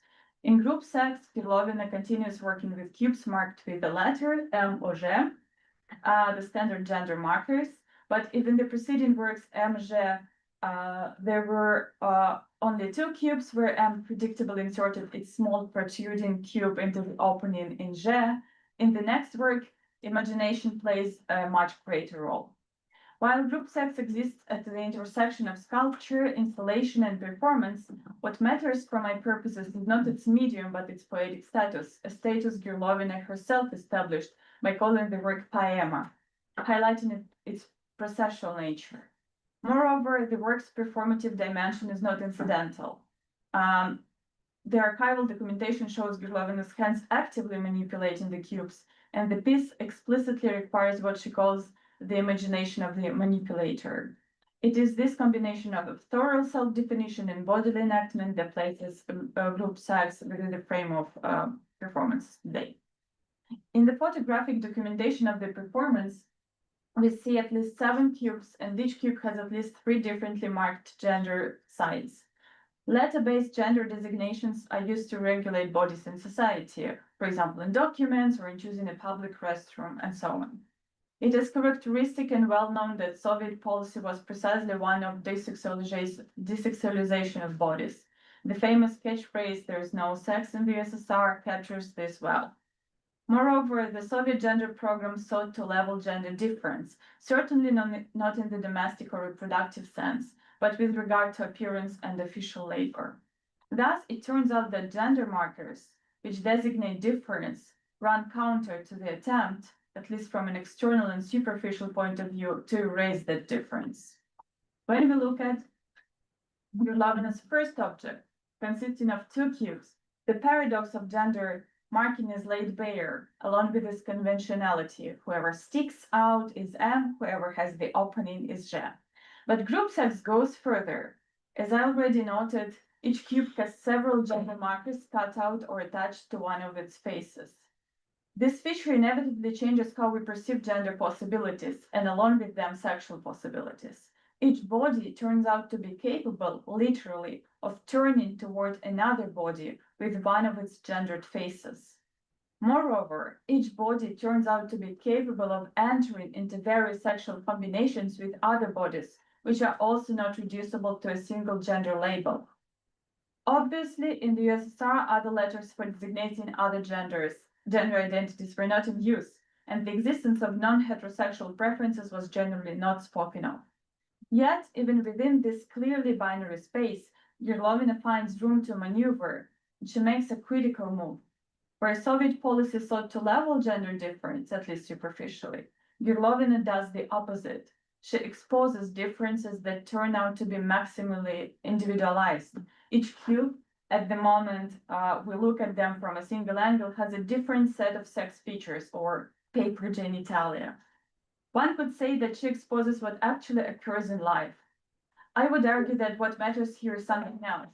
The poet does not merely declare this, but takes the designations given by the system and creates new possibilities for sexual life within that system. Now, let's look at Nikonova. In her memoir notes, Интервалы мышления, intervals of thinking, Nikonova describes her poetic performance of 1983. I will cite a part of Nikonov's description of this performance from her memoir book «Интервалы мышления» in Russian, but you see a part in English. И я, словно великий уголовник СССР, вышла на сцену подвала имени Лаврова с бритвой, маленькой, обыкновенной, в 1983 году. Это был мой смычок, мое оружие, моя атомная бомба современной поэзии. А в другой руке я держала свою скрипку, более похожую на арфу, с бумажными струнами, натянутыми на деревянную небольшую рамку. Струны были пустыми и белыми, наклеенными подряд и параллельно, как в вакуумном стихе 1982 года. Встав перед зрителями, словно лист перед травой, я начала играть на своей арфе, скрипке, последовательно разрезая бритвой бумажные струны. Верхнюю, теперь нижнюю, среднюю, вторую верхнюю, как руке и бритве захочется. Словно голуби залетали в воздухе, голуби жестов, а струны, разрезанные пополам, закручивались локонами по краям деревянной рамки. Удар, разрез, тишина элегантности. На белой пустой бумаге вообще ничего не видно. Нет крови текста. Филиппинская хирургия. Все чисто, господа товарищи, и тихо, как во всем СССР, где каждого разрезали пополам. Сверху и снизу, вдоль и поперек. Это был реквием, белый высокий, по нам, живым, и по тем, кого уже намечено было убить завтра. Но я сама не понимала, что и о чем я играю. Жест и дважды жест. Тишина и разрез воздуха. Жест — это ведь разрез воздуха. Все, номер окончен. Это все, задохнулся Александров и чуть не упал. Он сидел в первом ряду. Он первый захлопал, бешено. Публика присоединилась. Two related oppositions around which this performance unfolds are that of the visible and the invisible, and that of silence and voice. Traditionally, poetry is a visible text on paper and it sounds on stage. The avant-gardists made a radical gesture, declaring that even a zero text could be poetic. Thus, Vasily Knidov created his legendary poema Konца in 1913, consisting of a title and a blank page. Its performance was also a gesture. I'm quoting Vladimir Past. It had no words and consisted only of one gesture of the hand, quickly raised above the hair and sharply lowered down, and then to the right sideways. Gnidov's gesture declared an end, death to art. Rynikinova, by contrast, performs a requiem for the living, as she names it. Her gesture is oriented towards vacuum, and vacuum in her philosophy is not nothingness but a space in which and with which one can act. Gnidov's quick, punctual gesture gives way in Nikonov's work to a prolonged improvisational performance. Both explore a liminal space, what Foucault describes as a line where a transgression has its entire space. Yet Gnidov, pointing to this boundary, stops at it, so his gesture is final. Nikonova, by contrast, inhabits this boundary. She does not point to the void, but produces it gradually in the presence of the audience. The comparison could be extended further, but since the aim of this work is not to compare poetic performances of the historical avant-garde with the neo-avant-garde, I will only outline the main differences briefly. Gnidov works with no material, while Nikonova uses paper, razor, and wooden frame. Nikonova plays her instrument, introducing a musical metaphor absent in Gnidov, and finally, Nikonova's gesture carries an explicit political dimension. Performed at Club 18-1 under KGB surveillance, it resonates in her own late interpretation with the silent violence of the Soviet state. As with Gerlovina's group sex, the logic of this performance is also paradoxical. But the paradox is not simply that there is no text, since the avant-garde had already claimed the blank page as poetic. The paradox here is that Nikonova performs the production of absence and silence as a durational act.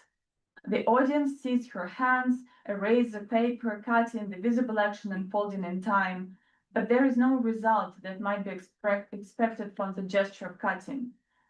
There is no blood, as she describes it.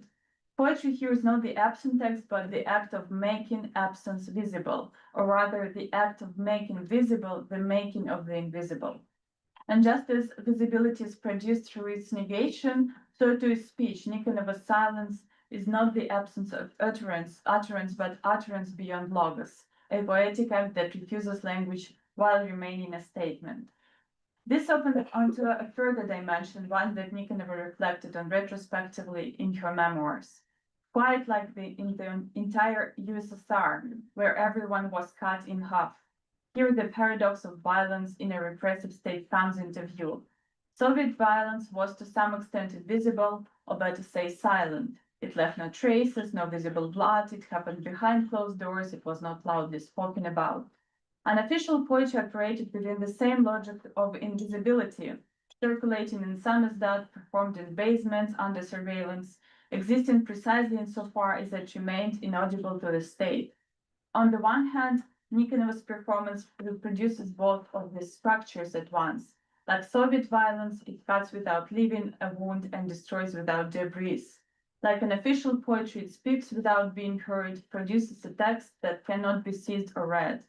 Yet in doing so, the performance renders the invisibility itself visible and the silence pronounced. It stages before an audience the very structure of what cannot be shown and heard. Instead of a full conclusion, which is not yet possible since this is a work in progress, I want to offer some broader ideas and questions that I plan to develop further. So Bell writes that, quote, the strategies of ritualization are particularly rooted in the body, specifically the interaction of the social body within a symbolically constituted spatial and temporal environment, unquote. This brings body within this brings me back to my initial question about the connection between the body and poetry.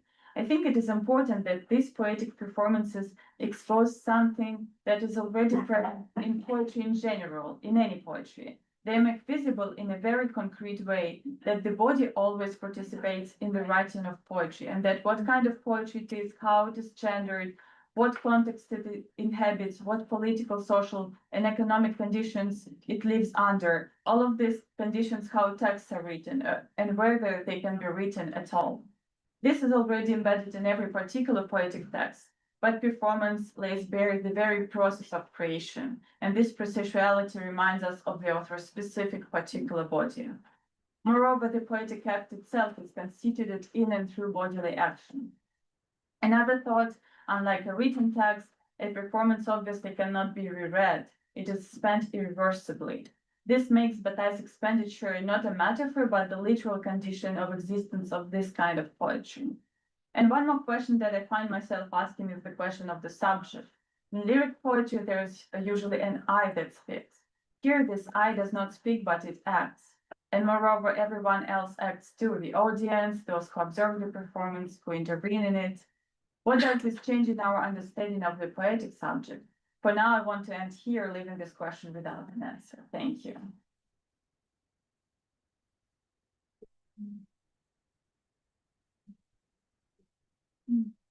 Yeah, do you know how to get them up? Share on that. Who's like your email? Yes. They're there. Okay.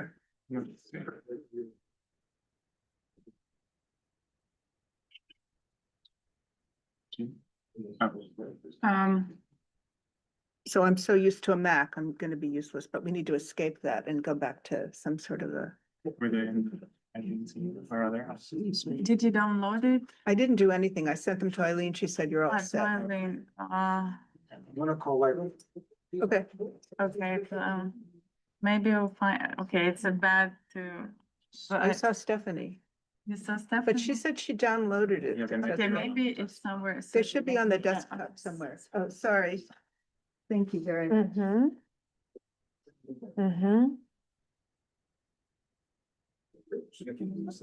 Oh, here. There we go.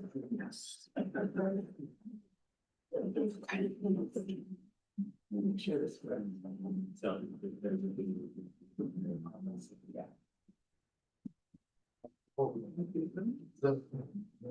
Yeah, I'm happy to introduce our next speaker, who is Stephanie Sandler.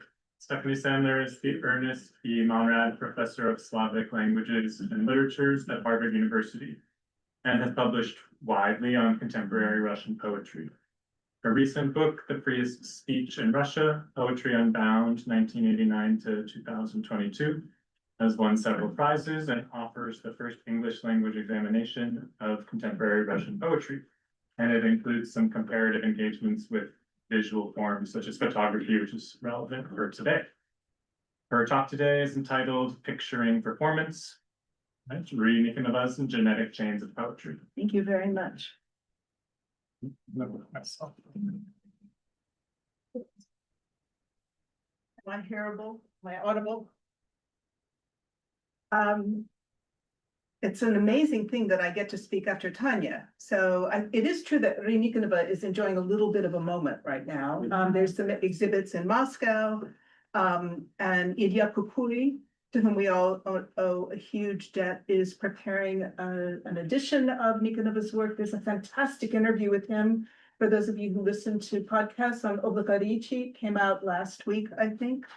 But this is a relatively little known poet, so it's quite unusual that we would be doing this together, but she's laid the groundwork for me, which is fantastic.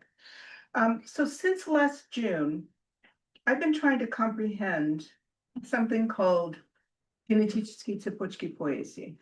And this is the title page for one of its volumes. It's one of several self-archiving projects that Nikanova undertook. She was prolific beyond measure. In fact, even by the measure of Dmitry Alexandrovich Prigov, she flourished in provincial cities, as you've heard from Tanya, and then in immigration in Germany, in the town of Kiel, beginning in 1998. And here you see a list, whoops, of her publications. So that was Nikanova, sorry. I'll come back to that image though.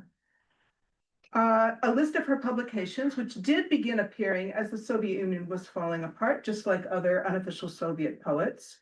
But the published work is but a fraction of her writings. And she also created and edited journals, the best known being Transponance, but there were others. And she created hundreds of samizdat books. They have expressive covers. Just show you a few examples, in part so that you can see the range of styles in which she worked. And two more. And the last one. It's very minimalist, but she's a maximalist. This is a poet and thinker of excess. She made a lot of art. And I have a few slides. This is from a Telegram channel called Transphorism or Transponance, I forget which is what Moscow Garage people are doing. This is one of the images that they hold. But this is from Genetические цепочки поэзии, the thing I'm working on. These are things she kept. You can see the binder.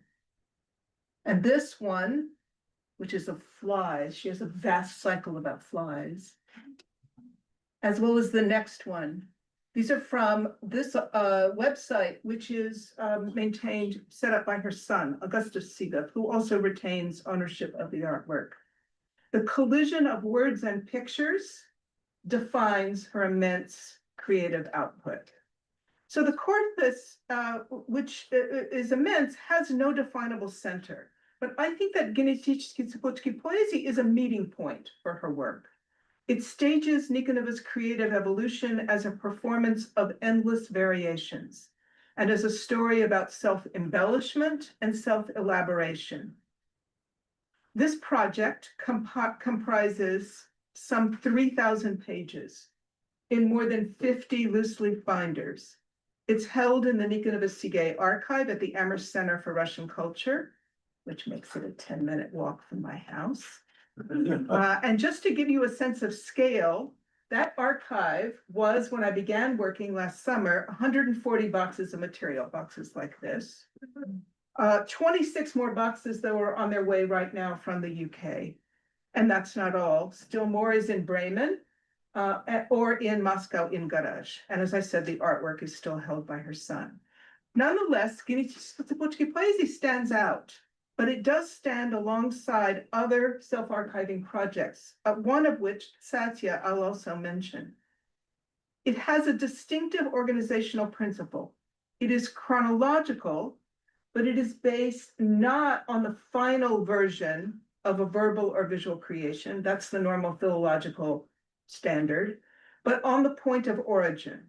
So the notebooks proceed chronologically, usually, but not always, 1 year at a time, each with its own title page. And so here you have another title page. This is volume 33B. The material begins, she says, in about 1954, and it goes up to about 2002, which is when she began assembling this work. That is when she was already in Germany. But her work on it continued until 2013, which is to say very shortly before she died in 2014. Each volume also has a foreword, which means that it also tells a story of her life and what was going on around her as the work was made. All parts of this title page even can be read as a kind of visual performance. If Nikanova has a signature, in Marjorie Perloff's term, in her essay on subjectivity and avant-garde poetry, one of her signatures would be deletion or emendation. Some examples of which you see here, including the 44, do you see 44 volumes at the top? The question mark, we'll come back to that question mark. There are more than 50 of them, however. What's constant on all of the title pages, in addition to the poet's name and pseudonym, which you see at the top, is the overall project title, Избрание стихотворения, and then a year, plus позднейшие их варианты, вербальные и визуальные. Notice the variations are both verbal and visual. All of the title pages have a date line at the bottom, showing the point of origin for this volume, 2002, but also a range of years that it was amplified, added to, changed. So 2002, 2008, Kiel, the place where she was working on it, and then 2013. But that date line is a condensation of multiple re-examinations of every volume. And Nikonova often puts a little slip of paper. So this is all covered in plastic. Each page, well, not each page, most of the pages are covered in plastic. She'll slip in a piece of paper, giving the last time, and you can see the different pencil or different handwriting, she has looked at it. All of that is meant to make the archive a kind of self-conscious project. So she's engaging in a performance as an archivist of her own work, as someone who collects it, labels it, and strives to quantify and arrange it accurately. The question mark that appears after 44 at the top is also often in the date lines. We'll see many examples of that. And one could actually say that the question mark is as much her signature as is the deletion. Just as genetic chains of poetry have no endpoint, so it's the case that she never projects certainty about whether one version is better than another, or even whether a visualization is to be preferred over the lineation of the same set of words. She even suggests that the ideas that she develops are not any better than the ideas she doesn't, which has to be why every volume ends with a long list of ideas, projects, notions from that year that were never realized. Those lists always read to me like an extreme performance of endless creative energy. The mess before us is splendid, and it may even include pieces of artwork. I'll just give you a couple more examples so that you can see the range also of how she pastes things in, sometimes typed, sometimes handwritten. But I do want to spend the rest of my time talking about one kind of material that every volume includes, and that's photography. So here's the photograph that you saw at the beginning that she glued into the inside cover of volume 28. It offers us a splendid image for thinking about this immense self-archiving project as a poet's performance for an anticipated future audience, which is to say for us. She is dressed as if for performance, and she points toward the title page for volume 28, as if directing our attention to what should be here, the facing page. She placed the photograph, she cut out its figure so that the extended arm would be all the more prominent. Genetyczki Ceboczki Poezy contains more than 100 photographs of the poet. Here are a few more, 2 of them from early on. One could argue that Nikonova is performing a conventional kind of femininity, here looking pretty for the camera, perhaps even enjoying a sense of her own loveliness. But she could make fun of that possibility as well, making fun of the glamour, sometimes putting a sequence, this is part of a sequence that image was taken in Koktybel, or sometimes just it's slipping in different kinds of ways of messing with the picture. We often see her, though, in performance in the photographs. Some early images are simply of a student at a piano. This is actually one more lovely image I couldn't resist, but there she is at the piano. And we might mention that Nikonova's education is a musical education. That's the school that she finished. But notice how she turns to the camera, aware of herself as performing. I do have one image so all of this has been from Genetyczki Poezy, but I do have one which is from Satya. And it's though doing, I think, some of the same work. It was clipped together in Satya with a short statement about her as a voracious reader, as someone who lives in the land of books. Here she's caught in the act of reading, absorbed in the book with an intensity that's the opposite of the self-conscious turn to the camera that we see elsewhere, but it's still a performance. She's ignoring the camera quite pointedly. But Nikonova clearly sought out her audiences, and most of the photographs in Genetichsky Tsypuchki Poezy record those performances. They could be anywhere. And here's one on the streets of Moscow, which she's carefully labeled with the date, the place, the photographer, so that it also documents the growing international contacts in the 1980s and the fact that she might in fact be in Moscow, not in Yeysk, where she was living at the time. Nikonova also turned the performance photographs into their own kind of artwork. And so I've got a sequence of several from a performance in 1997. Here's a relatively innocent version of the performance. And here's one where she is assisted, as she explains, by Tatiana Mikhailovskaya, who would go on to publish some of Nikonova's work. But there are other images from the same performance. So here she is with a different assistant. This is actually the musician Serguei. It exists in multiple versions. And I don't know if you can see, but she's already started to fool with the photograph in this one. There's writing on that piece of paper, but she made even more dramatic alterations. In these, she shows herself holding a kind of stick or a bat, as if she's beating her assistant, surely some kind of a pun about striking a rhythmic beat. And in these pictures, the audience is gone. There's writing scribbled onto the sheet that the man is holding. His hair, especially in this one, is thickened like a figure from a fairy tale, making the performance into a kind of enchanted scene. That brick wall, though, is no mere background. In the photograph on the left, you can see a whole series of thick black marks lined up in a diagonal as if they are what's emanating from the sheet of paper that he's holding. Those marks are transferred onto the brick wall in a kind of slideshow. And actually, here's one more iteration where those marks kind of take over.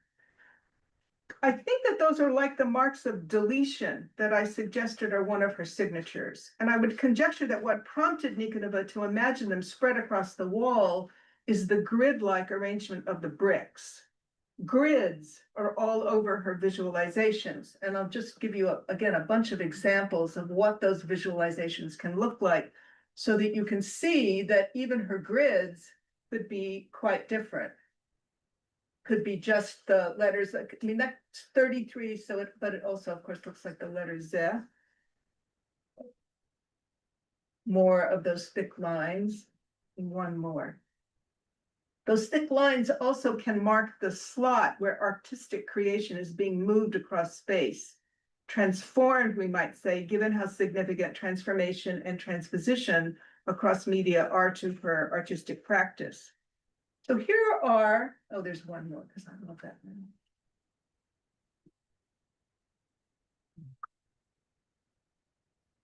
Here are two more photographs from performance, different performance, that are expressively transformed. And you can see that the first gives her characteristic grid, and the second, those horizontal lines.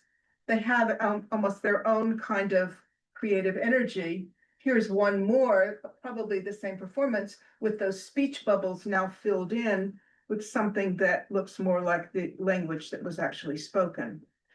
Notice here that she's in front of some kind of art objects, actually, but they're defaced so that we can't really see them. What we can see are the frames. And I want to make a small digression about frames, which themselves could figure in the performances.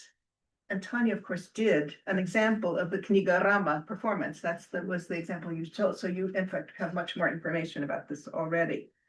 One of the striking features of Genetichsky Poezy visually is the way that Nikonova draws frames around the visual items she's pasting in.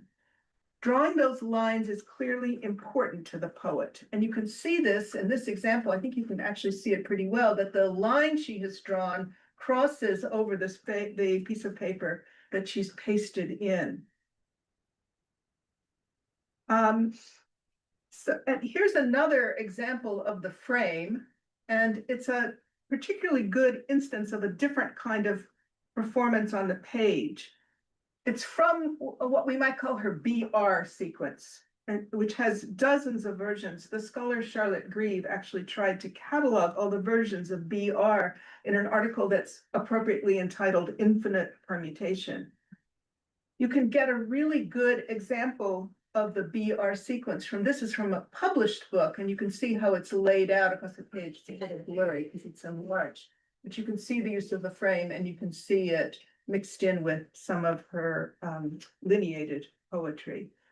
But if we go back to the slide that's from Geneticzki Poezii, we can also detect how she presents her method of transforming material across media. The crucial letters B and R, which are at the top of the page, are the starting and end points for the text at the bottom. They're the phonetic drivers of the text. But it rather hilariously ends with the consonants, the syllables that would make up der Lieber at the bottom of the page, which is, of course, also what this text is. The freedom of verbal arrangements on the page, though, is beyond free. And it is also the case that Nikonova can play fast and loose with the idea of a frame. Here's a splendid example of one of the frames that she includes just for the frame. And again, you see those thick black lines. But she can also violate the frame dramatically. Here, the angles feel three-dimensional, as if the figure were coming off the page right toward us. Given her boldness, I think it's not too much to read this as a kind of self-portrait. I think that the same could be said of this lovely off-balance performer. Again, this is from related to the BR sequence, the BR rising off the pages of the book. Here's a different angular performer.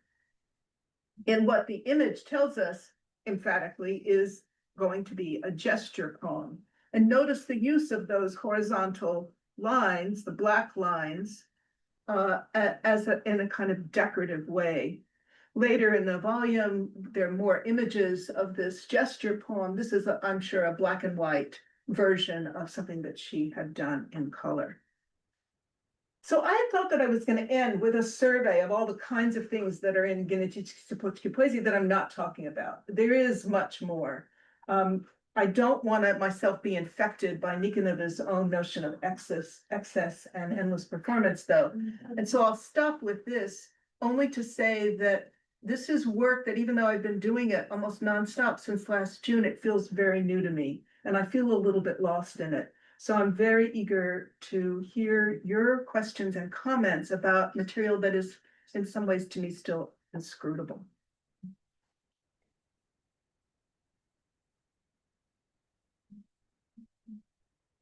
Thank you, Stephanie, and thank you, Tanya, for these wonderfully synchronous talks. And we'll open the floor to questions.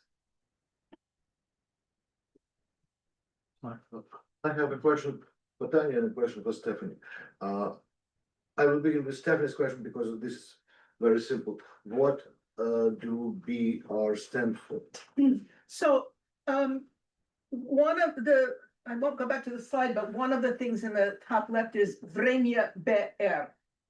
And it in some sense, it's October, Noyabr. It's the marker for a month. But it is also the sounds themselves. The R is Ri, Nikonova. The B, the shape of that letter is also a shape that she plays with. So it's both meaningful visually and it's meaningful semantically. Thank you so much. And for Tanya, since the name of Prigov came up there and your final conclusion about the presence of the body as a poetic subject, right? So the incorporation of the body in poetic subject. Is it fair to generalize that, at least in late Soviet underground synth, when we are dealing with the male performative poetry, it's all about sound. And when we're dealing with female performative poetry, it's not about sound, it's about silence. I'm really bad at generalizing things. I'm always afraid of finding something that would contradict the idea. So I don't know all the performances, male performances of that time, but I think, I mean, I will try to find all of them and we'll compare. Yes, I don't know. It is not, maybe not necessarily about silence, but it's a good idea. Yes, there is something gendered in this decode. The answer is no. No, No, because, I mean, even Nikonova, so there are some videos of Nikonova's Yeah. performances online. It's all about the sound. And not just because of her musical, but Manatsakanova, who came up earlier, yeah. it's all about the sound. And they both care about all kinds of things which are also visual, but the sound is extremely important. So I'm wondering, was there in this period a theory of the gesture poem? Did somebody actually write about this, or was it a practice that was never formally theorized? I don't know about this specific term gesture poetry, but we can see it in like Gnidov's poetry, although I don't know if it was named late, maybe no, but I have to check, yes, I don't know. Okay. Thank you, yeah. The closest Someone know. is Evgeny Kharitonov dissertation about basically the language of gestures that he used in pantomime. But that's not exactly about poetry. Yeah, maybe some just gesture in general in like art or theater, but yeah. So one place it might be is in her vast writings, which are theoretical, among other things. So she has something called Sistema, which I haven't even touched. She had, I mean, yeah, there's several projects.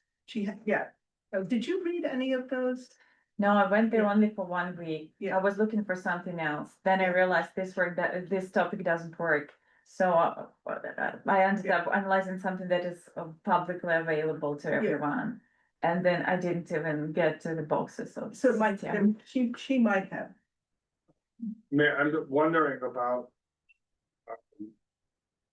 the prehistory that one might gesture towards. Yeah. Right, I mean, there's all this Zen prehistory of gesture that one can bring in, there's even stuff in Greek philosophy. But I'm just wondering if anyone has ever, or Yeah, even right. in the West, whether there's any kind of formal, ideology that. Yeah, we'll keep looking. Yeah. I don't know. The brain. For you, Stephanie, can you talk about how this artist was received when she still was in Moscow? And then did you say that she has an exhibition, like there is an exhibition of her work currently? And how is it being received? So I think there's a great deal of interest in her work in a very small circle around Garage and probably the Bushka, the people who are still in Russia, young people, poets, artists, activists. So how she was received, one would want to go back to say, so Prigov was mentioned, she did meet some of those people. So in the 1980s, there were connections. One has the sense that sometimes it was received enthusiastically and sometimes she was seen as just, it was too far out, too different. And there is some memoir material from that period. And politically, like from the government structures? So, so she had two censored. sons, one of them was in prison multiple times. She and her husband felt very, they were called into the KGB at an early stage in the career, and they were Ilya Kukui, who's the one who really knows this material well. And Ilya has said to me that he thinks that they were completely traumatized by that early intervention by the KGB. So they tried, if they circulated things in Samizdat, it would be in, under 5, very much trying to stay under the radar. many people were coming to their house in Yeisk, so it was more like a narrow circle where people would live for some time and participate in their crazy performances, like putting colored letters into vodka and having to drink it. So it was not. Yeah, it's this interesting. It's a lot. This performance. Yeah. Yeah, thank you both for this is fascinating. I feel that yeah, you have obviously the same object of focus of your research in Nikonova, but I'm like thinking, and this is more like a thought, and tell me what you think about it. Like both papers are working with this notion of expanded writing, or extended writing, or writing that kind of is a process that is also irreducible to these traces. And I was thinking of Eisenstein wrote a lot about the origins of writing being in the dance and in the gesture, and this is kind of like going like what they do, kind of going all the way back in a way. And I'm thinking like whether that would be productive to think along those lines, because Stephanie marked that these visual signature are these marks of deletion, and it is something that is very much specific for early Marx Ernst. When he does his drawings, he takes the catalog. This is 1920s. He takes the catalog for the tools and erases those tools, and then he gets his image. Or like another famous example is Duchamp's or Man Ray's sonnet, when he puts like, he basically deletes all these 14 lines, right? Or another would be like Susan House and all these like American feminine poets, right? So I'm thinking like whether that or scholarship on that tradition, does that do something to it? Also, I have like when you showed us those photographs, Stephanie, with Marx, her alterations, it reminded me a lot of Georges, a French surrealist who did projects Spumifiers, where he took photography and kind of colored them, and that's like 30s. Yeah. So yeah, that's like just a train of thought. Sorry. If you have like any comments on like that expenditure of writing itself, and No, I think it's Go ahead. yeah. Just a brief note that is, yeah, it's a very interesting thing to think about, especially in relation to the ritual, because as far as I understand, it was a part of also like rituals, this like, this synthesis of, poetry and dance and everything. So, but yeah, I have to read more about it. Yeah, that's it. So you mentioned one of my most beloved poets, Susan Howe. And my original idea was that I was actually gonna have a very small project. I done some work on Natsakanova, Nikonova, probably Howe, and maybe find one other, maybe some blackout poetry. And I've just been instead drowning in the Nikonova material because there's so much. I do still think on the other side that and I admire so much what Tanya is doing for this reason. I do think a comparative framework, not to suggest that there was influence or contact necessarily, because Nikonova, like Natsakanova, she kept insisting, no, it's all me, and actually her literary education is not vast. She got a lot from Serguei. Serguei really knew the avant-garde, and so some of it would come in, and maybe it would reinforce and expand what she was doing. But I think she really thought, as did Natsakanova, no, this is coming out of my own head, out of my own dreams, out of my own creative imagination. But so making some kind of a horizontal comparison, because they're rejecting the idea of a tradition. That kind of part is I think an illuminating way to think of that. Yeah, that would be kind of like rather ontological rather than genealogical history. Yeah. But they know that Nikonova was criticized by Serguei for doing too much of going out of the text from original. Among the really remarkable things in the archive is not only did she reread everything and read them, he did.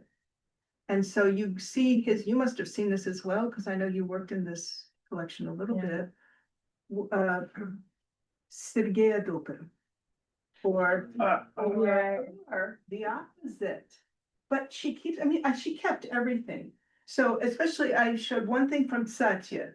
That really has his comments, and his handwriting is very different from hers, so you can tell. And he's Lucha ni nada, you know, all of these things. And so Satya is, you quoted from the published memoir. So a lot, Satya is a big source for that. And so that, I think they were both going into it in order to pick these things that would appear in Russian literature. And so there you do see lots of those comments. Just a quick sort of question, Stephanie, and maybe a footnote to Tatiana. I'm just wondering to what extent, something that you said that about influences, you know, to what extent were these poets, which is essentially sort of the underground culture more or less, right? To what extent were they aware of one another?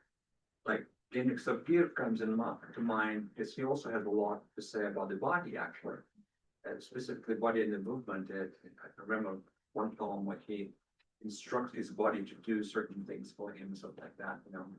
But to what extent were they aware of one another?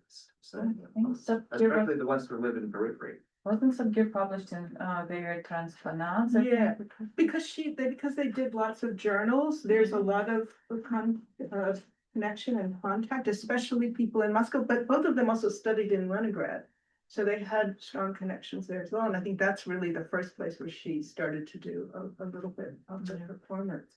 So there is a lot of awareness and a lot of contact, but I, at least in what I've read, I sense a very strong urge to differentiate. This is different, to make distinctions, to approve. Her correspondence with Prigov is published in LO, and you can see the struggle back and forth. We have a couple more minutes. There's a brief question or comment.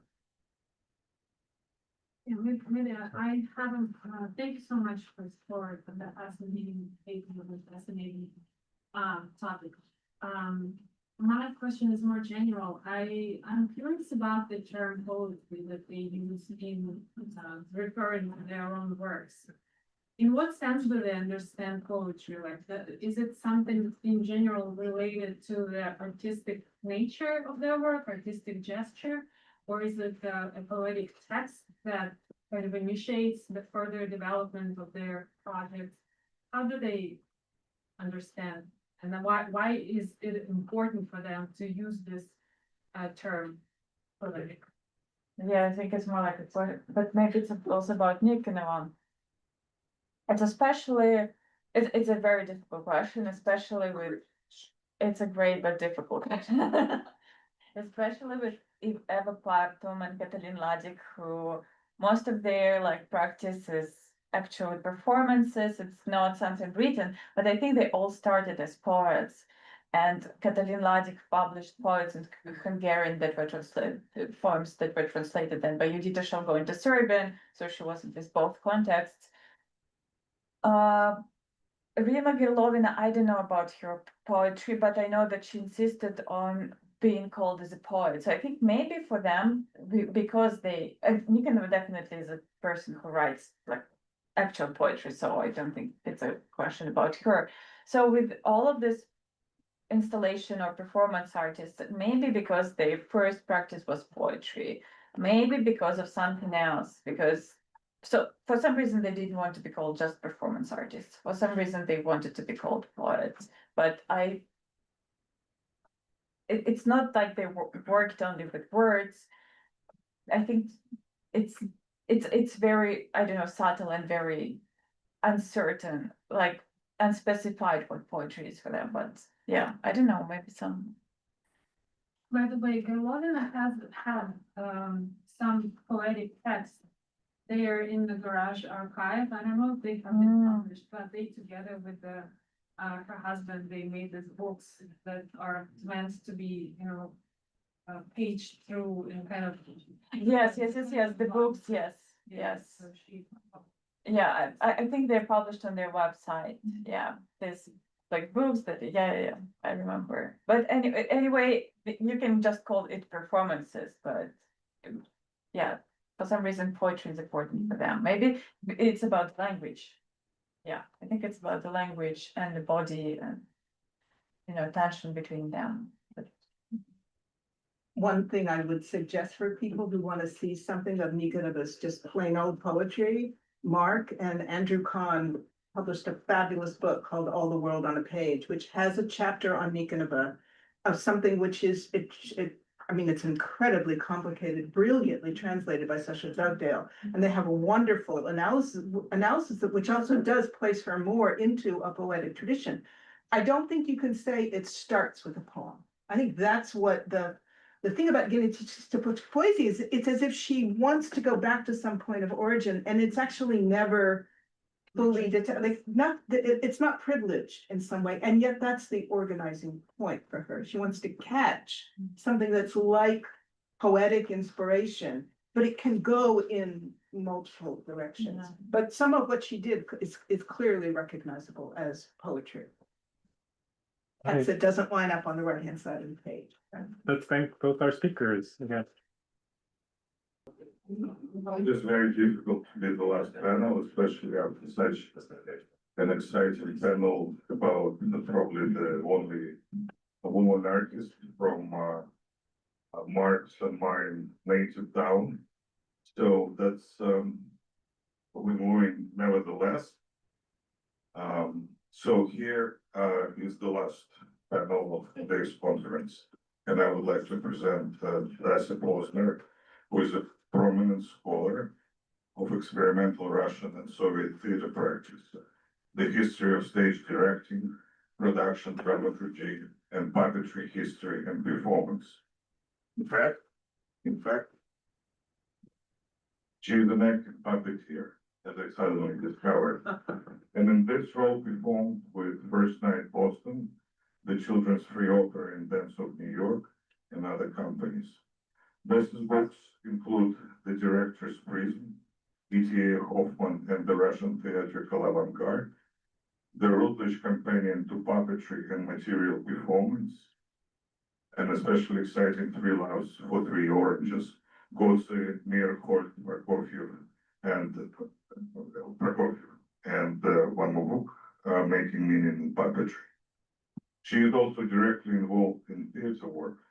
The recent creative scholarship includes translating Three Sisters for a film directed by Monica Grossman and production dramaturgy at the world famous Steppenwolf Theater Company for Seagull, Grand Concourse, Russian Transport, and Three Sisters, for which she was also Tracy Letts, the author of August Osage County, dramaturgical translator. Her newest book, The Actor's Revolution, Art and Politics at the Moscow Kamerny Theater, comes out in October. The topic of that talk today is the scenography of actor emotion. Please. I'm so pleased to be able to wake everybody up with a little good news as well. I stepped out during the Q&A because I got a call from my dean informing me that I've been promoted to full professor. I'm so happy to be here and to celebrate with you. And also I have something here cheeky, if anybody wants a magnet of my forthcoming book. Okay.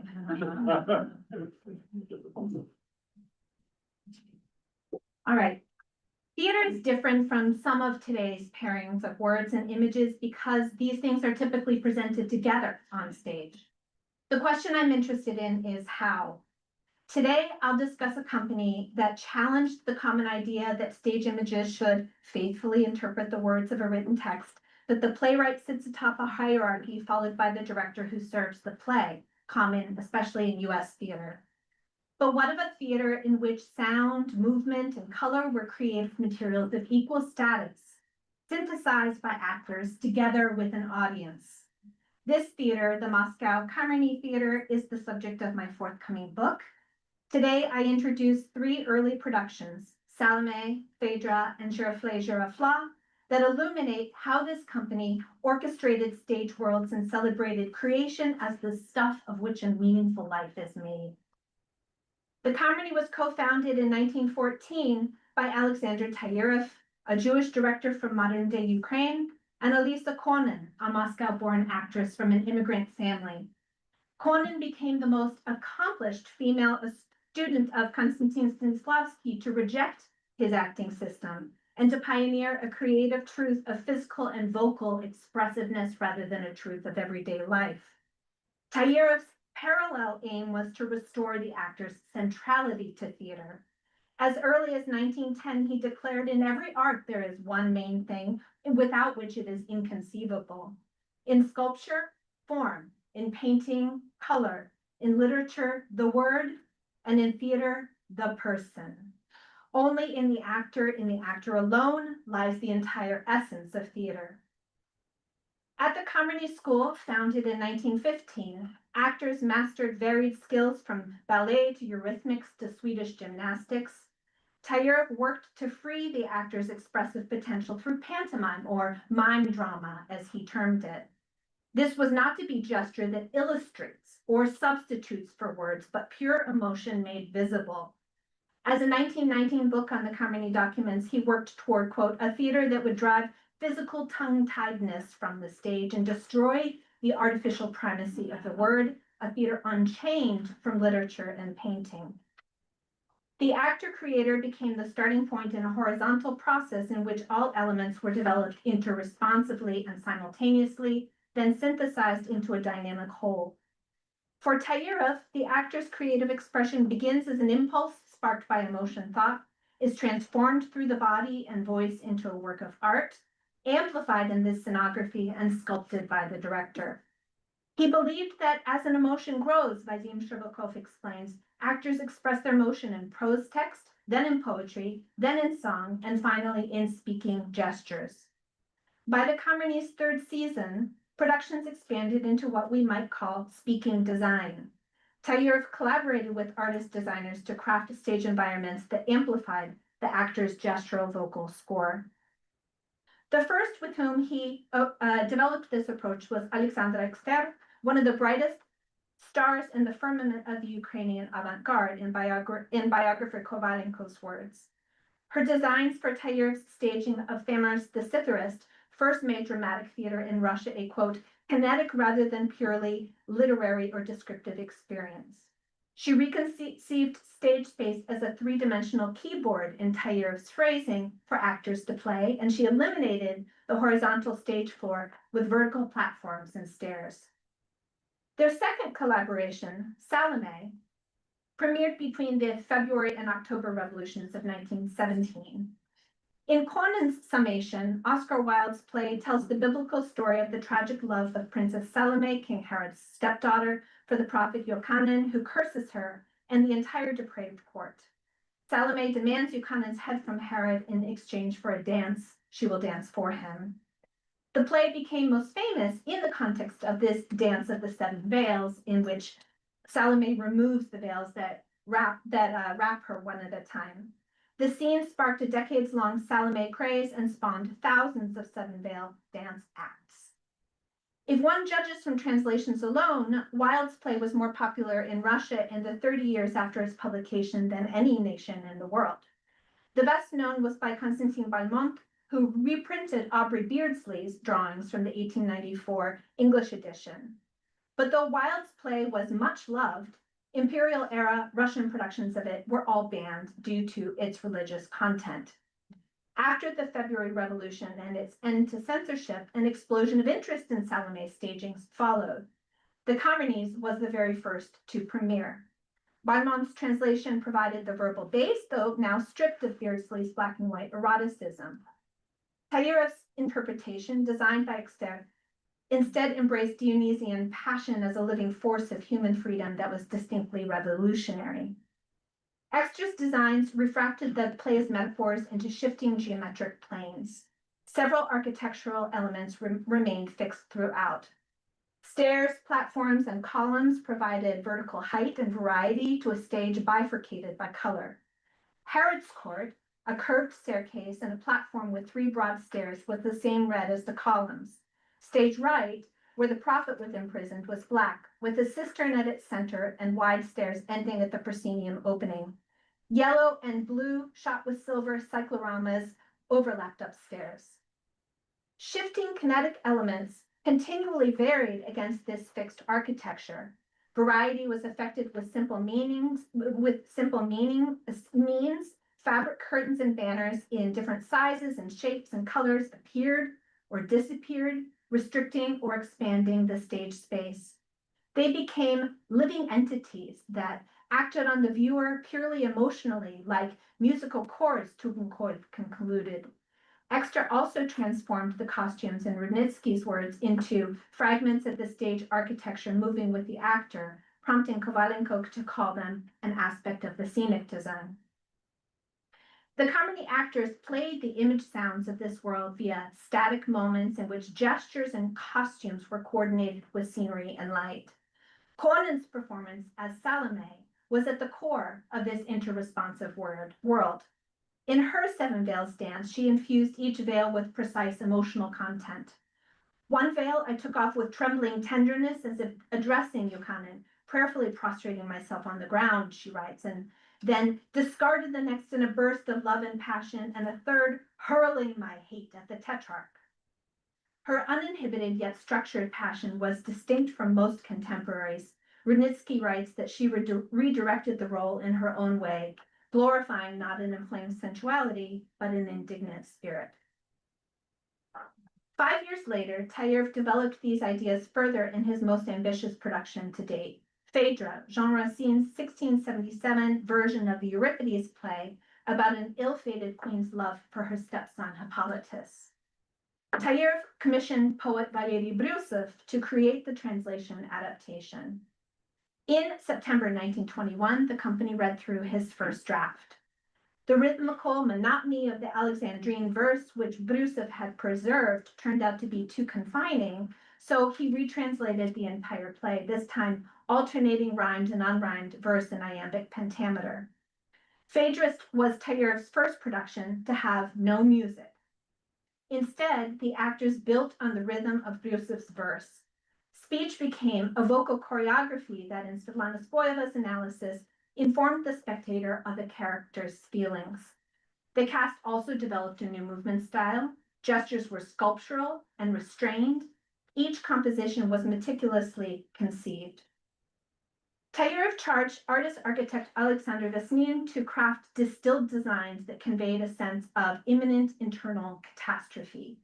In Tayev's description, the stage resembled the deck of a ship at the moment of impending shipwreck. The floor was fragmented into platforms at different heights, raked at varying angles, so the actors' steps across these broken lines gave them ever new vertical formations. In the air, crisscrossing ropes and shapes hinted at tackles and sails. As in Salome, these changed in response to the emotional action. The costume designs supported this fragmented unity.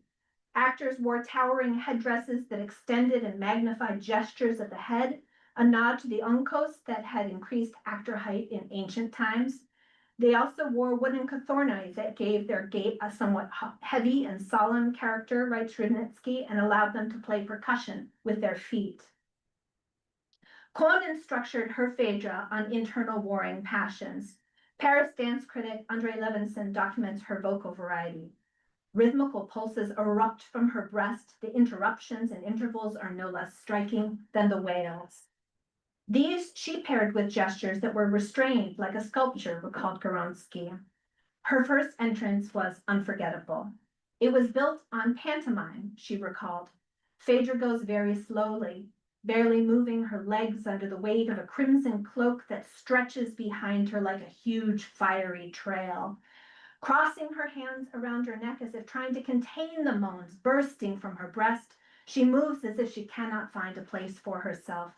At last, upon meeting the sun's first ray, she falls helplessly into her nurse's arms. This entrance required total self-control, Conan adds. It was the most difficult and most important entrance in all the years of my life as an actor. All the performers used collision to provoke tension and instability. In the penultimate scene, Hippolytus's tutor tells King Theseus of his son's demise. As actor Ivan Arkadin delivered this scene-long monologue, he stood stock still with horror, while his voice conveyed the rhythms of a speeding chariot. In the last scene, Phaedra crawled out from the wings on her knees, moving with the broad movements of a wounded bird, again in Conan's words. As she repented, she knelt as if defeated in the dust, and then suddenly with a light movement, she straightened up to her full height, seized by the oncoming visions, and suddenly fell like a cut stalk. I have never seen anything more beautiful, wrote Levinson. A second 1922 production, Charles Lecoq's comic operetta Giroflée, Girofla, demonstrated the Carmene's expansive range while playing with synthesis in self-referential ways. The story follows two twins, Giroflée and Girofla, so alike that their parents, Aurora and Don Bolero, can tell them apart only by their pink and blue ribbons. Bolero has decided to solve all his problems by marrying Giroflée to a son of a banker and Girofla to a military general. Giroflée's nuptials proceed smoothly, but pirates abduct Girofla before the wedding, and she finally is rescued, and the tale ends happily. The Carmeny production preserved this plot, but little else. Tayev commissioned Abram Argo and Nikolai Aduyev to write a new libretto. The frequent collaborators were a timely choice, as they were known for their satirical blue blouse plays. They peppered the text with topical references and self-referential winks. In one scene, when a wistful Bolero wondered if he was to be, or not to be, his wife Aurora reminded him, "We live in the 13th century, Hamlet has not been written yet." In another, when Aurora admonished her daughter to cut the tragedy, the latter retorted, "Phaedra's not playing today." Voice teacher Alexander Alexandrov, who later founded the Red Army Chorus, taught actors to transition seamlessly between text and equally playful songs. But as one critic wrote, in this production, it was not the voices of the actors that made the music, but their bodies. Actor physicality was aided immeasurably by artist Georgy Yakulov's set. An arched turquoise structure stood upstage in place of a backdrop. Two poles were set into the floor alongside portable double-sided staircases, small screens on stands, a long staircase with no visible support, and above the stage a curving framework covered with translucent white fabric. When the actors entered, each of these elements assumed clear meaning. Everything transformed.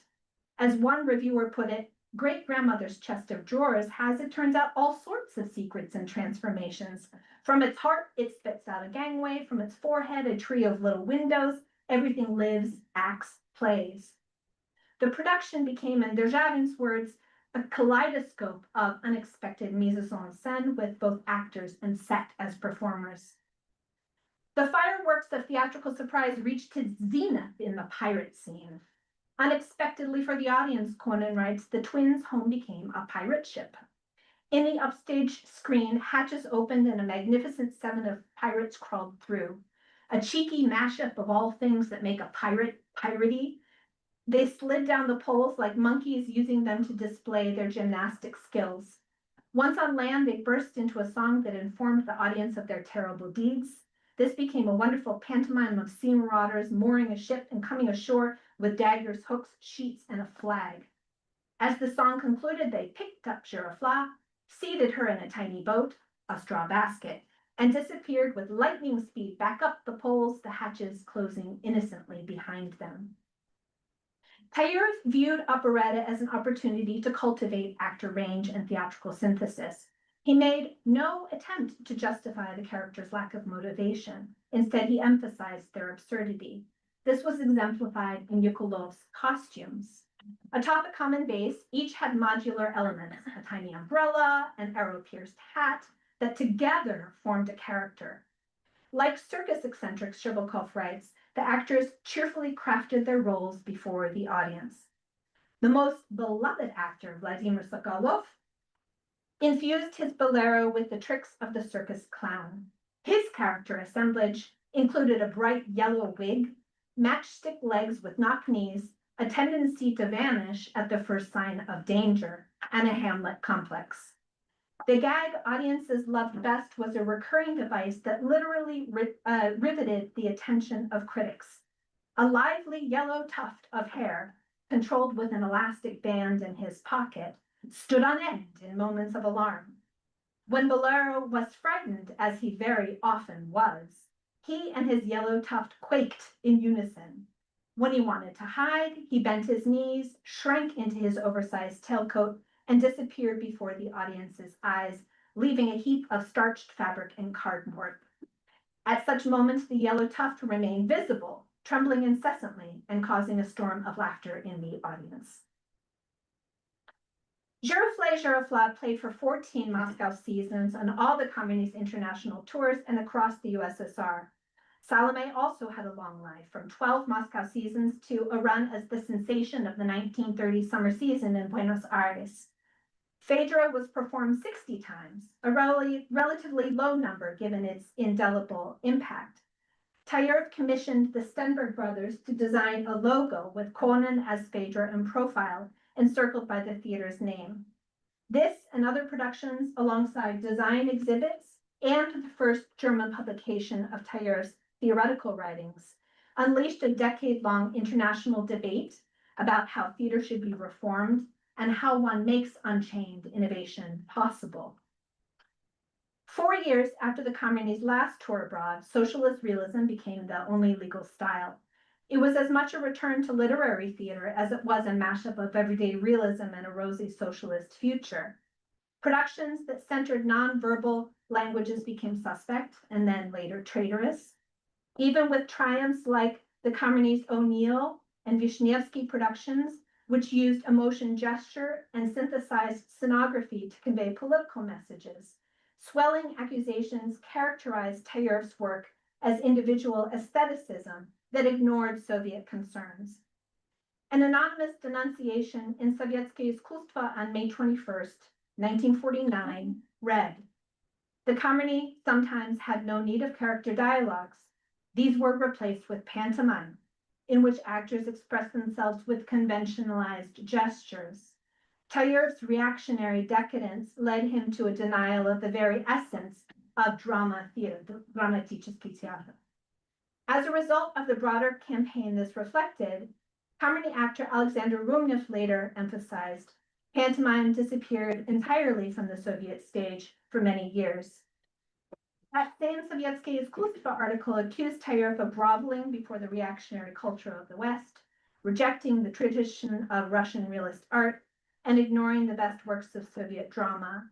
Several other accusations, cosmopolitan, passportless wanderer, were reserved for Jews like Tayev in those years.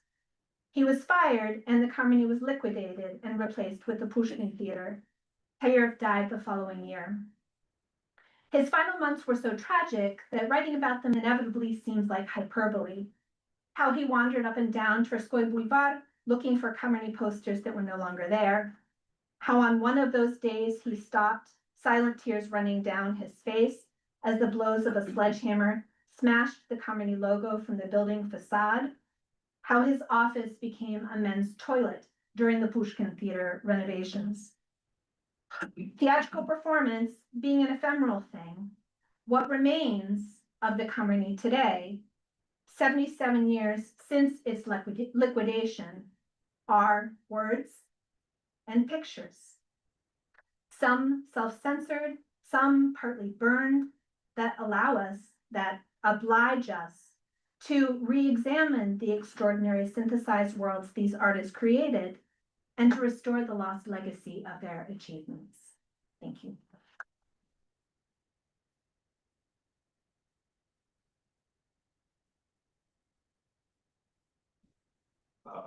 Little glimpse of big talk in there, that was Yeah. Shall we do questions intermittently? Or Yeah. after? Okay. Thank you very much.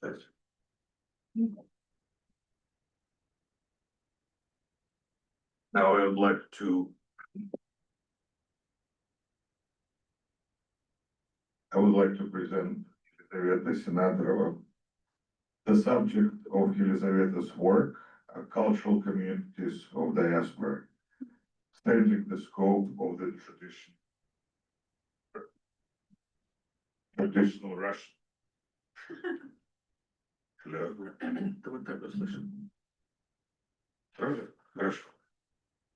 Traditional Russian exilic studies. Personally, I was excited to discover that Elizaveta is my colleague in archival work. And in the process of her research, she discovered incredible artifacts of the third wave of migration, including the full run of the handwritten journal Crocodile, documents and materials regarding Konstantin Kuzminsky's Podval, and other treasures. Other areas of Elizaveta's work include cinema, media, and digital humanity. The topic of her talk today is Collaging Exile, Vagrich Bakhchinyan and the Global Networks of Male Art. Please. Thank you so much. And thank you so much for inviting me.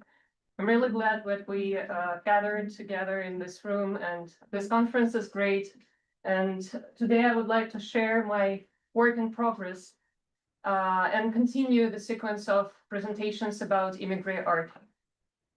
So almost every Soviet underground artist who moved to New York in the 1970s dreamed of building a career in a free market environment without censorship. Some succeeded in integrating into the American art industry, like Kumar and Milamid, but others chose to carve out a space within the American counterculture, an artistic milieu that rejected the official art establishment and embraced experimental and non-commercial forms of creative expression. Among the latter was Vagrich Bakhchinyan, a conceptual artist who moved from Moscow to New York in 1974, worked as an illustrator for immigrant periodicals and books, and at the same time established contacts with the international community of artists. As a medium for that, he chose mail art, a practice of international art exchange and community building via postal infrastructure. For Bakhchinyan, this ephemeral form of artistic practice was new. According to Hermeneutics and Serguei, it didn't exist in the Soviet Union until Glasnost, although we can find its rudiments in Alexander Sarkan's archive. In New York, however, mail art flourished in the 1960s as a branch of the Fluxus movement. What began as Ray Johnson's circle of mail art friends, later known as the New York Correspondence School, had by the 1980s evolved into a decentralized network of thousands of people around the globe.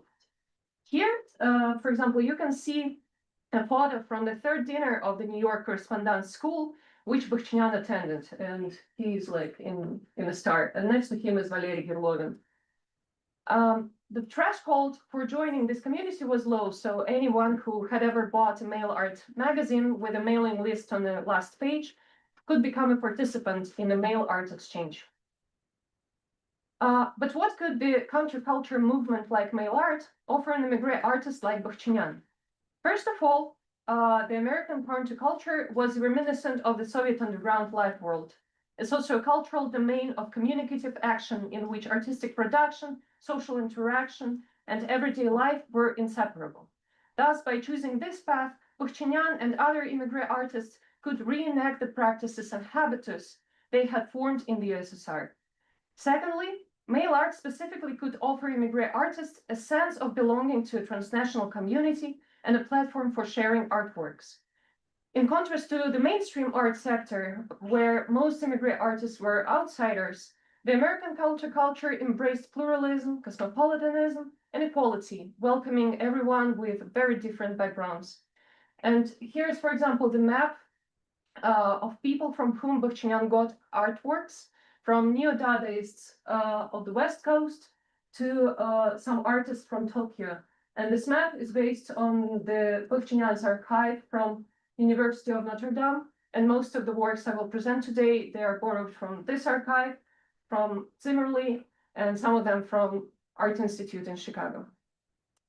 Finally, in the spirit of Fluxus, which by the way originated essentially from the experience of displacement, mail art critically questioned traditional ideas of identity and artistic authorship.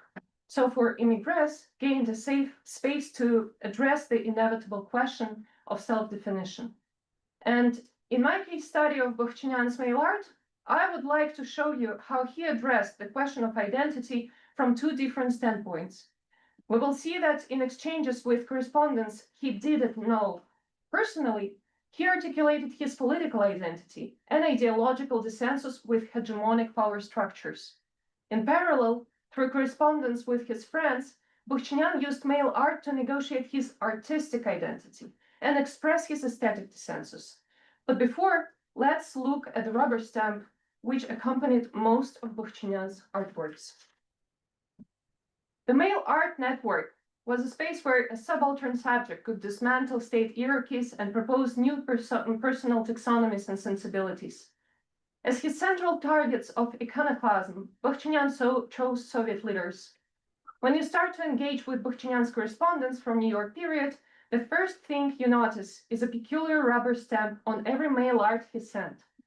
It is a replica of Order of Lenin, the USSR's highest state award established in 1930 for outstanding services and achievements. But it is a bit unusual. Apparently, Bukhchinyan took its sketch from the newspaper Pravda, which got this award in 1945, and customized it into a personalized seal. He replaced the surname Lenin with his own name, Vagrich, in English, and included his New York address at the bottom. There is a visual textual incongruity between the iconic politically charged imagery of Lenin and the private name of the largely unknown immigrant artist. It disorients a correspondent who receives an envelope bearing such a stamp. Is it from the official government of the USSR? But it is sent from New York. Isn't it Lenin? But it says that it is Vagrich. So who is it, Lenin or Vagrich? And where is it from? The appropriation and subtle distortion of the epitome of authority enable Bukhchinyan to create an absurd situation. Basically, this is no longer the Order of Lenin, but the Order of Vagrich, and he claims the power of Logos and declares himself the holder of ultimate political and aesthetic authority. Of course, such a gesture is openly self-ironic, but it also can be understood as an attempt to construct an alternative world in which Bukhchinyan himself becomes the sovereign. But how does this world look? One of his works, created in 1981, features a vintage group portrait set against heavy drapery and a decorative frieze. The identities of the 19 people depicted in the photo, as well as the time, place, and circumstances of its taking, are unknown. We can speculate who these people are, but what really matters is the dissolution of participants' anonymity as soon as Bukhchinyan glues his name, Vagrich, to their mouths and transforms the photograph into a two-act performance. During this performance, at least 20 participants, sometimes in turn and sometimes all at once, pronounce their name. The result is an absurd situation when 20 namesakes, including the ruler of this world, you can see him in the left top corner, gather in the same room. The idea of world building resonates with Edward Said's claim that in exile, the disorienting loss of the homeland prompts people to create a new world to rule. But Bukhchinyan's artistic strategy also has its roots in a broader artistic logic of late Soviet unofficial art. Ekaterina Bobrinskaya argues that collage thinking, parody mechanics, introduction of alien elements, citation of famous works, combination of the Soviet and the Western, and the creation of artificial figures of the other, symptomatize the experiences of alienation and otherness, topical in the Soviet unofficial art of the 1970s and 80s. In immigration, the feeling of alienation persists, and the strategies for articulating it remain essentially unchanged. Yet, I think that the familiar subversive techniques became less an attempt to undermine a specific authority and more a means of negotiating one's own identity. Bukhchinyan is not the first to propose his candidacy as an object of Soviet visual propaganda. Look at the double self-portrait by Kumar and Milanit. But if we compare, we see that instead of mimicking the stylistics of Soviet monumental propaganda art in a single large oil canvas, Bukhchinyan hijacked the image of Lenin and through the name-swapping performance created a tiny, mechanically reproducible stamp that circulated across the mail art network. This act can be described as a subversive affirmation of identity. By merging Lenin and Vagrich into a single sign, Bukhchinyan accepts the legacy of the Soviet state as a part of himself. Yet he does not lose his identity behind the symbol of Soviet power. he becomes the one who holds authority over his political and aesthetic views. This, I suggest, is a new form of immigrant aesthetics. Instead of resorting to Soviet identity denial, Bohchinyan embraces it, and by transforming a symbol of ideological authority into a vehicle for self-fashioning, highlights his own power. While the so-called Order of Baggage appeared on almost every envelope as a bureaucratic marker of the sender's name and address, the content of the works varied by recipient. For transnational correspondence and mail art zines and exhibitions, Bohchinyan created a series of works related to his political identity. The central element of all of this was the rubber stamp with a portrait of Stalin. As a reference, Bohchinyan chose a well-known mid-1930s photograph of Stalin by an unknown photographer. Transformed into an object of mass culture at the time, this image circulated widely across various media and formats, from propaganda posters to Pavlova Passat silk shawl. Under the condition of socialist realism and the developing cult of personality, Stalin became an icon of Soviet mass culture, and his image turned into an object of fetishization and commercialization. This ubiquity, banality, pathos, citationality, and excessive pomposity made him one of the principal figures in the playful work of soc-art. Bohchinyan's art was closely aligned with the aesthetics and methods of soc-art, so he also actively incorporated symbols of Soviet power into his work. The disproportionately big face of Stalin emerged in his collages from the Soviet period, such as «Опасные загадки», «Взгляд орла», and «Контроль за юными стахановцами». According to Ekaterina Bobrinskaya, this strategy of juxtaposing dissonant images and contexts was central to soc-art, serving as an element of alienation and otherness. In Immigration, Bohchinyan continued to work with this image. This time, however, Stalin became the protagonist of a long-term transmedia project titled Stalin Test. The style, though, changed. Even Soviet collages, Stalin was inscribed within the space of illustrations from Soviet textbooks. In Immigration, Bohchinyan began to inscribe space within the framework of Stalin. Although Bohchinyan used compositing techniques in his collages, merging several layers of images into a seamless object, the alienness that Bobrinskaya writes about was also present in them. Now, however, it went beyond the works themselves and was realized in a network of mail art, where the appearance of Stalin's figure seemed not only anachronistic, but also anatropistic. Why would someone export the symbol of a totalitarian regime into the countries that presumably have nothing to do with it? What are the intentions of Bohchinyan when he makes this provocative image the hallmark of his transnational mail art project? Despite its simple design, the Stalin Test is a polysemantic project. On the one hand, the multi-layered collages function as visual tests in which Bohchinyan puts various images of people, maps, text, objects, and practices to Stalin's hypothetical trial. The question is whether what is in Stalin's mind can withstand his authoritarian gaze, or whether it will be corrupted, overwritten, and destroyed. Sometimes the answer to this question is definitive, like in the case of collage with Lev Trotsky, who was murdered in 1940 in Mexico at Stalin's order.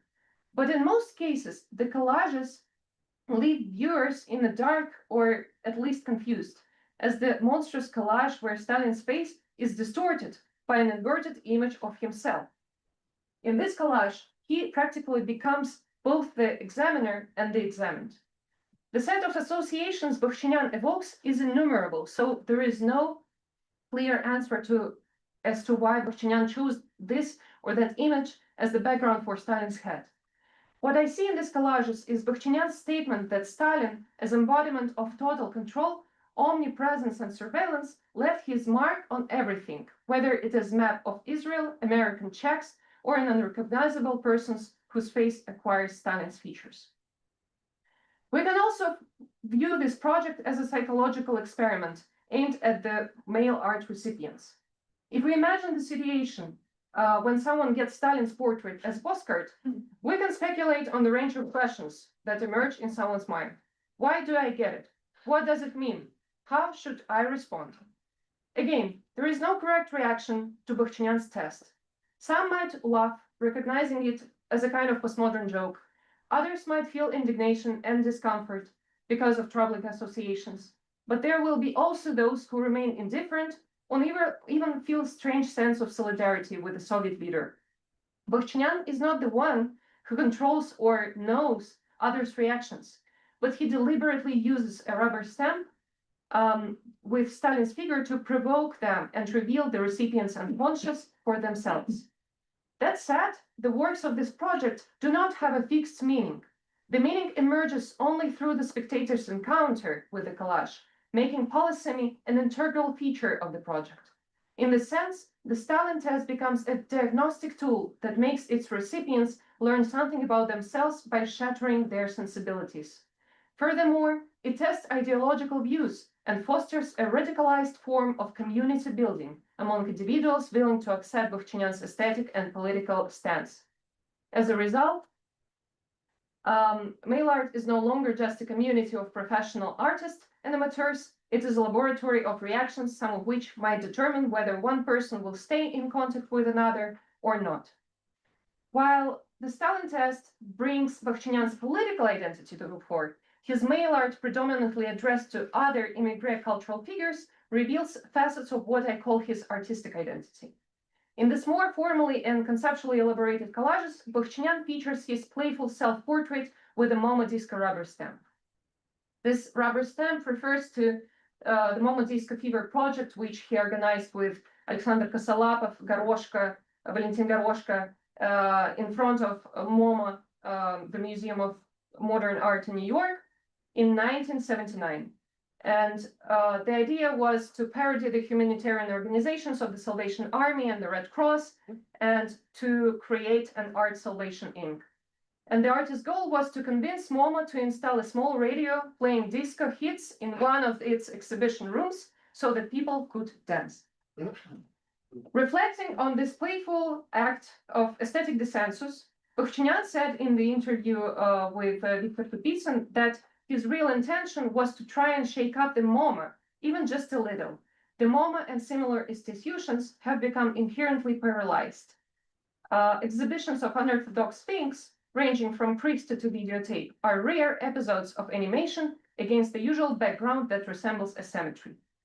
The concern that institutions used old methods to exhibit new forms of art convinced the immigrant nonconformists that the only way to revive art from the comatose state was to release it into the streets.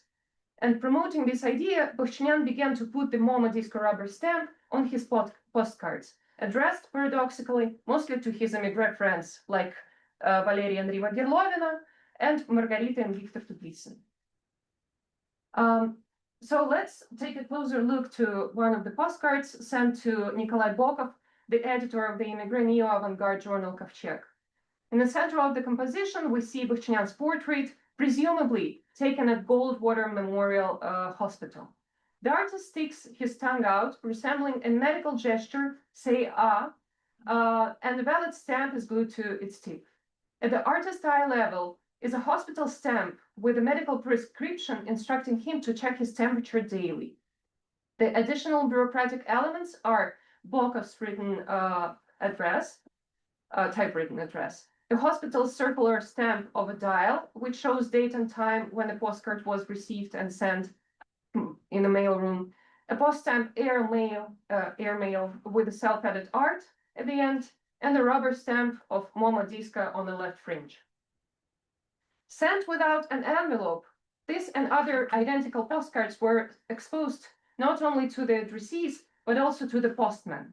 It seems a bit uncanny. Why was the physical bodily aspect so important for the immigrants, to the point that sometimes they even sent parts of their DNA through mail art? Zana Gilbert thinks that it is typical for the people from authoritarian regimes, and the violence inflicted on the postcard, whether through automated postal stamping or tearing, crumpling, and losing it, becomes a metaphor for the artist's body and its own vulnerability.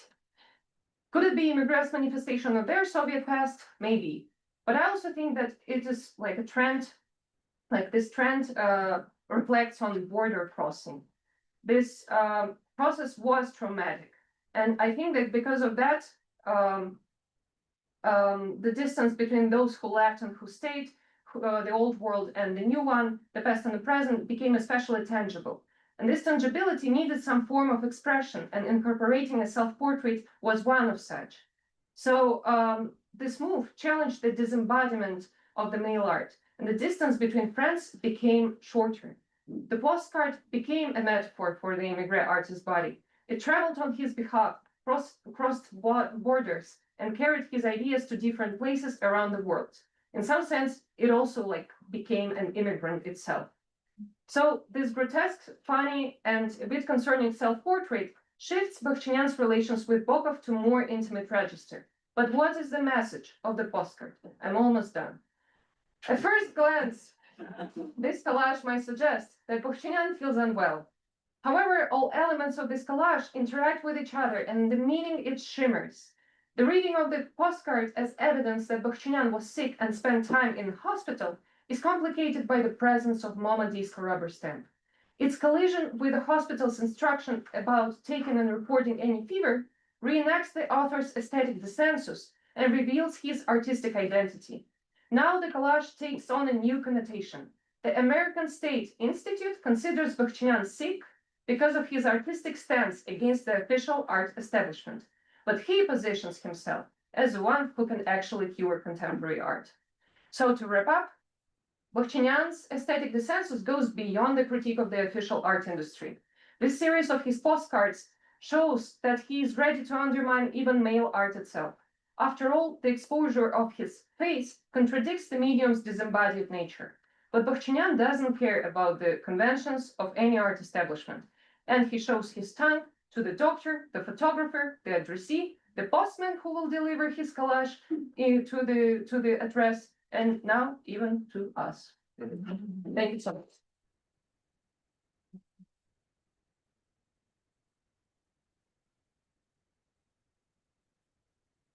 All right, so.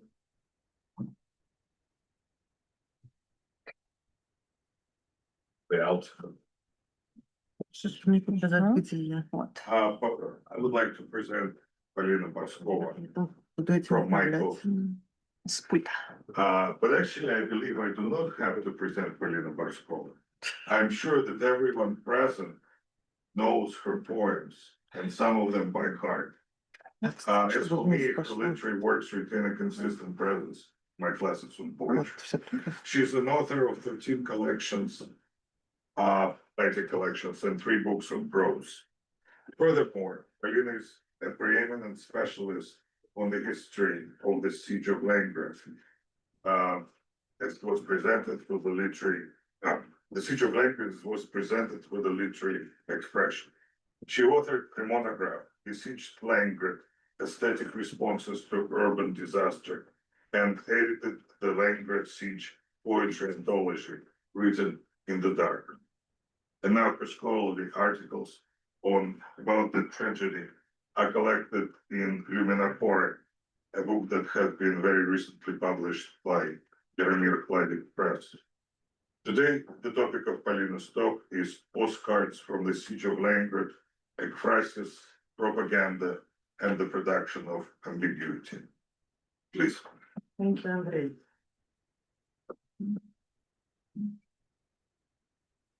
Conversation between text and image became evident as one of the central topics of my siege culture research. I would like to make some kind of declaration now that it looks like for the time being, this research is being put on a stop or on a pause, but I love the siege postcards so much that I decided that I really would love to share them with this group of very special people, scholars today. To represent trauma, the siege subject often had to dislocate it, to depict it otherwise. The study reveals an arsenal of rhetorical tropes of such substitution and transfer, ultimately identifying allegory. I remind us the Greek term for speaking otherwise in the public space, as the master trope of the siege urban poetics.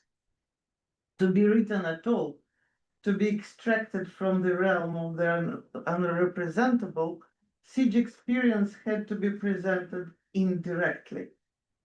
Allegory was used pervasively to make this space anthropomorphic, to create a traumatic conflation of the city and its inhabitants.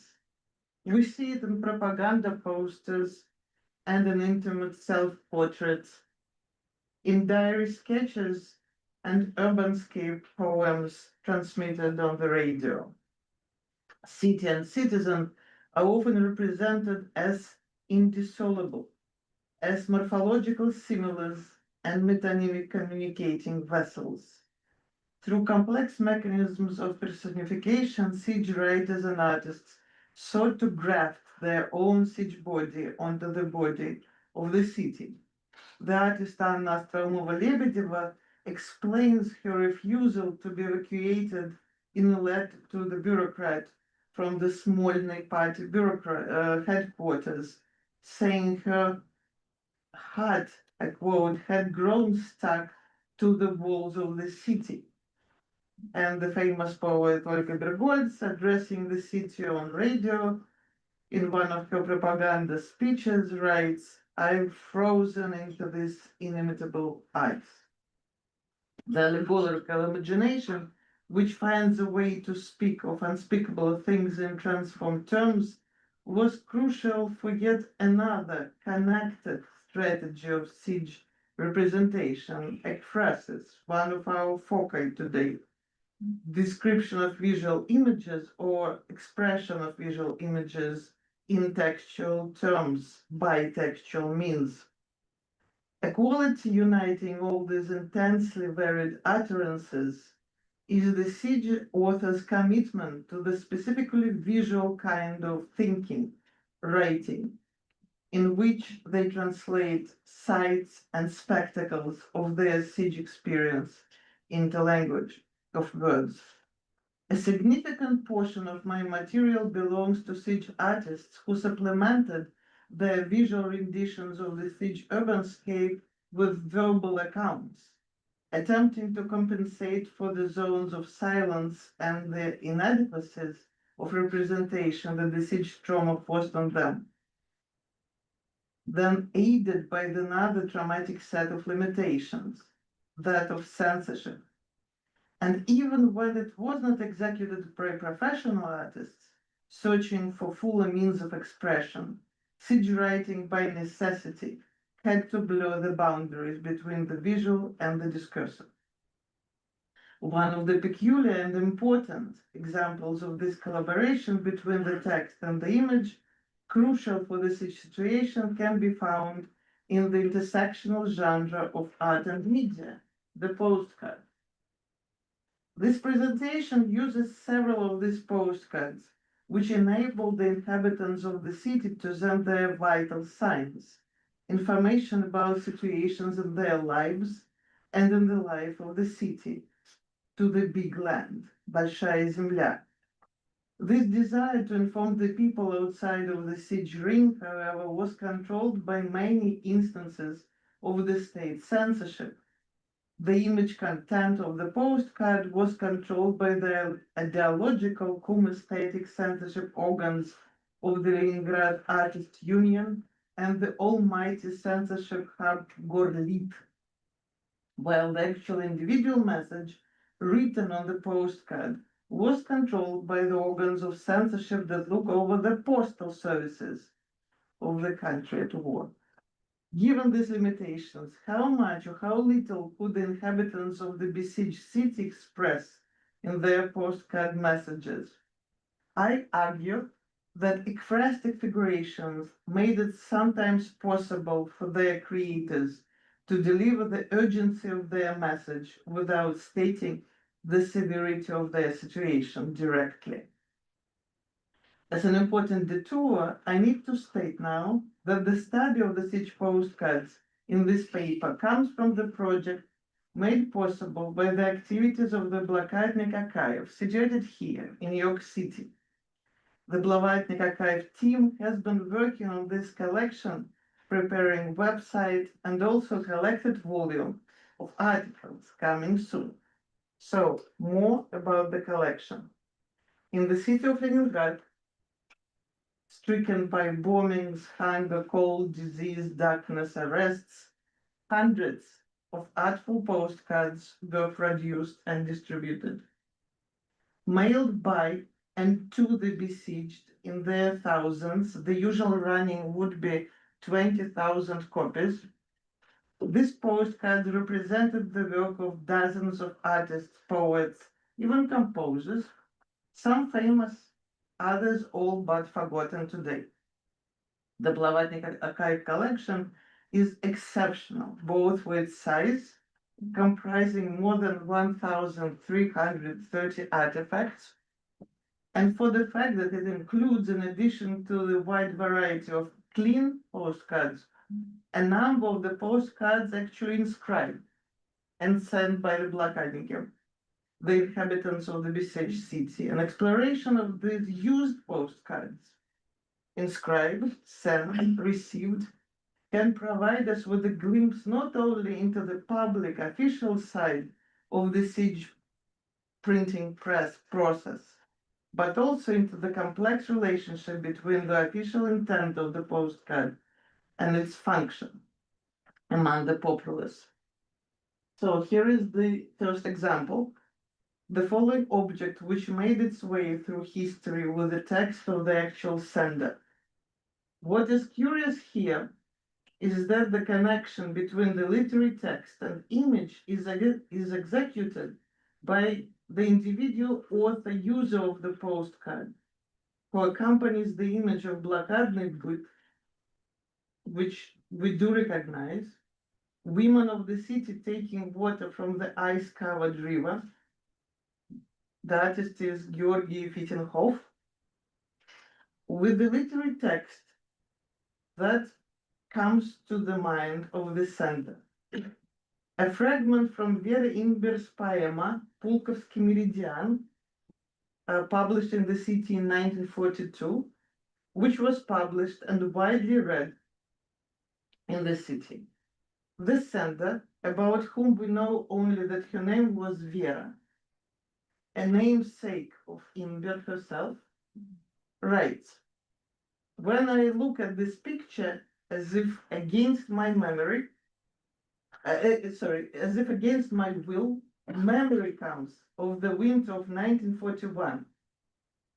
And then she quotes Imber's poema. А нынче пьют из Невки, из Невы, метровый лед калихот ледоколом, стоят обмерзшие до синевы, обмениваясь шуткой невеселой. Что уж на что, мол, Невская вода, а и за нею очередь. Беда." We can notice a peculiar dynamics of transfer and substitution here. The user of the postcard replaces herself, her name, and voice by the namesake and voice sake. What is the result of this masquerade? Who is speaking here? The author user strives to express her siege experience and memory by superimposing the officially accepted discourses, and this collaboration produces the effect of the dissolution and eclipse of the personhood and subjective experience and responsibility of the sender, whose will is also suppressed, как будто против моей воли.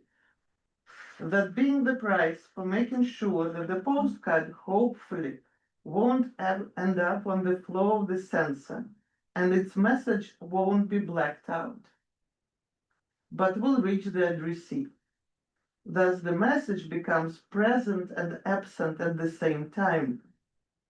It delivers, indeed, but it also positions the unique subject of history inter absentia. This question of absentia, of absence and omission of not saying, not showing, is something that interests me much in the siege postcard. And wider, in the vast archive of visual material representing the bodies of Leningraders under the siege. This archive is bound to leave today's viewer with a feeling of an acute uneasiness. A good part of this uneasiness is engendered by the puzzling, poignant disparity among the bodies represented. Portraits and self-portraits of dystrophic artists in their выморочные apartments and anatomical studies from the morgues mingle with posters and huge street frescoes where athletically proportioned heroes rebuild the city ruins cheerfully. Grotesque sketches portray plump, zaftig, rosy-cheeked cafeteria waitresses serving their emaciated clientele. Reading diaries and notes, manuscripts and published texts only adds to the sense of incongruity. The author's bodies are simultaneously hidden and displayed, depicted as both disgusting and heroic. Yet most often, the siege bodies are disappeared. Considering the corpus of the siege postcards, we find that many of these urban representations completely lack humans, or at most show them as a miniature staffage figures. We see a striking and strikingly people-less city. Like, for example,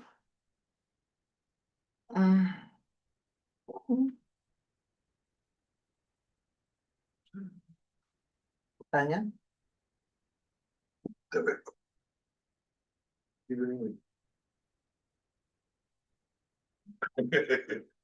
Я хочу сама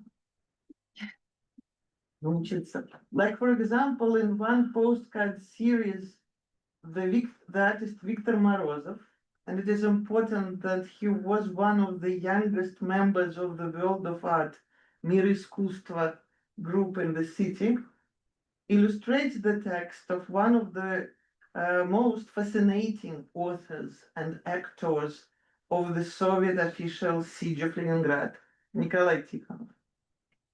Tikhonov, on par with Всеволод Вишневский and Vera Kitlinskaya, was one of the most powerful and most controversial leaders of the siege official culture.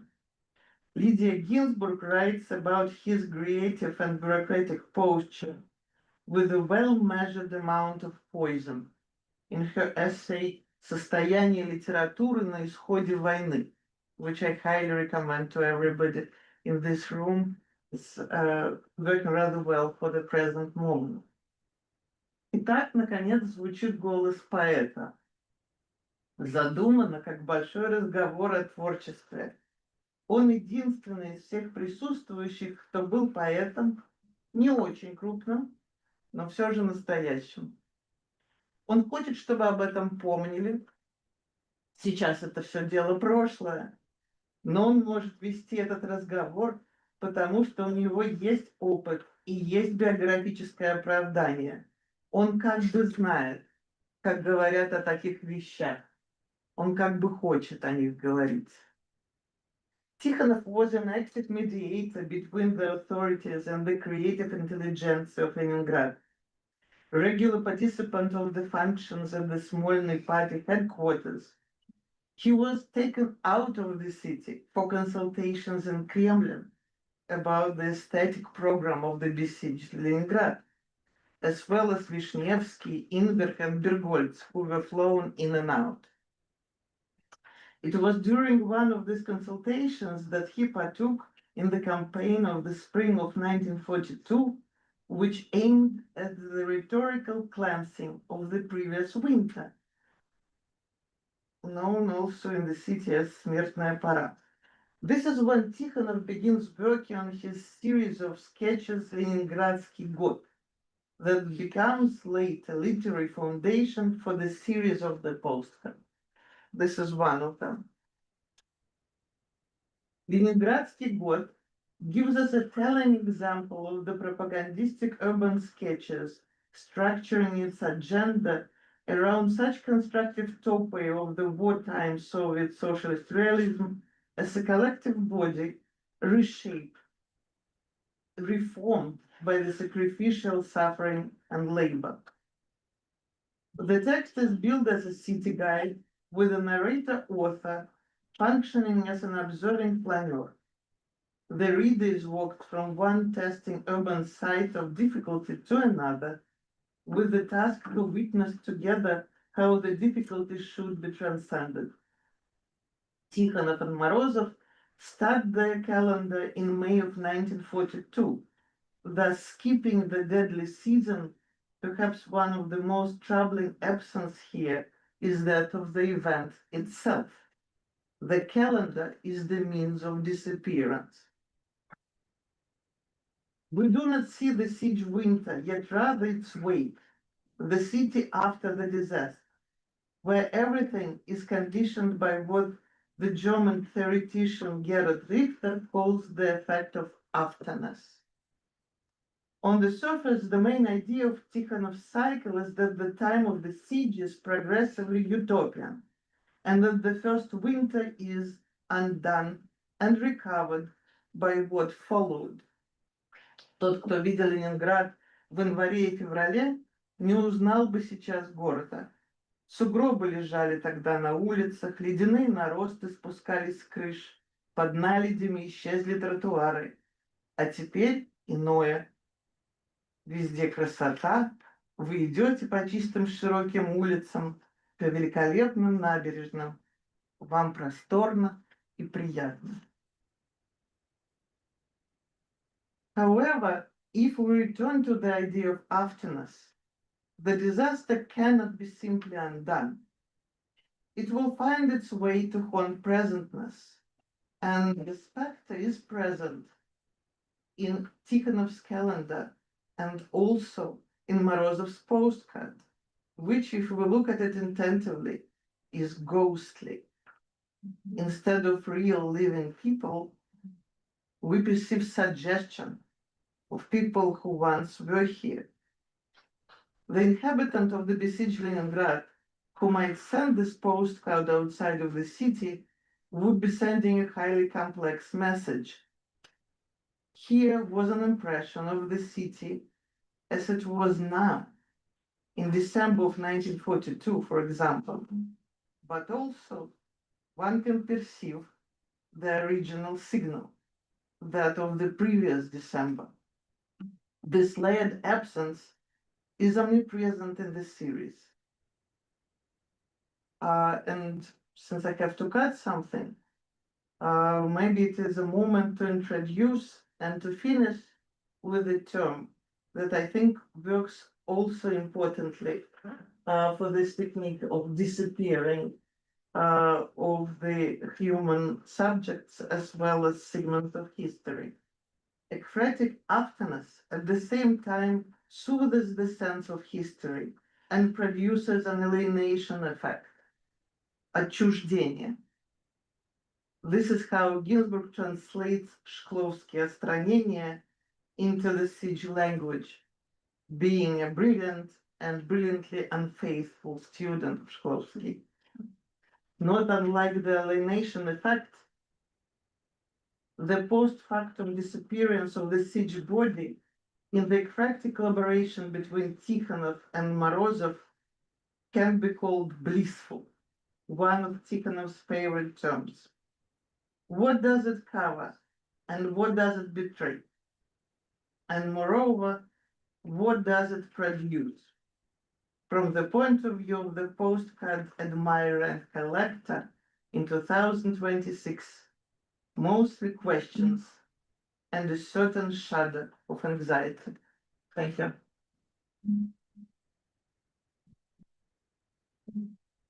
I would like to ask panelists to the podium. Questions, please. Yes. Would you come closer? Can classify me here. I have a question for Belina. We're talking, okay. Sure. You were talking about censorship for letters and postcards coming from Leningrad. I'm just wondering how it was reinforced. I mean, given the nature of Soviet censorship, it wasn't like the censors didn't just give the instructions, right?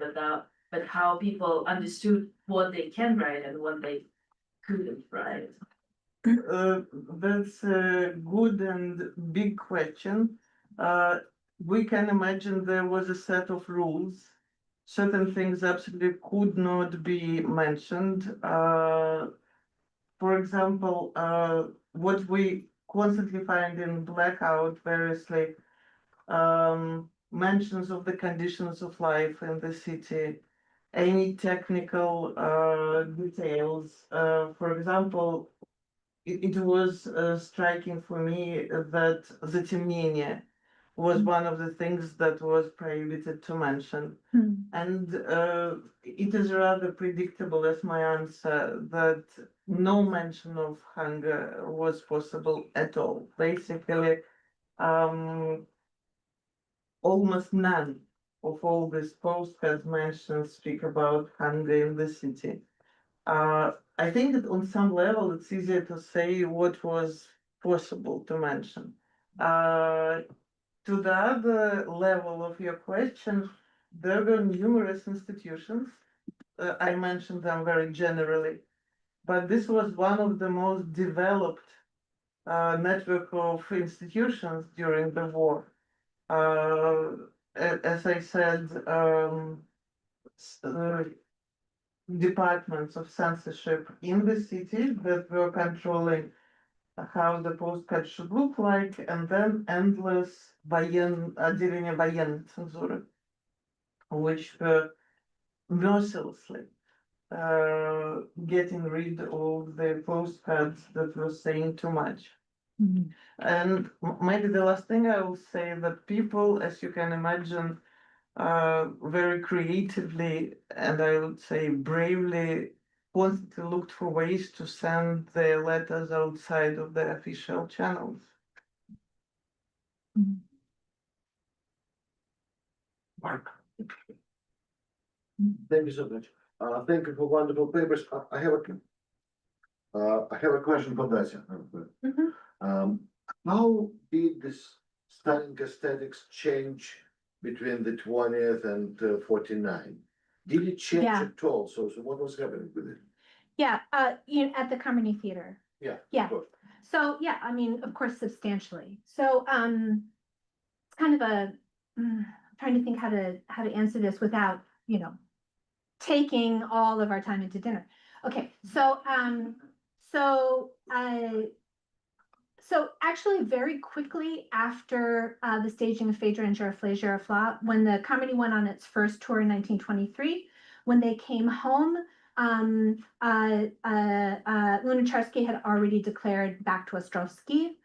And so the very first thing that they had to grapple with when they returned was how to stage an Ostrovsky production that had more elements of realism than they were accustomed to using.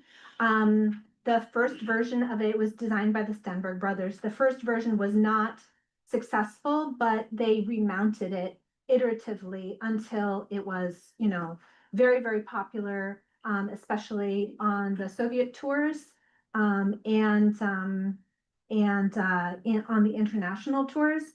And that sort of distilled realism became a foundation for the vocabulary that they used for many productions after that, including all the Eugene O'Neill productions, Desire Into the Elms, The Hairy Ape, All God's Children Got Wings, the production of Sophie Treadwell's Machinal. So they did this whole American series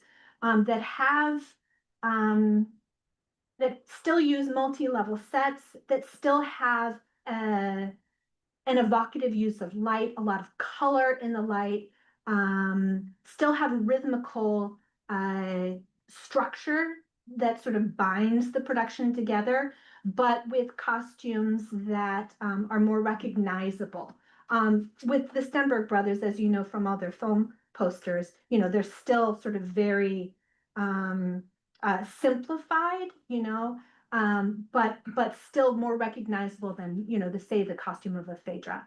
And then with Optimistic Tragedy in 1933, the first collaboration with Wisniewski, again, you know, the very, very famous, all of the sailors standing in crisp white uniforms in perfect formation, contrasted with this multi-level set that looked somewhat like an ancient Greek amphitheater and looked somewhat like a whirlpool.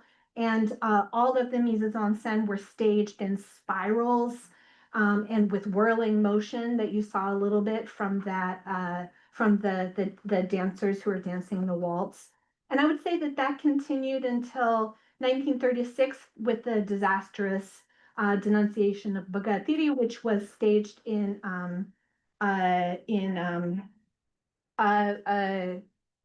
Palech. The designs were all, you know, Palech, and then after that, you know, with you know, when they were, you know, denounced same year as Shostakovich, then Tayev became very, very cautious, and you see much more, you know, sort of straightforward realism. You see living rooms enter the Kameny stage for the first time, with glorious exceptions like the Madame Bovary of 1940, which used a multi-level set on which each level of the multi-levels rotated to reveal different rooms, and had this glorious scene with Conan running in place as if she's running for her life, and a beautiful concert version in 1944 of Seagull, the only Chekhov that the theater staged, that was stripped of most of its characters or like the characters were very simplified except Konstantin, and Nina and everyone was wearing concert dress, so they sort of circumvented the need for realism by just having everybody in you know, in sort of formal concert dress. But you know, then you know, lots of horrible anti-fascist war plays too. Please. Comment and question for Elizaveta. The last slide that he showed with Bakhtinyan's image sticking out his tongue to Volkov reminded me of a famous photo of Einstein. Yeah, me too. That's a good point. There were many stamps of Einstein. I'm not sure this one was ever on stamp, but it was made on his birthday. And if I don't know what was the occasion of him sending the postcard to Volkov, but if it were his birthday, so that might have been a tongue-in-cheek kind of celebratory parody. The question: could you talk a little bit about the medium of Bakhtinyan's art, because today they look artless in the age of digital art, but for sure he invested a lot even into producing a rubber stamp. So are there any traces in Zimmerli, or did you come up during your research about his techniques and what he used and how he did that? So thank you so much for your comment and for your question. And about Einstein, I was thinking about other references and associations, and since it is made in the 80s, I was also thinking about LSD when you lick the stamp mark. Yeah, but about the medium. Actually, recently I was in the Art Institute, and there was a woman who was working as a librarian, and she had a degree in artist books, so she knew a lot about how all these rubber stamps can be made. And I asked her, and she said that probably they use some kind of like a laser to create on the rubber all these lines, because it is just unimaginable how sharp they are, I would say.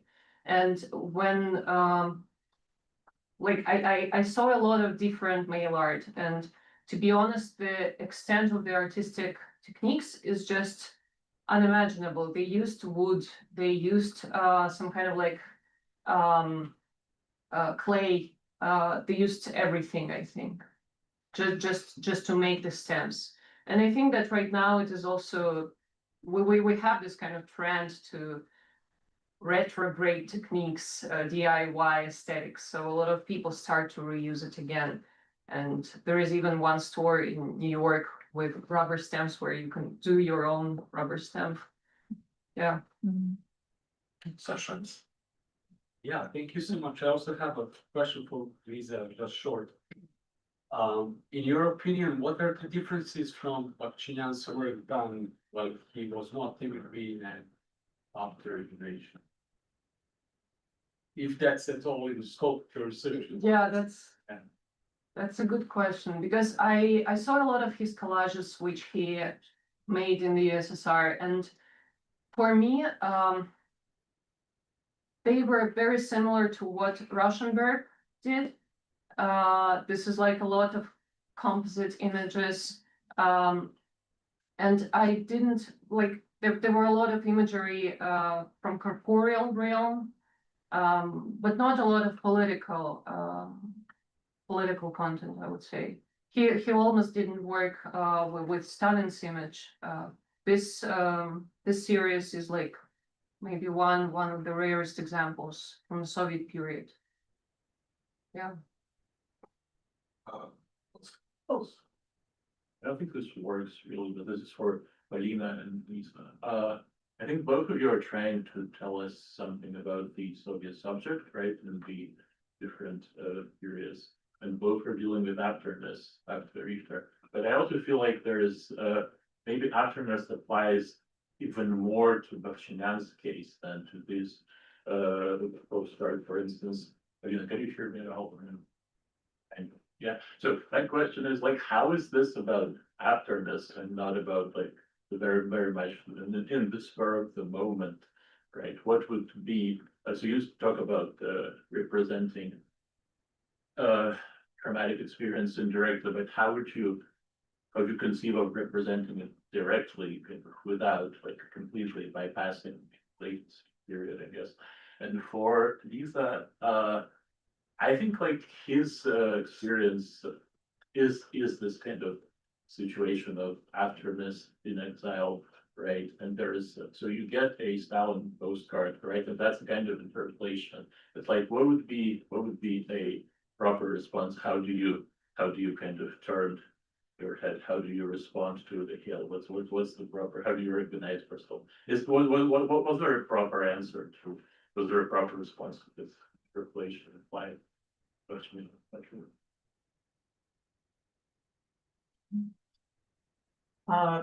So for me, afterness in these images is about plot humor. I often teach these postcards in my classes together with Laznitsa's film, right? And Laznitsa uses many fragments from Leningrad in the battle in 1942. And one thing that you immediately notice, and one of my intentions is to, I guess, to provoke to some extent. The besieged city is crowded during the first winter. We see crowds of people moving across the bridges for a number of reasons. People were changing apartments all the time. Houses were bombed. It was this strange musical chairs and beds situation in the city. And of course, there are these infamous moments when they walk rather fast. And we, the users of this chronicle reels, we see that there are dead people everywhere, basically. But the people who are walking, they don't even look at them. And following Tikhonov's prompt, Morozov beautifully takes all this out. The city is absolutely pristine. But I didn't have a moment to talk about this postcard. This is, of course, the Bronze Horseman. But this is the absence of the bronze horseman. And this is little bit to Tanya Smoliarova, one of our organizers with whom I had once a remarkable conversation about the depictions of bronze horsemen, one of the most depicted imaged Russian literary text. This is one of my favorite depictions, right? The monument is there, and it is not there. This is precisely the effect that I meant. And the idea that I have, and that when we look at this, and Tikhonov's task was to show that city is doing better and better. I'm not sure that looking at this podcast today, we feel that the city was feeling better and better. And this is, I guess, my interpretation of this term for this series. Thank you. Thank you, Shimon. I think that in terms of afterness, the Stalin test of Levchinian, it is both about the past and the present. It is both about the present and the past. So that you live in the post-Stalin world, and Stalin definitely had some kind of like a footprint on everything, and it is still in the present. I think it is some kind of like maybe his understanding of history to some extent, but I need to think about it more, and about the response. What is the correct response to these male artworks? I think that the best response is just a desire to respond and to send something, because definitely, like one of the reactions I didn't find a lot of reactions to Bukhchinyan's art, and in general, like when you work with Bukhchinyan's archive in Notre Dame or anywhere, it is just like all of his works, they are at someone else's archive. You understand what I mean? Because he sends them. So not a lot of his works stay with him.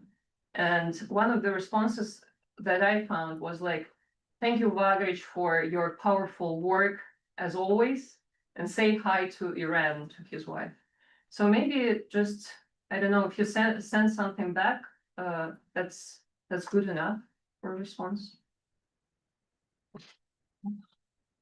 This is just to go back to this tongue sticking out. In 1970, the Rolling Stones album, Sticky Fingers, although I could be remembering the wrong one, but that emblem was everywhere. Nikonova also has the tongue sticking out, and I don't know for sure that it would have penetrated to her in the 1980s, 1990s, but it's just a pop culture source. Rolling Stones did penetrate. Yeah, I think so. Shania, Sergei's question, the last of it, don't worry. Okay, so I just have, again, a brief question, about Vagrich, about the role of kind of self-marketing, in, almost a kind of blackface, in putting Lenin and Stalin there while being in the West, and while sending things to, while sending mail art to Western correspondents. Right? I mean, it kind of typecasts one in a very, very particular manner. Right? So that's my question. Yeah, about like, again, when I was trying to interpret it, I was trying to think about his identity, and I genuinely believe that this idea of putting this Lenin onto his envelope is the idea that, okay, this is like my Soviet past and it is part of me, but I overwrite it, and that's why I put my name on this, like on the order of Lenin. So I don't know if it is answering your question, because I mean, if someone sends it, like literally it is self-marketing. It is like the exposure of your identity. That's for sure. But at the same time, it contradicts to Bukhchinyan's strategies in the market, in American art market in general, because all the, like, either this were some performances which lasted not for a very long time, or these were enterprises in which he was trying not to, expose his name, very widely. Like for example, Collective Farm, mail art journal, which he organized with Gerlovens. And he was one of the founders of this kind of like ephemeral, very weird artist book. But he never positioned himself as an author. Like either Gerlovens did this or Victor Kupitsyn participated, but he was just, you can mention me, you cannot mention me. So he's kind of like a punk, even, I would say. He's like, I don't care. That's how I see him. I can also, it's Slavic on the question, and it's probably a commentary for Lisa, and I'm so glad that Jane asked you this question because it's kind of a nice segue. It's about identity. So, and you ended your talk with the discussion of identity, and I'm kind of puzzled why suddenly identity seems to be the most appropriate or the most interesting lens through which approach kind of this really incredibly interesting material that you're dealing with. Richard, I understand just did a really nice book on Lipovetsky's horizontal skyscraper. And the main reason why the skyscraper is in pretty much every book on the history of the modern architecture is because Lipovetsky was writing letters to pretty much everyone important in the world, right? And for Anderson, that becomes a reason to approach this through the network analysis and this Latourian sort of stuff, right? So where the identity of Lipovetsky is kind of really the last and the least interesting concern. Rather, it's kind of all these modalities of circulation and where is circulated and how this, he constantly would kind of, rephotograph and then crop and rephotograph again the image and so and tracing different repetitions of this image in different locations is incredibly interesting. Like if you kind of do this sort of archaeology of media, so why identity is such an appealing kind of category in your case? Thank you so much for your question.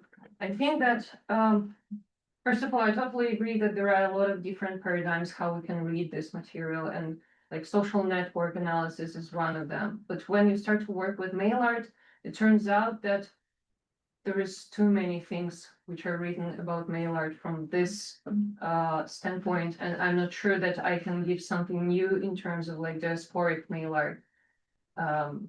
It won't be different in terms of archaeology of media or SNA, but it can be different in terms of identity. And for Bagric, his identity was very like mixed, I would say, because he was of Armenian descent, but he was born in Kharkiv, and then he moved to Moscow, and then he moved to New York. So he is all over the place, and he himself often like pays attention to his identity, that I am 100% Armenian, because even my stepmother was Armenian, or 150% Armenian, or that I'm a superfluous man, or that I have a claymore tabro made in USSR, right on my front head. So he himself always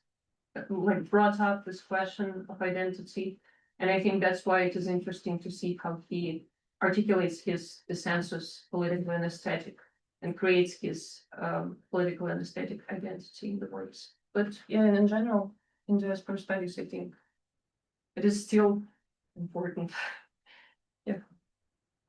Just a tiny postscriptum, perhaps about identity, and following Stephanie's reminder about Mick Jagger. I'm sure following Mick Jagger and also working in parallel with his male art, the image of Bagric-Bakhtinyan's time is also an illustration for the first version of Atayadi edition. Yes, it's on the covers. This is also an identity. Это я.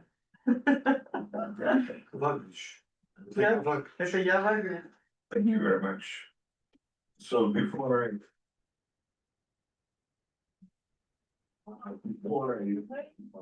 pass the baton to the organizers, I wanted to thank Tatiana Smoliarova, Yuri Leving, and Mark Lipovetsky for spearheading such a eye-opening, very interesting and dynamic conference. Yeah. So the protocol.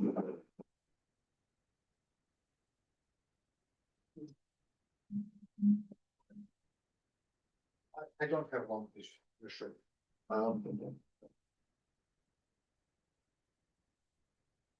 Thank you very much, everyone. Thank you, speakers, discussants, and the great public that we have. I want especially to thank speakers and chairs for keeping the timing sharp. And in my memory, it is the unique conference that ends 5 minutes after the announced time. That's never happened in the recorded history. That's all that we do. So thank you for coming, and we are very happy to invite speakers and chairs to the dinner in the nearby. Thank you. Oh.